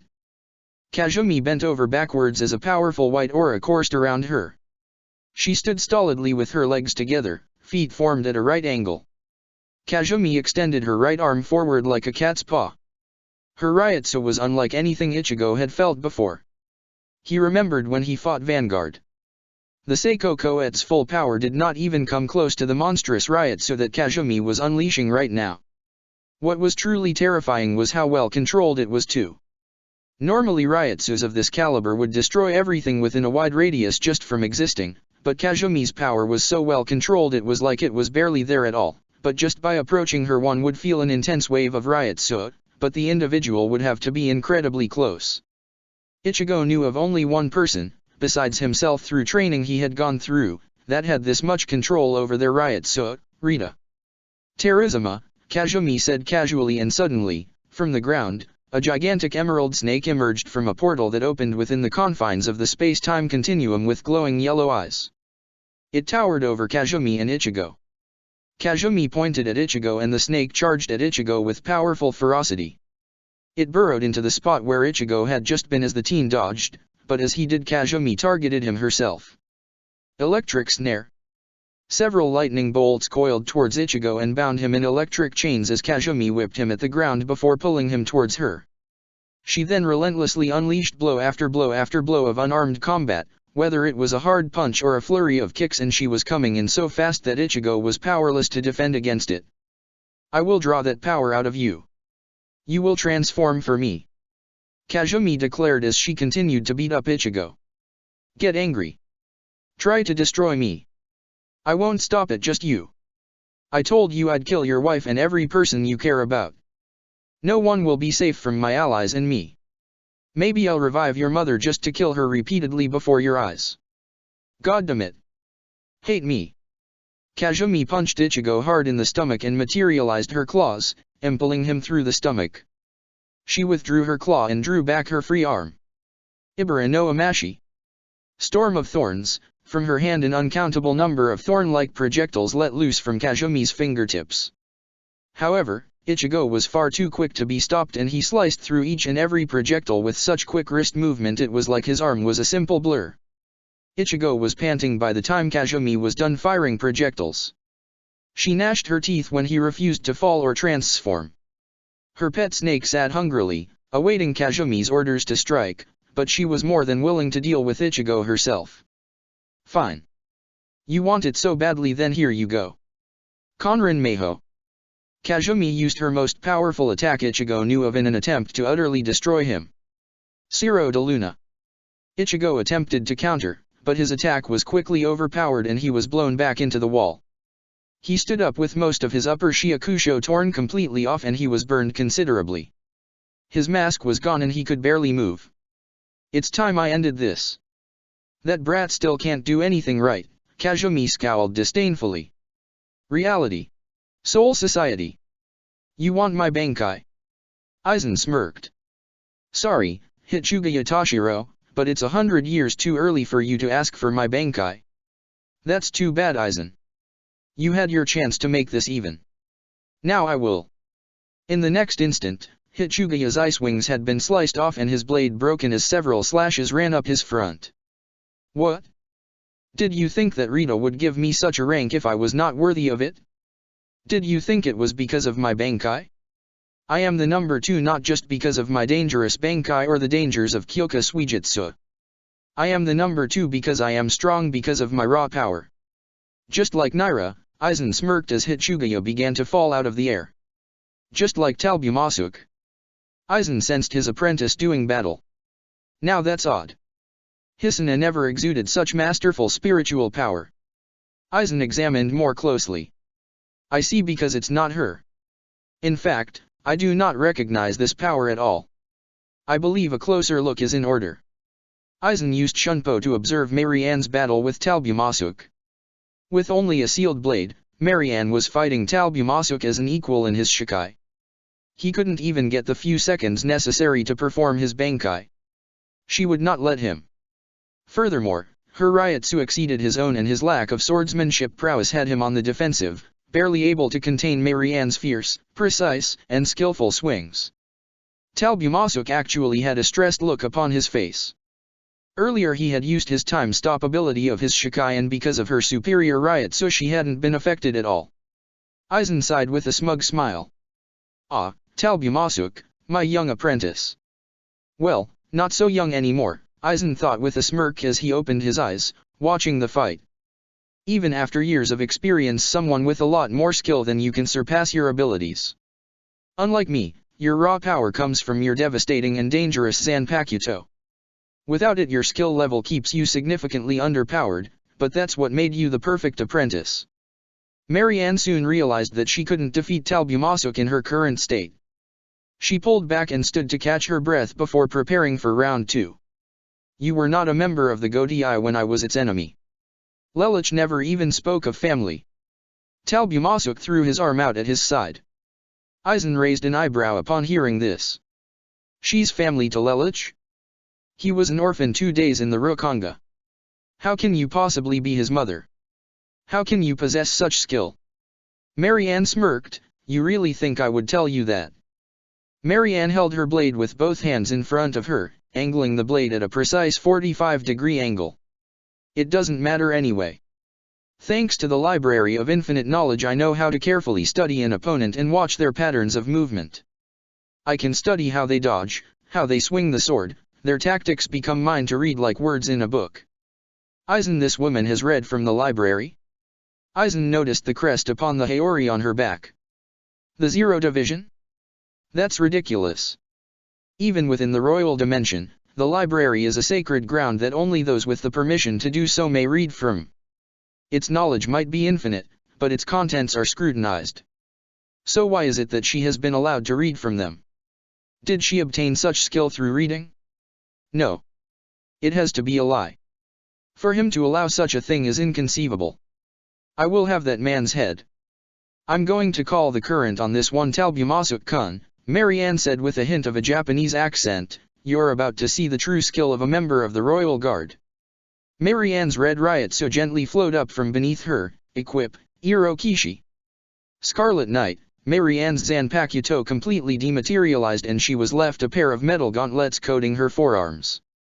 Each had a significant number of plates in the design with a gemstone embedded on the backs of the hands. What kind of Zanpakuto release is that? Aizen wondered. Does she intend to fight with her fists? Marianne then reached for her Haori and threw it off before tearing the shoulders and forelegs off her Shiakusho. Come, Marianne goaded with a wave of her fist, I will show you the power of the one once titled Marianne the Flash. Talbumasuk smirked. You think you can take me? Bankai. Talbumasuk's two swords were at the ready. Korokami no Jiken to Kyuken. He dispelled his swords and used his blue aura. Shinsei no Hanu. The blue flame ripped towards Marianne, engulfing her as she disappeared into the blue flames. She leapt into the flames. Talbumasuk was no idiot. He knew what he saw and what he saw was not pleasing. Marianne was crouched down low before him. She was mostly unscathed save for a few minor burns and she was holding something. A dagger perhaps, no a sword? Whatever it was glowing and in the next instant Talbumasuk has a cross-section wound form across his body and Marianne was crouched down behind him as two more formed. She had her arms crossed across her body. In one hand was a small, normal, hooked dagger. In the other she held onto a long sword with no guard, but more importantly the blade was made completely of reishi, similar to that of a Quincy's Silly Schneider. If not for the length one could call it an exact replica. Marianne then stood up and the weapons disappeared. Almost instantaneously she had two new weapons in her hands, a katana forged of black steel and another that looked chipped and worn out. With a turning, sweeping spin Marianne went hurtling towards Talbumasuk as she slashed him faster than lightning with both weapons. Blood spilled from his body as if he had just been hit with the speed of Kurosaki Ichigo, augmented with the power of Zaraki Kenpei, only even more so. Sensei. Talbumasuk fell backwards onto his back as Marianne turned towards Aizen to look at him. Sosuke Aizen, I presume. That's quite an interesting Zanpakuto you have there. Marianne dispelled the katana in her right hand and threw her hair magnificently out to the side. Why thank you, Marianne said and then looked towards Aizen with a serious stare, how you figured out what it's capable of. I'm starting to formulate some theories. Then come, Marianne said taking to the air by pushing her Ryutsu against the ground and letting the equal and opposite reaction push her into the air. She then created two double-edged sabers with the blades being made of pure energy rather than being made of hard steel. She flipped the tail ends of the weapons behind her back so that the backs of the weapons faced into each other. The energy of one saber was red. The other was yellow. Show me what you've got, Sosuke Aizen. Ichigo's Dream Realm. Kazumi punted Ichigo from a downed position as he tumbled along the ground. She tried to force his demon out of him, but he still refused to give in and his willpower trumped her desire to set free his demon. Seething with rage, Kazumi pinned Ichigo into the opposite wall he had impacted against earlier. Why are you so stubborn? She hissed. Transform. Hate me damn you. She shouted at the top of her lungs. Why are you so intent on my transformation? Ichigo shouted at Kazumi. Do you have a death wish or something? Yes. Kazumi shrieked at the top of her lungs and Ichigo saw the tears. She spoke as Ichigo felt the grip on his neck shaken and her whole body seemed to tremble. Kazumi let him go and dropped to her hands and knees. I seriously and honestly want to die, she sobbed, staring at the ground, that's all I've ever wanted. I told you before that you don't know me. You don't understand the hardships I've been through. She shouted in anguish. Ichigo stared at her in wonder, confused about her actions. She wanted to die? That was her real goal? No, there had to be more to that, Ichigo figured. Kazumi continued her explanation. You were my chance, she raised her voice, my one and only chance to escape all of it. Her voice came down again, I would finally be able to escape all of the pain and suffering. Kazumi-san, Ichigo reached out towards the Togabito. Don't touch me. Kazumi shouted, swatting Ichigo's hand away as she stood up and staggered back. Ichigo looked at the terror and fear in Kazumi's eyes that seemed to linger for a moment as she panted. That was no ordinary declaration. Ichigo looked at his now slightly bleeding hand. She did that on a reflex. Something terrible must have happened to her. There's a story behind this. Ichigo looked at Kazumi with strong, inquisitive eyes, and I want to know what. Kazumi was standing with her arms crossed over her body, clutching her shoulders and letting out small sobs. As a Togabito I cannot willingly die, I'll just be restored and forced to continue to live, but here, in this dimension, unbound by the will of hell, if I can be killed unbound by Rita and not by her hand I will truly and finally die. Kazumi smiled as she looked at Ichigo, I will finally be free. She then stomped angrily towards the Soul Reaper angry and harshly slapped him across the face. Because of the difference in power she broke skin rather than just leaving a red mark.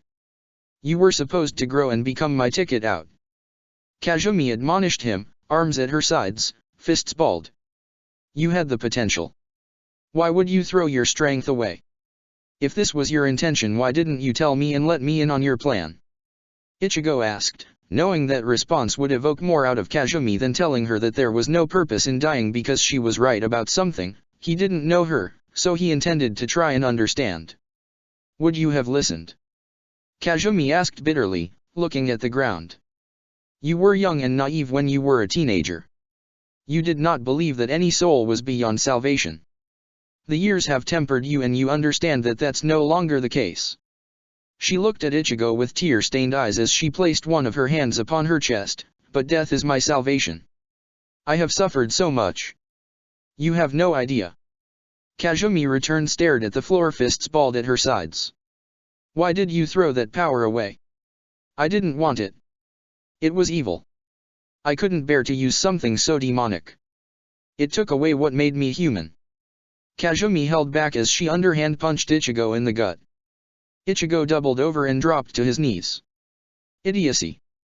She chastised. No power is demonic unless you succumb to it.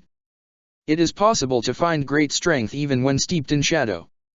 Ichigo slowly got to his feet again as Kazumi turned her back and began walking to the center of the floor. If, he coughed as he righted his body, that's how you feel, undo the mess you helped create. You can be free if your sentence is over, right?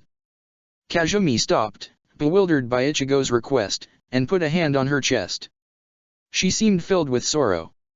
She pondered the prospect for a moment, taken in by Ichigo's good heart, but shook her head as she decided against it.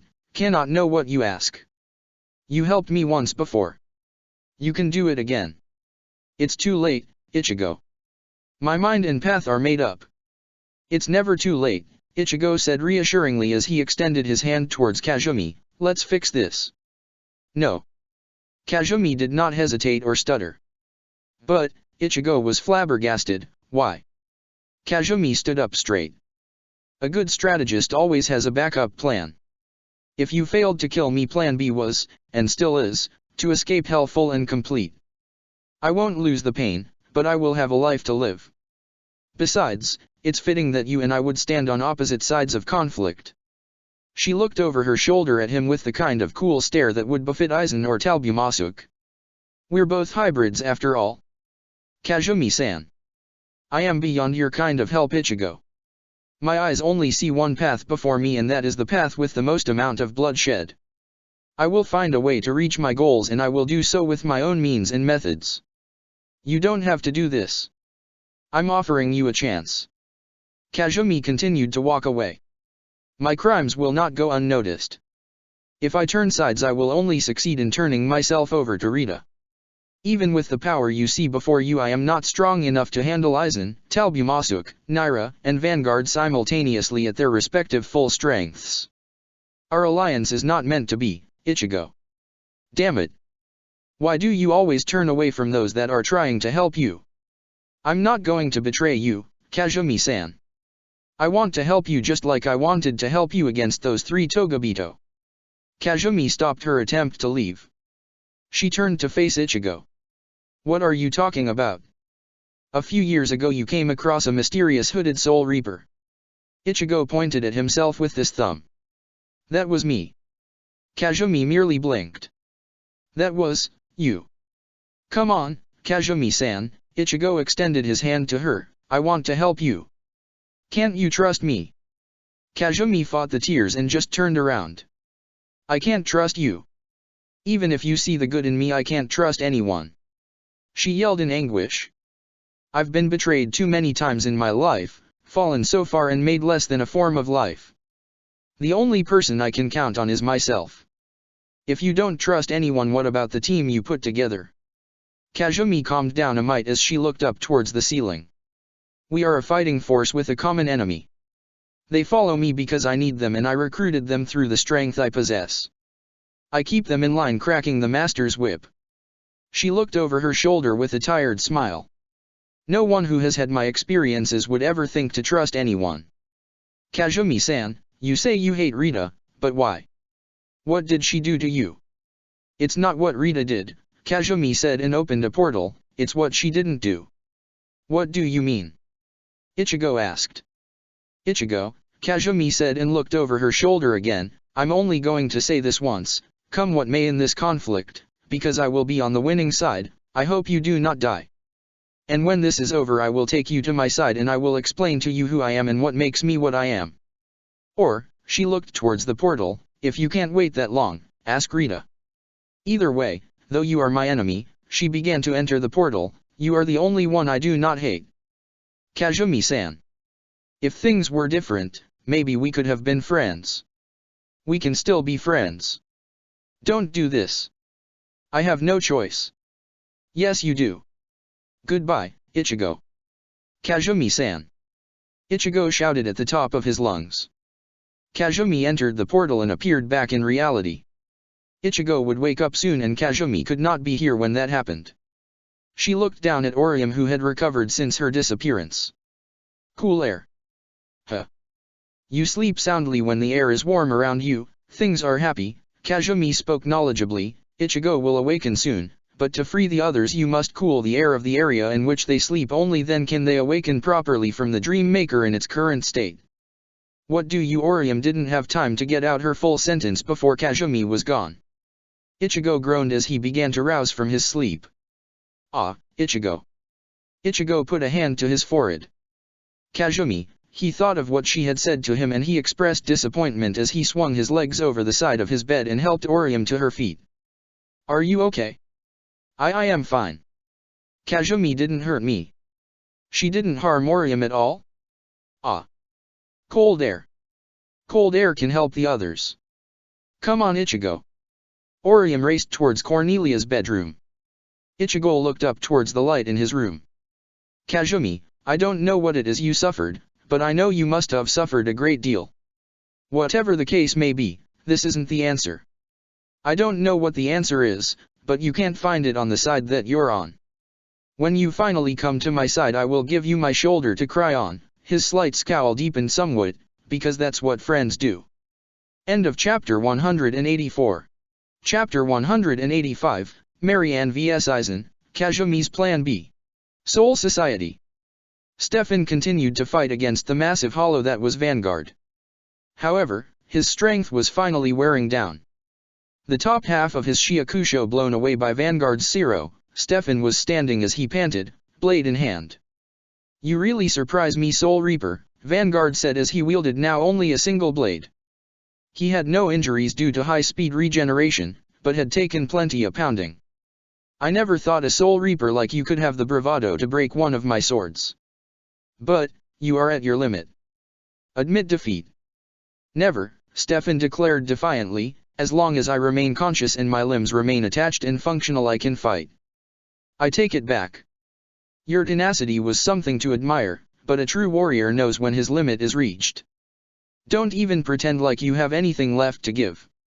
Vanguard then threw a punch to pound Stefan into the ground, but the captain remained standing as Vanguard impacted his fist against Stefan's sword, held with both hands. Stefan cut Vanguard's knuckles and rolled to the side. He then used his Nami Kagu to fire a high-pressure wave that cut into Vanguard's torso. Both wounds healed.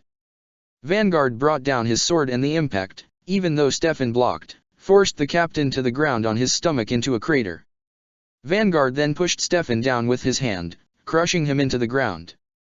You are broken, Luska Stefan. It is time for you to give up and accept your demise. I won't give up, Stefan growled, struggling to push up. You call yourself a master of evolution, that your limits keep rising higher and higher. Stefan reached his arm forward and stuck his sword into dirt in front of him. But your limits are also finite, else you would not still be number 8. I don't see what this is going to gain you. I strive to increase my limits. And you think we don't? Stefan asked and chuckled. You hollows have a lot to learn. Stefan grunted and the muscle in his right arm began to bulge. What? Understand this, you overgrown monstrosity. We are the Godii 13. We are the protectors of the Soul Society. Limitation are, Stefan's Ryotsu began to increase, what we make them. Vanguard's hand exploded and he recalled the stumped limb as Stefan was now standing again, his Ryotsu flowing around him, his muscles bulging like a wrestler on steroids. Vanguard regenerated his hand as he saw this. And my limitations are not yet reached. I can still go. Stefan leapt into the air with his Zanpakuto and attacked Vanguard head-on. I am Stefan the Lion. King of Beasts. Stefan then created a fierce blast of Ryotsu right down Vanguard's center, putting what remained of his strength into that one attack. Vanguard was completely engulfed by the strike as Stefan exited all the way to sealed form. How do you like me now? He asked, losing vision in one eye. He then felt his body give out and he fell forward into the dirt. Vanguard was shown to have an entire portion of his midsection completely torn out of his body. Luska Stefan, he said as his second sword shattered, Zaraki Kenpeke. I will remember those names. His La Tekla form disappeared and he returned to his base state, names of Soul Reapers who don't fail at evolution. Vanguard then fell forward and passed out along with Stefan. It was a double knockout. Meanwhile, Marianne and Aizen were engaged in fierce combat. The Zero Squad member had Aizen on the defensive. As she twirled her yellow saber she struck with one end and Aizen blocked only to turn her wrist the other way and force Aizen to block again. She then made 2 slashes with her red saber and then made a flurry of quick forward jabs before jabbing forward with both of her weapons and sent Aizen careening back with the force of her Ryotsu alone. As Aizen had never fought Marianne before, Kyoka Suijutsu could not work on her and she was paying careful attention not to look at his sword and simply looking at his face. Marianne used Shunpo to get as far as where Aizen's trajectory would take him. She switched both her weapons to a two-handed greatsword and held the blade towards the sky as she turned her body ready to swing out wide as Aizen came in. With a fierce show of force, Marianne smashed her blade into Aizen, the force of the swing sending him towards her left as blood was drawn and he went careening through 2 different walls. Marianne appeared above him as Aizen landed against a tree in the middle of a Zen garden. Marianne came rushing in with 2 short swords and spiraling towards him. Aizen dodged as Marianne slashed the tree to splinters. Aizen attacked Marianne from behind, but she masterfully crossed her swords behind her in an X pattern to block his attack before flipping backwards over his head and creating a sweeping strike that cut Aizen across the back. Without anti-hellfire I don't have the strength necessary to crush him. He can resist my attacks. I may have to step it up, but I'm afraid what will happen if I do. Marianne flipped backwards away from Aizen as he turned to take a swing at her. Marianne then dispelled a sword and took a straight shot with Kido.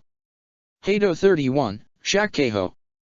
Aizen deflected the shot with ease, but Marianne had expected him to as she crouched low and pretended as if she was drawing a sword before creating one with a double-edged blade and slashing it up towards Aizen, cutting him.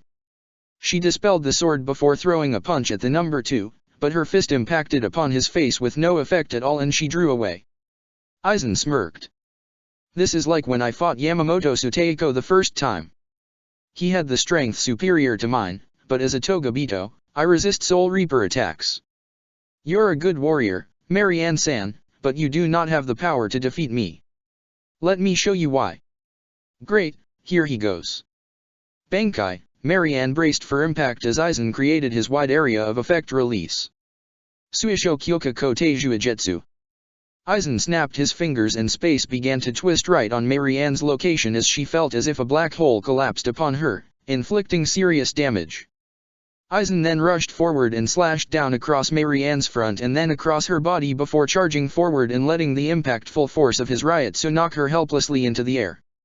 He then darted towards her intending to cut her down with a strike so swift it would slice her in half, but he then watched as Marianne, while still having aerial control issues, create a small dagger with her Zanpakuto and throw it haphazardly at him, forcing him to change his trajectory only slightly.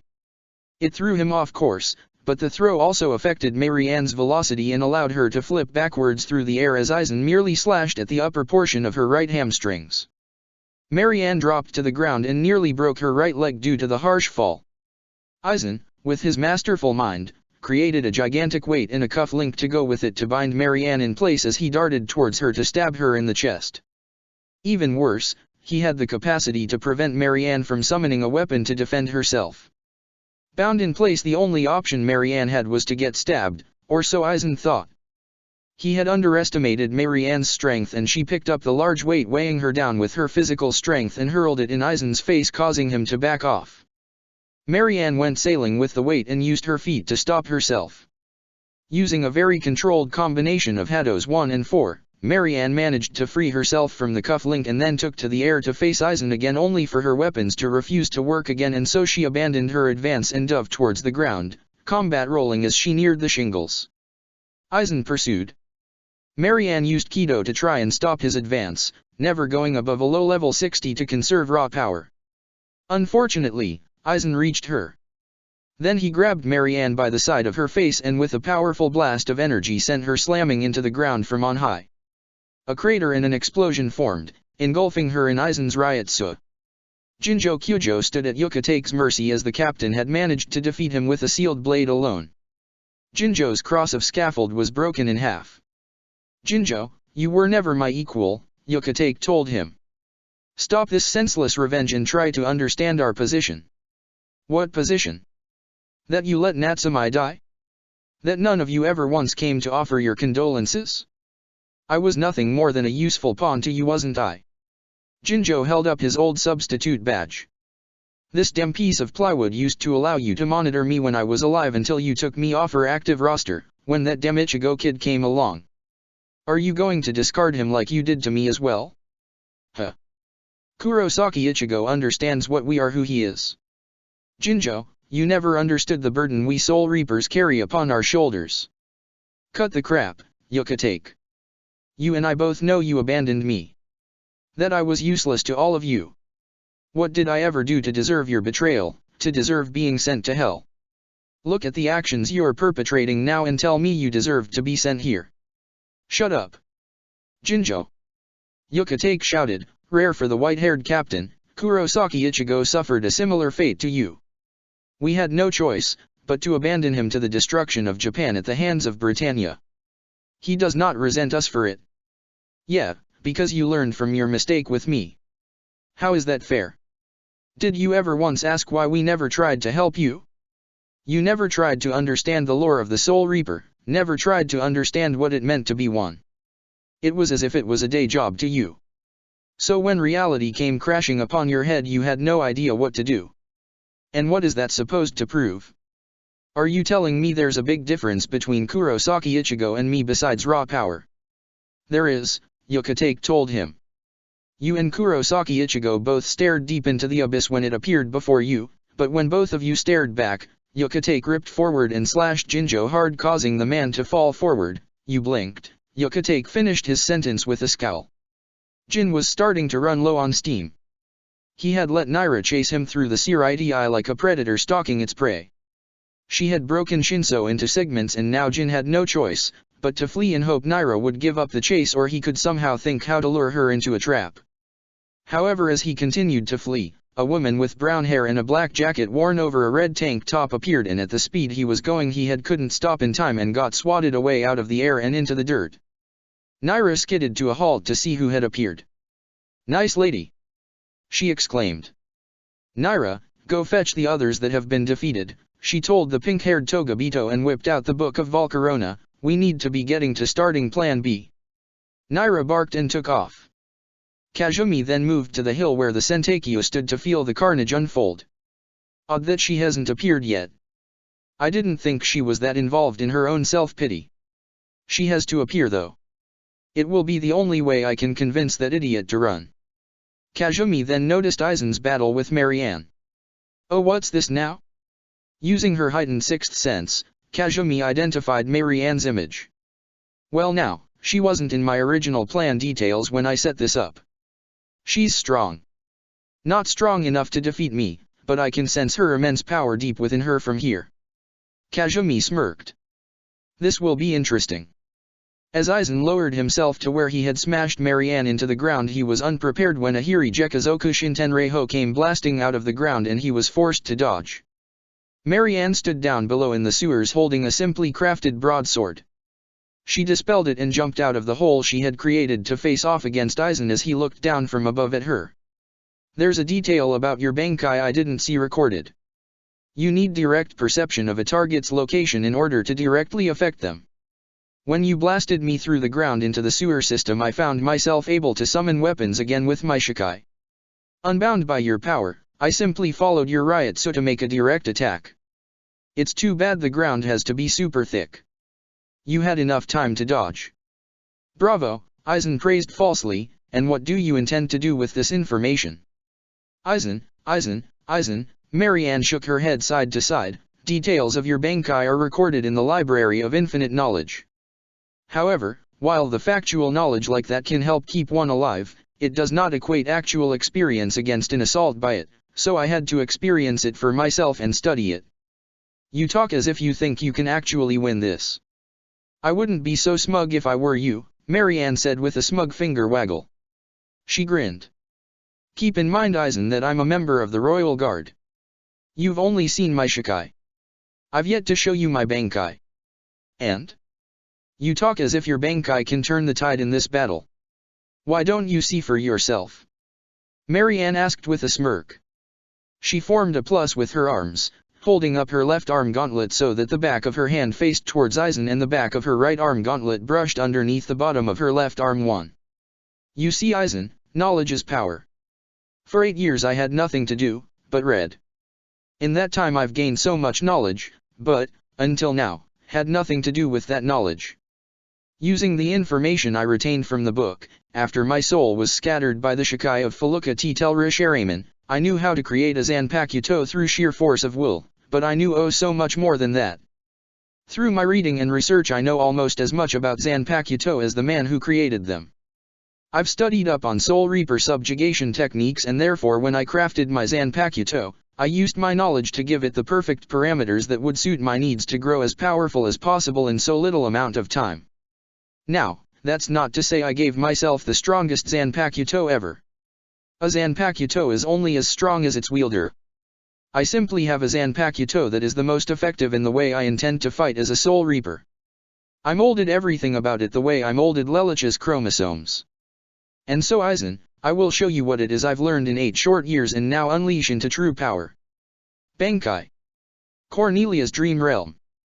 Cornelia was sitting out on the lawn tapping her fingers against the lawn chair. Guinevere was supposed to be bringing her an ice-cold beverage while Cornelia lay out in the sun and read the paper. She rang her little bell again to signal that Guinevere better come over on the double. After a few more minutes of waiting, Cornelia snapped her sunglasses off and went into the house to see what was going on. What she found was Guinevere collapsed on the floor, pale as a sheet, the lemonade spilled along the carpet. Instinct, through her dreams, told Cornelia to run up and kick Cornelia, tell her to get up and do her job, but a cold sensation of dread washed over Cornelia and she ran to her sister's side, cradling her. Hey! Hey! Guinevere! Guinevere, can you hear me? I'm sorry, Your Majesty, Guinevere moaned. She passed out. Dread washed over Cornelia and she immediately began performing CPR and got Guinevere out of the hot sun on the first floor. She managed to get a pulse and brought her into the master bedroom, put Guinevere in her bed and put a cooling pack on her head. Guinevere had been unnaturally warm. Only after the shock had passed did Cornelia wonder why did she care. Guinevere was scum and she deserved to be treated like the scum that she had so much treated like dirt, treated as barely a form of life. But something told Cornelia that this shouldn't be so, that something was wrong about this whole scenario. The cold sensation running up her spine, she instantly knew what it was. Guinevere, though she hated her, was still her sister. As much as she hated her, Guinevere was family and Cornelia had treated her as though she was barely a form of life. And she soon realized that she had treated Guinevere the way Guinevere had treated everyone else. She can't die. Cornelia said. This is my fault. I did this to her. I overworked her to the point of sickness. She knelt down at her sister's side and clasped her grey, clammy hand. Sister, I'm sorry. That's the first time you've called me sister in so many years, Your Majesty. Stop it. Stop referring to me like that. Call me a commoner sympathizer. Act like you're the queen of the universe. Please Guinevere, tears were in Cornelia's eyes, go back to being the way you were. But this is what you want? This is how you think of her? A voice echoed in Cornelia's head. Who's there? The world around Cornelia suddenly became black. Isn't the world how you want it, you in charge, your sister suffering? This is too far. I made a mistake. And I don't control the world. And, a memory smashed into Cornelia like the force a hammer, and Guinevere's dead. This is all a dream brought upon by my own hatred towards my sister taken to an illogical extreme, and my desire to fulfill what it was I could never do. But isn't it the world you envisioned? That doesn't matter. That's not the world I want. I want to be where I belong. This is a dream, isn't it? This has to be a dream. And if this is a dream, then I can wake up. All on my own. Cornelia's eyes shot open to the sight of the Kurosaki house. Ichigo and Orium were standing around, and though Cornelia felt groggy, for a summer's day things felt cold. Good, you snapped out of it, Ichigo sighed with relief. Lee Britannia-san, are you all right? Orium asked her. Cornelia sat up, clutching her head. Why is it so cold in here?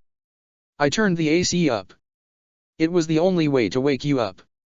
Only way? What are you talking about? I'll explain later. Get ready and get dressed. What for? Cornelia asked, sliding out of bed, and only now was it registering to her that Ichigo was in his Shiakusho, primed for battle. We're going to the Soul Society, Ichigo told her with concern in his eyes. A new enemy has spawned and we've all got to get together to put a stop to it. Reality. Soul Society. Marianne had released her Bankai and a storm of dust had formed around her. When it cleared, she was standing in a silver-colored steel suit of armor like that of a medieval knight, minus the helmet. She had a regal, sky-blue cape flowing out behind her with the crest of the Royal Guard embroidered in gold on the back. An intricate pattern was woven with the same gold embroidery around the cape's perimeter. Her hands were folded over each other, and underneath the palm of her lower hand was the pommel of a large greatsword that was sticking into the ground. Behold my Bankai, Irokishi Mitsuji, Tsubasa Kogo. Scarlet Knight Tribute, Winged Empress. A suit of armor. I wouldn't mock its appearance. Former captain of Squad 10, Marie Carey, wielded a crimson suit of armor in her Bankai. You certainly are an entertainer, Marianne-san, but I'm afraid your act needs to be reworked. With a snap of his fingers, the same black hole-like explosion detonated around Marianne. She emerged standing just as she was, with no damage to her at all. You were saying? Aizen blinked. This is the Bankai of a member of the Royal Guard, Marianne said as her great sword vanished, replaced by two double-sided daggers. You'll need more than parlor tricks to best the likes of me. Marianne took off at Aizen surprisingly quickly with such a heavy suit of armor weighing down on her.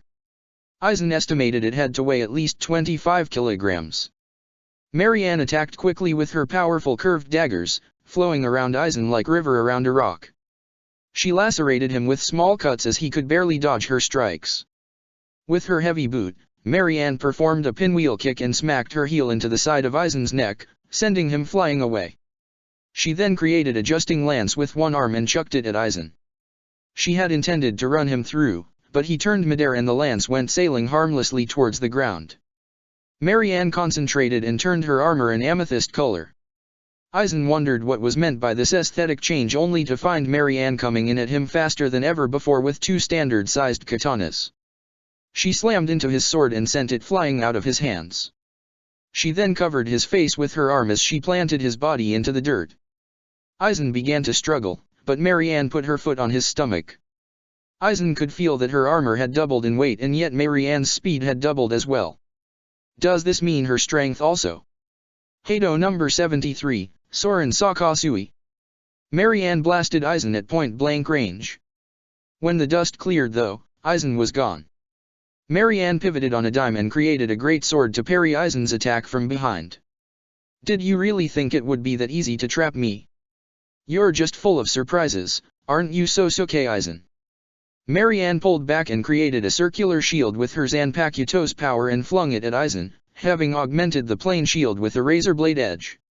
It spun against Aizen's blade and pushed him back only for a clone of Aizen to attack Marianne from the side.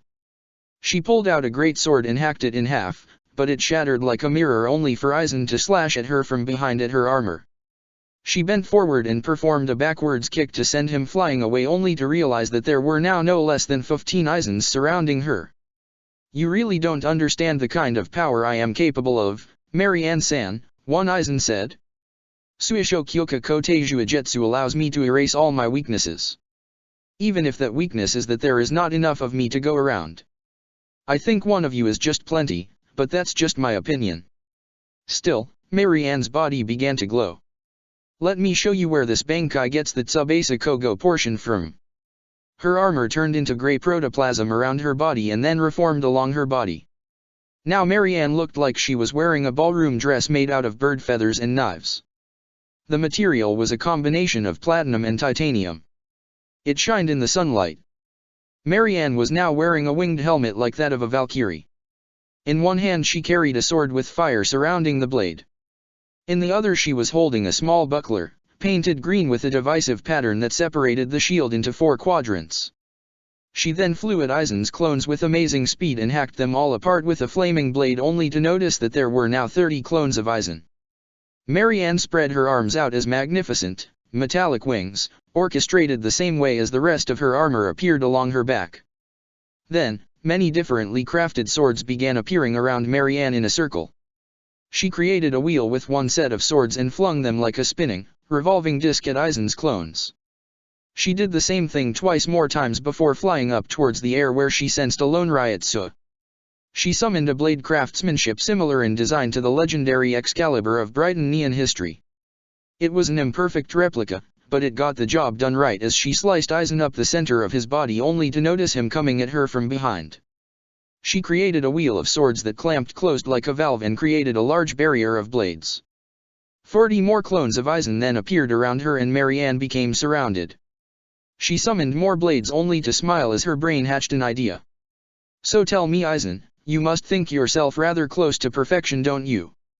Are you patronizing me? One of the Aizens asked her. On the contrary, I was under the impression you enjoyed a little bit of banter in your fights. Aizen chuckled. To answer your question Marianne-san, yes I do. So then tell me, are all of you Sosuke Aizen? These are my clones created by my Zanpakuto. We are all me and I am all of them. So then which one of you is the original Aizen? Near perfection such as yourself cannot be copied. Truly only the original one of you is the true Aizen. One of the Aizens stepped forward. I am the original. I am the best. No you're not. I created you. I did. Now, you can't all be Sosuke Aizen. Only one of you created the others. That's the problem with cloning when you have a large ego. The clones tend to think they're all the true being. It puts a strain on the user. Until finally. Aizen finally couldn't control the strain on his mind caused by his clones bickering with each other and revealed himself. Got you. Marianne appeared right in front of Aizen and cut him wide with a replica of her Zanpakuto's sealed form. Clever, Aizen said and then dispelled his sword and now resorted to blasts of Ryuryoku to try and blast past Marianne. That won't work, Marianne said, dodging his shots. She glowed again and now she was wearing block hard leather armor with bat-like wings protruding from the back, allowing her to sail along the air. She tore towards Aizen and created a mighty battle axe and slashed him down at an angle. She missed only to throw the battle axe at Aizen. It vanished into thin air in accordance with Aizen's power. Heido 90, Kuro Hitsuji. Aizen trapped Marianne in his imperfect black coffin only for Marianne to emerge from it unharmed. Her entire body was covered in an armor that appeared as hard as diamond and she had clawed gauntlets and her breastplate was spiked where the mammary glands would be. Her head was protected by a helmet shaped like a dragon's skull. She drew a shield away from her face, shaped like an actual diamond. Marianne then switched her form yet again as she switched to a black, latex, shoeless outfit. She charged at Aizen as she began running circles around him. Shak Keiho. Marianne began firing Keto Blast after Keto Blast after Keto Blast to distract Aizen. Synchrotone. Marianne disappeared in a flash of red smoke. When Aizen looked again, she was nowhere to be seen.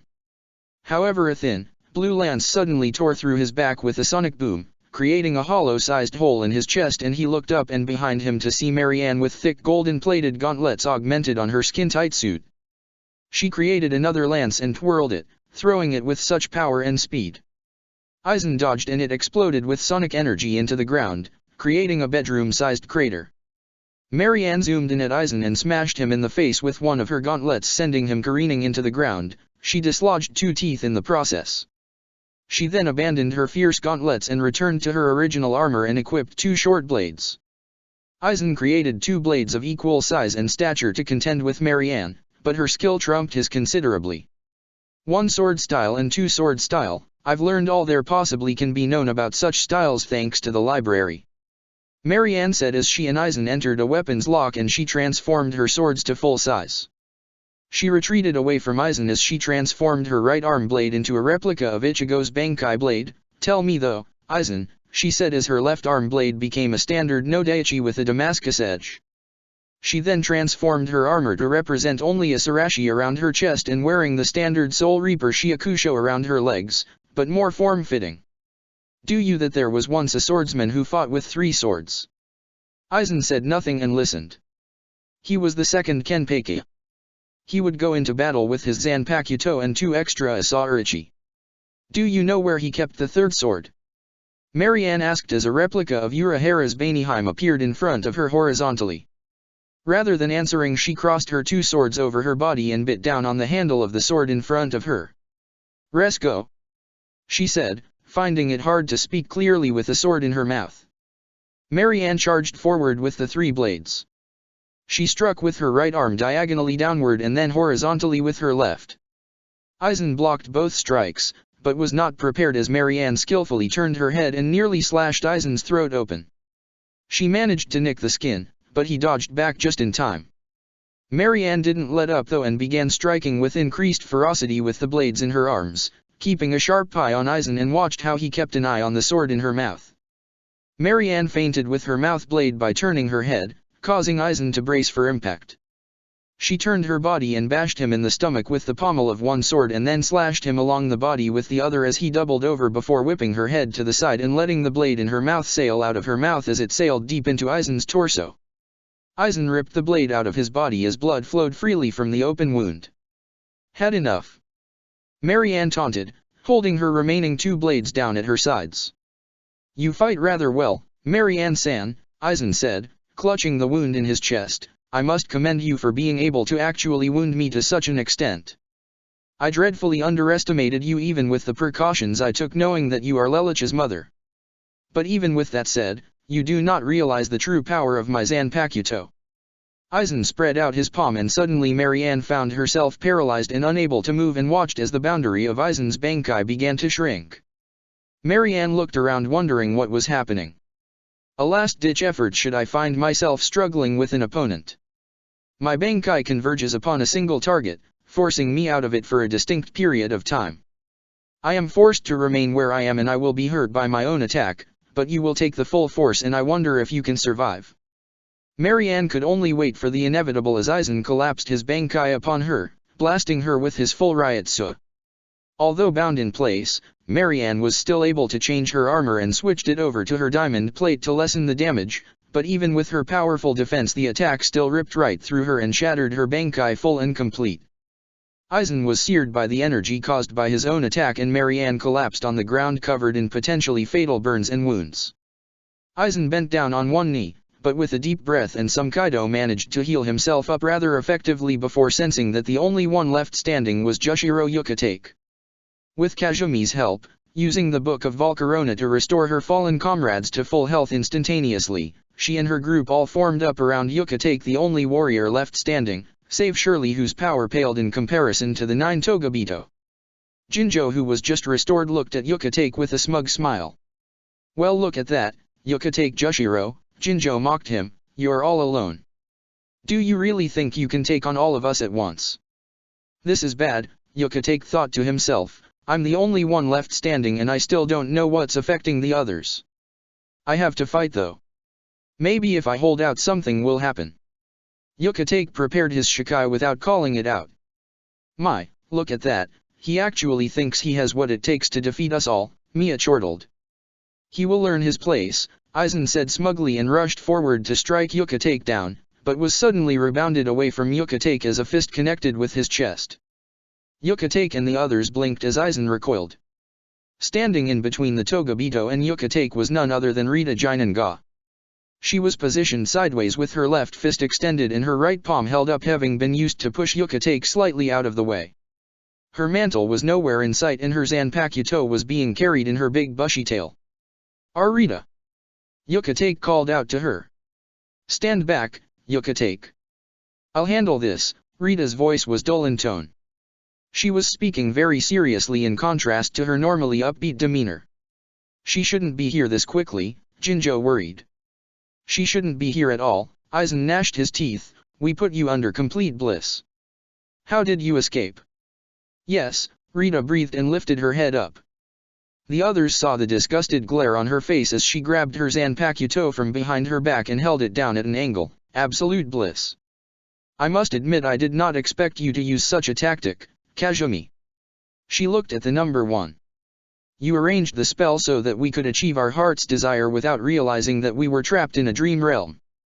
You let time flow at its own pace, even going so far as to trap us in it if we became so deep-rooted in the spell. However, I just finished completing my life's ultimate dream within the spell, and once I had nowhere to go but down, the spell didn't know what to do because I had never planned any farther than that in my life's ultimate dream. The dimension collapsed upon itself and I woke up to the sight of my bedroom to the blaring corrupted data alert firing off in my ear. It was all a lie. It's one thing to trick me. It is entirely another to yank my chain like that. Rita spoke her last sentence with absolute disgust, punctuating the last 5 words with dark emphasis. She then dispersed her rod into her handcuff chakrams, essentially calling forth her Shikai without calling it out. Aizen, recognizing what was going on, took a half a step back. I am livid right now, she continued to speak darkly, for the bliss you put me in only to cruelly snatch it away. I'll kill you all. Rita's Ryotsu flared. Bankai. Rita spat. Yuka-take gasped and began gathering up his allies to get as far away from Rita as fast as possible. The sinners all were caught in Rita's intense Ryotsu.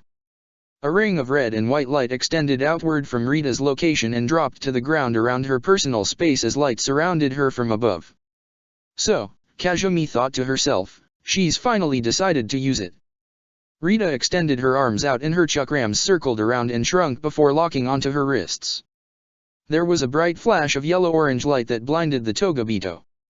When the flash died down, Rita's chakrams were now brass in color, but nothing else about Rita had changed. Jigo Kunmoi Okubo no Dehia, representative of Hell's Desire. Jinjo, panicking in fear from Rita's fierce Ryotsu, began to run for the hills. You will not escape me, Rita spoke calmly, yet darkly. She extended her arm forward and from seemingly thin air a bunch of Togabito chains fired forward and grappled Jinjo as they dragged him toward Rita as they restrained him. As the chains bound tighter and tighter to Jinjo's body, they began to create a burning sensation of pain. By the power invested in me, Rita spoke calmly, I lay claim to your soul. The chains ignited on fire and Jinjo was disintegrated and his soul was seen clear as day floating around as a small hell gate opened and sucked it back in. The others just stared at Rita's intense power. Next. Jinjo. Tsukishima attempted to fight, but Kazumi held him back. No, don't be suckered in, she said. Rita, I think you and I both know that taking us all on now is pointless. Kazumi summoned one claw. Unless you're saying you want to fight me, Aizen, and Talbumasuk all at the same time. Get out, Rita glared. Huh. Kazumi didn't understand what she meant by that. I said leave. Rita's chains erupted up around her as tall as 2 ladders stacked on top of each other. Rita's Ryotsu flared to the point where now the entire area around her was caving in. Golden Ryotsu was forming around the squirrely Soul Reaper. I am angry right now, she spoke with emphasis on every word. Kazumi, get out. Now. Well, you don't have to tell us twice, Talbumasuk said, turning around, scared shitless by Rita's riotsu. Kazumi grabbed his shoulder and held him in place. You are wise, Rita. I know that Kurosaki Ichigo and Inu Orium are on their way here soon with reinforcements. You know that I would be a fool when I am tired from my battle with him and Aizen and Naira tired from their respective battles. You would still lose by yourself, but with reinforcements a battle of attrition does not bode well for me. Rita, this is only the beginning of my plan. Although the Dream Maker failed, I still have the plan you thought I was up to from the beginning to succeed in my plans. And on that battlefield I will be more than happy to face you. Just go, Rita snarled. Right, Kazumi said and pushed past Talbumasuk to open up the portal for the others to leave. Kazumi encouraged her entourage to go ahead of her. Go! Rita shouted. We are not talking. Kazumi smiled as she prepared to enter. I never thought the day would come when I would see you truly angered as you are now. Perhaps you are one step closer to understanding those you judge and condemn. Kazumi said as she disappeared into her portal to take her to her separate dimension. Rita cooled down and went back to sealed form. Kazumi, I really wanted to help you. I'm really sorry it has to be this way. You want to meet on the field of battle, fine. We will settle this the old-fashioned way. Rita sent out a hell butterfly as her bones flashed green. She teleported the butterfly to the royal dimension. Its intended recipient was the Soul King. A few hours later, Ichigo arrived with Orium, Cornelia, his friends, and Urahara's group in tow. Using Kazumi's instructions they'd managed to awaken the others. Now in the Soul Society, they were assembled in Squad 1 with Orium using her Soten Kishun to heal the injured. Yukatake encouraged that she start with Marianne since things would move quicker since she had Kaido. It took a while but soon all of the awakened members of the Godei 13 were on their feet, listening to Rita explain about what was going on. Wait, Rita, Ichigo put up his hand, rather than tell us all now, can you wait until everyone who has been affected has been assembled? It wouldn't make sense for you to repeat yourself twice. Rita folded her arms and tapped her knuckles against her arm while she juggled her Zanpakuto with her tail. You do have a point. Very well. Rita sat on her staff and floated towards the wall and leaned against it. I'll wait here. You all know what has to be done. Cold air, it seems, can gently awaken those affected by the spell, huh? I suppose I should be glad I was able to get out of it on my own. Living in hell is rather warm, coupled with my fur and, yeah. Should you even be staying around? You used your Bankai What's? Rita held up a hand. All will be explained when we are all assembled. Rest assured I know what I'm doing. All right, Yukatake stated. You've never let the Soul Society down when it has needed you before. Rita. Ichigo, Orium, please go and help the others. Right, Ichigo nodded. The group split up now knowing how to free their comrades from Kazumi's trap. Lelich's dream realm. Lelich had entered the hospital that evening in a panic. He'd come in through the blizzard and ran up to Susanna's room. She was in the middle of giving birth, but it was the worst possible time for her to be doing so. Somewhere during the last 2 months she'd contracted an illness, and even though she had a fever that wasn't going to stop her baby from being born. Lelich stood at Susanna's side holding her hand. Come on Susanna, push. You can do this. Susanna sneezed again. I'm trying. Susanna, Lelich began to tear up. Everything was going wrong. Susanna was sick, the heater in her room had broken and it was snowing outside.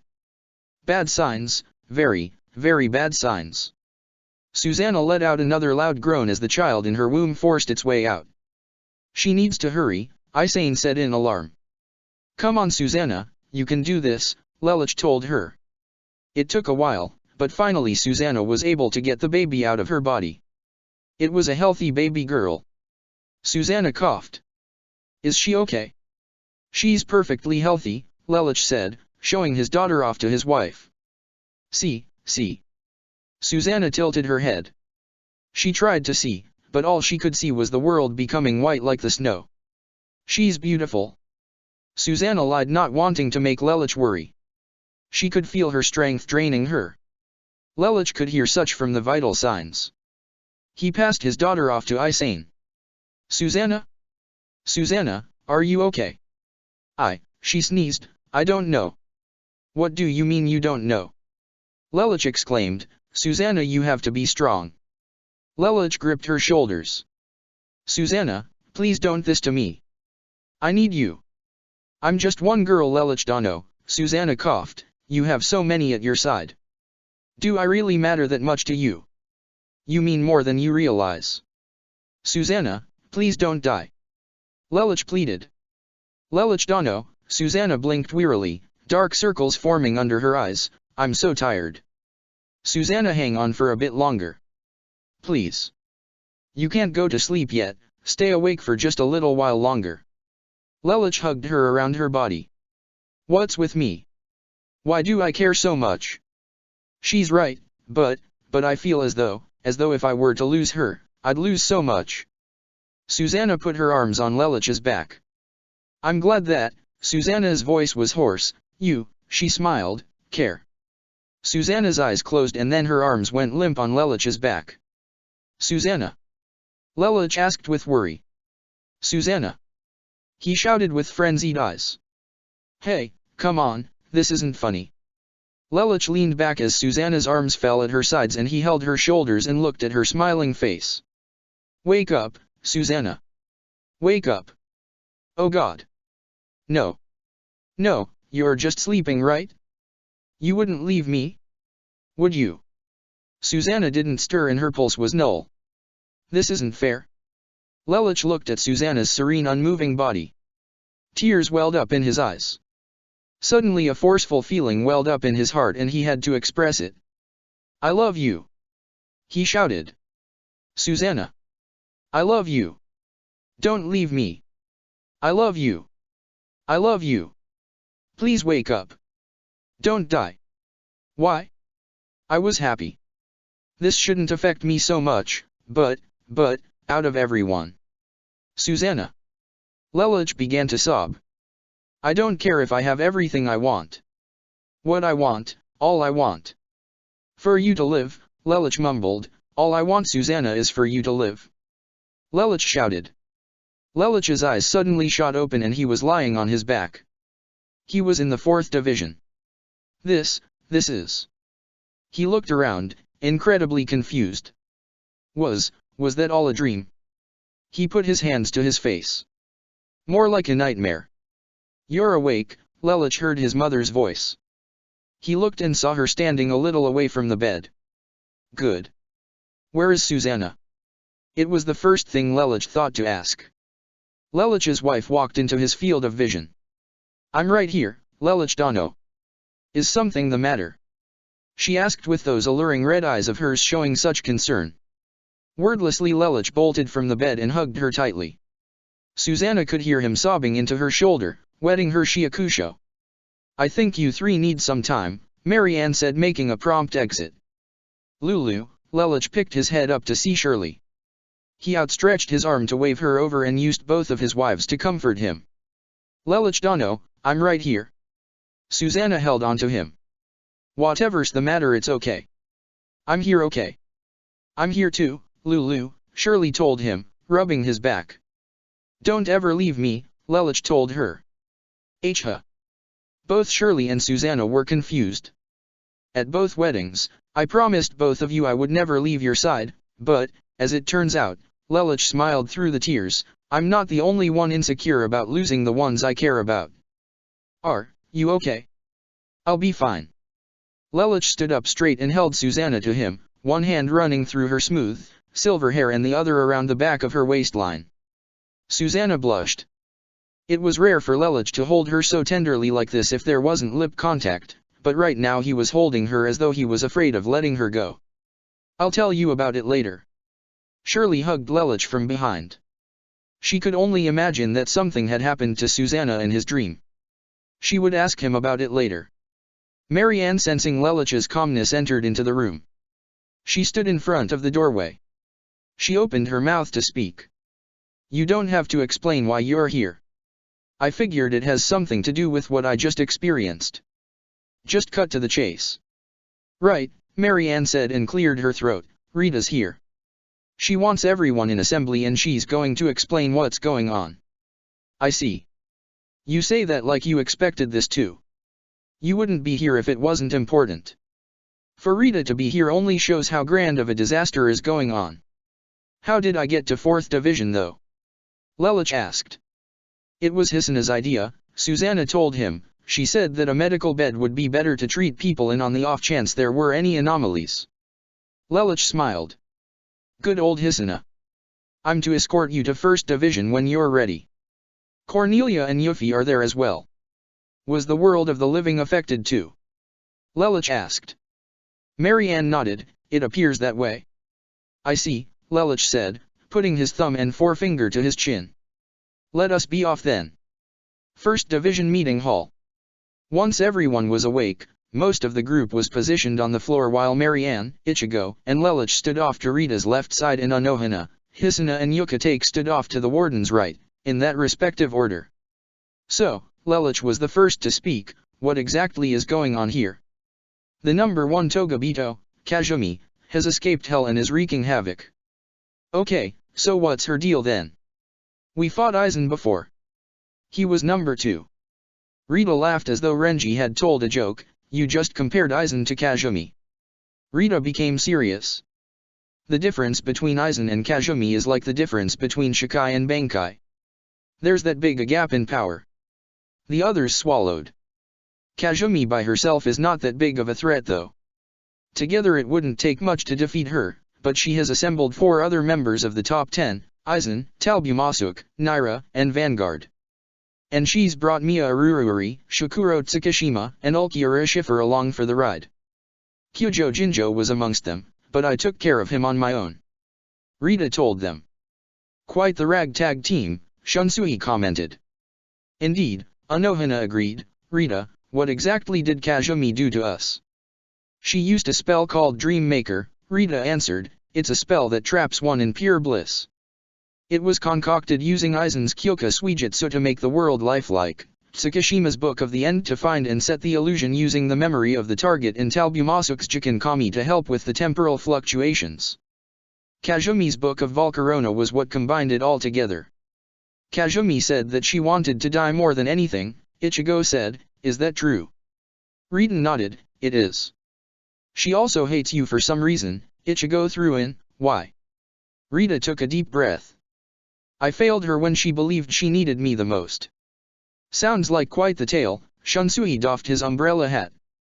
Yes, and if we're going to go up against her it's best that we. Rita was cut off when a hell butterfly flew into the room and landed on Marianne's finger as its intended recipient. Marianne put a hand by her ear. Yes, I see, she said, listening to the message. She then let the butterfly flap away. Was that from the royal dimension? Rita asked. Marianne nodded to her. Yes, that was Hakaifyun. You and I have both been asked to go to the royal dimension post-haste. What? Rita gasped. Me. His Majesty wishes to discuss your request, Marianne stated. What request? Ichigo asked. Rita hopped off her staff and held it in her hand before smacking the tail end of it into the ground. Ladies and gentlemen, fellow Soul Reapers, and esteemed guests of you from the world of the living, if Kazumi is on the loose I cannot stand by idly as I did when Aizen attacked.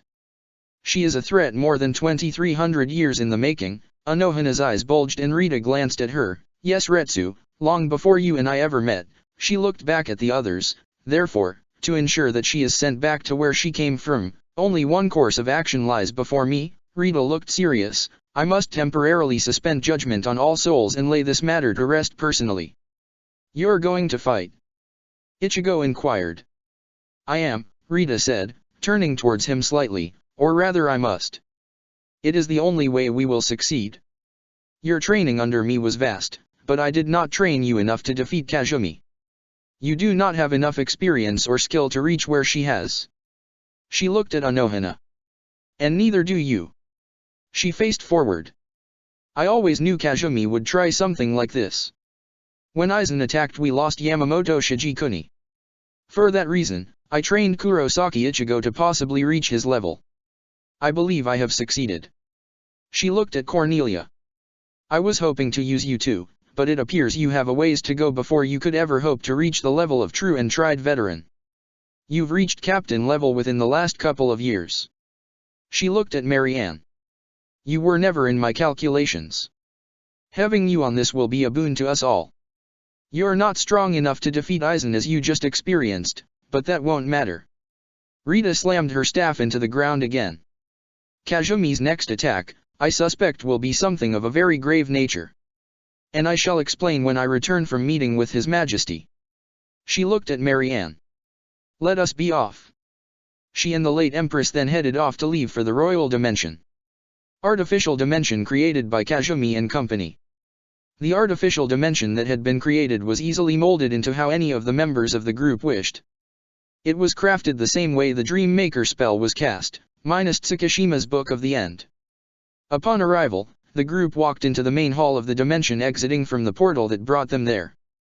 The main room had a crystalline ceiling and walls with a dirt pathway that extended off towards a series of doors that led to different parts of the dimension, including the living quarters of each member of the group.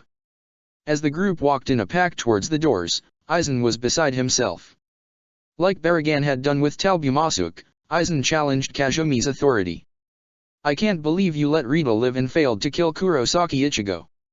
I didn't fail to eliminate him, I let him live, Kazumi said, turning around to face her group. She folded her arms. If I'm not mistaken, both you and Talbumasuk had your reasoning for letting him live, yes. Aizen was silent. Let's just say I have my reasons too and leave it at that. Kazumi wasn't fibbing. She had her reasons to let Ichigo live, none that her allies would agree with, but if she had to lie to cover up that she was secretly hoping for them to just drop off now that she got what she wanted out of them, well, there went her plan. Rita too, Aizen said, with calm admonishment, we could have at least tried to bring her down. Oh, so you want to go up against a woman that thoroughly kicked your butt once before when I'm not at my best and neither was your apprentice? Yes, that makes sense, Kazumi said sarcastically. Still, this whole plan of yours failed miserably, Aizen said with a serious, disapproving stare. Why should we continue to follow you? On the contrary, Kazumi said with a smirk, it was a complete success. Elaborate, Aizen requested, losing his patience. Aizen, I've gotten Rita personally invested in this affair. If we continue to push, who do you think is next to show up? Aizen smiled. I see, you've really thought this through. Yes, if he were to show up that would benefit us greatly. Kazumi nodded. So, knowing this, my next plan will involve merging Hell with Earth. All the others except for Aizen were shocked, even Ulquiorra's eyes turned a little wide for a moment at hearing this. And how do you intend to do that? Kazumi was quick to explain, Lelich Lamperouge has spent years making the Soul Society a better place and then, for Zero Requiem, went and tried to give the world some peace. With fewer souls dying in both the real world and the Soul Society, this will cause an imbalance that, with the Book of Volcarona, can be exploited. That was why I had to act now, even though I only had 5 years left on my sentence. I would never get another chance like this so soon. But you talked to Mia and I as if you knew things were going to wind up this way, Talbumasuk reminded her. The fact that there are less people dying in the living world only helped determine the living plane that will suffer. The fact remains that Lelich has increased Soul Society population expectance and lifespan by 15 to 40%, give or take 3. I simply used an estimation based on observable data in Rita's databank to make that estimation, Kazumi responded. So what do we do now then? Vanguard asked. For now we need to begin the components for my third plan in case this full frontal assault fails. Once Hell has been merged with Earth, the chaos will begin and the Togabito will run amok. While this occurs, we will use this to mask the goal of my third plan. What is your third plan? Aizen asked. Kazumi summoned the Book of Volcarona again. There is a spell in here to generate a containment field of pure energy if willing participants all pour a portion of their power into it. It can then be connected to a great catastrophe to grow and prosper exponentially. Once it is stabilized by this catastrophe, someone, in this case me, may absorb this blinding light of power and increase their power immensely. If my calculations for this spell are correct, Kazumi said, flipping to the page as she looked through things, if I were to absorb this power, she nodded to herself and closed the book and looked at her comrades, I could potentially surpass the Soul King in terms of raw strength. Are you serious? As long as things work out as I intend, Yes, Kazumi nodded. Interesting, I wonder if I could do the same, if I were to steal this power. Aizen wondered. Is there a reason for that smile, Sosuke Aizen? Kazumi asked him. My apologies, Aizen said, humbling, taking half a step back to bow a little. I was just thinking how amusing this all sounds. He smiled wider. I can't wait to get started. Late that night. Soul Society. Lelouch was sitting up at the edge of the bed. Susanna, having woken up from her sleep, crawled over to him. Shirley was fast asleep, having been exhausted by the day's events and the sex the three of them had had a few hours ago. Susanna sat next to Lelouch as the moon peered through the blinds into the room. Lelouch Dano, is something the matter? You've spent an awful long time today worrying about me. Shirley said she was feeling neglected. I'll apologize to her tomorrow, Lelouch said, feeling disoriented. It's just, he took a deep breath, I wanted to wait till the air was calm between us after this afternoon, but I've been meaning to ask, why weren't you affected by Kazumi's magic? Lelouch knew why Shirley wasn't, but he was certain, after hearing Rita's explanation, that there was something Susanna wanted that he and she currently did not have. I have everything I could possibly want, Susanna said, nuzzling Lelouch's shoulder and looping her arms around them. I have you. But what about a baby? Lelouch asked. We're working on that, Susanna smiled, nudging closer and rubbed Lelouch's chest. I don't need magic to make that dream come true, not as long as you're with me. She let go of Lelouch and put her hands in on his knee, and she gave a concerned look to Lelouch. Is that what you dreamt about? Parenthood. No, Lelouch laughed with a silly grin and blushed. I had more wives than just you and Shirley. How can I put this? I wanted to make everyone happy that I'd come in contact with rather than being tied down to one or two people. Oh, Susanna seemed a little disheartened to hear that and turned her head away, but was surprised when Lelouch whirled her around and kissed her so passionately that she became lightheaded. Lelouch held her confused face within breathing distance of his own. She's so cute when she makes that face. Lelouch thought to himself. Don't start thinking like I knew you were a second ago, because the end of my dream opened my eyes to the truth. Truth. I don't need anyone else. No, best to say that deep down that you and Shirley are the only ones I love more than skin deep, and I know why. You do. Yes, Lelouch said, during the years you and we've been married, besides the obvious, I knew there was a reason I married you. Why I didn't hold out until I could see Shirley, though you helped remedy that. Why I didn't reject your advance and go find Nemu. I now know why I love you so much. Why? Lelouch kissed the side of Susanna's neck and then turned over so that he was on top of her and held his face incredibly close to hers. She was flushing still. It's because of your unconditional love for me. No matter what I do, you will never turn me away. You're so good to me. Lelouch lay on his side and cuddled Susanna. He stroked her hair and took in her scent as he spoke in a low explanatory voice. At the end of my dream, we had a daughter, and after giving birth, you died, and for some reason I felt like my life was over.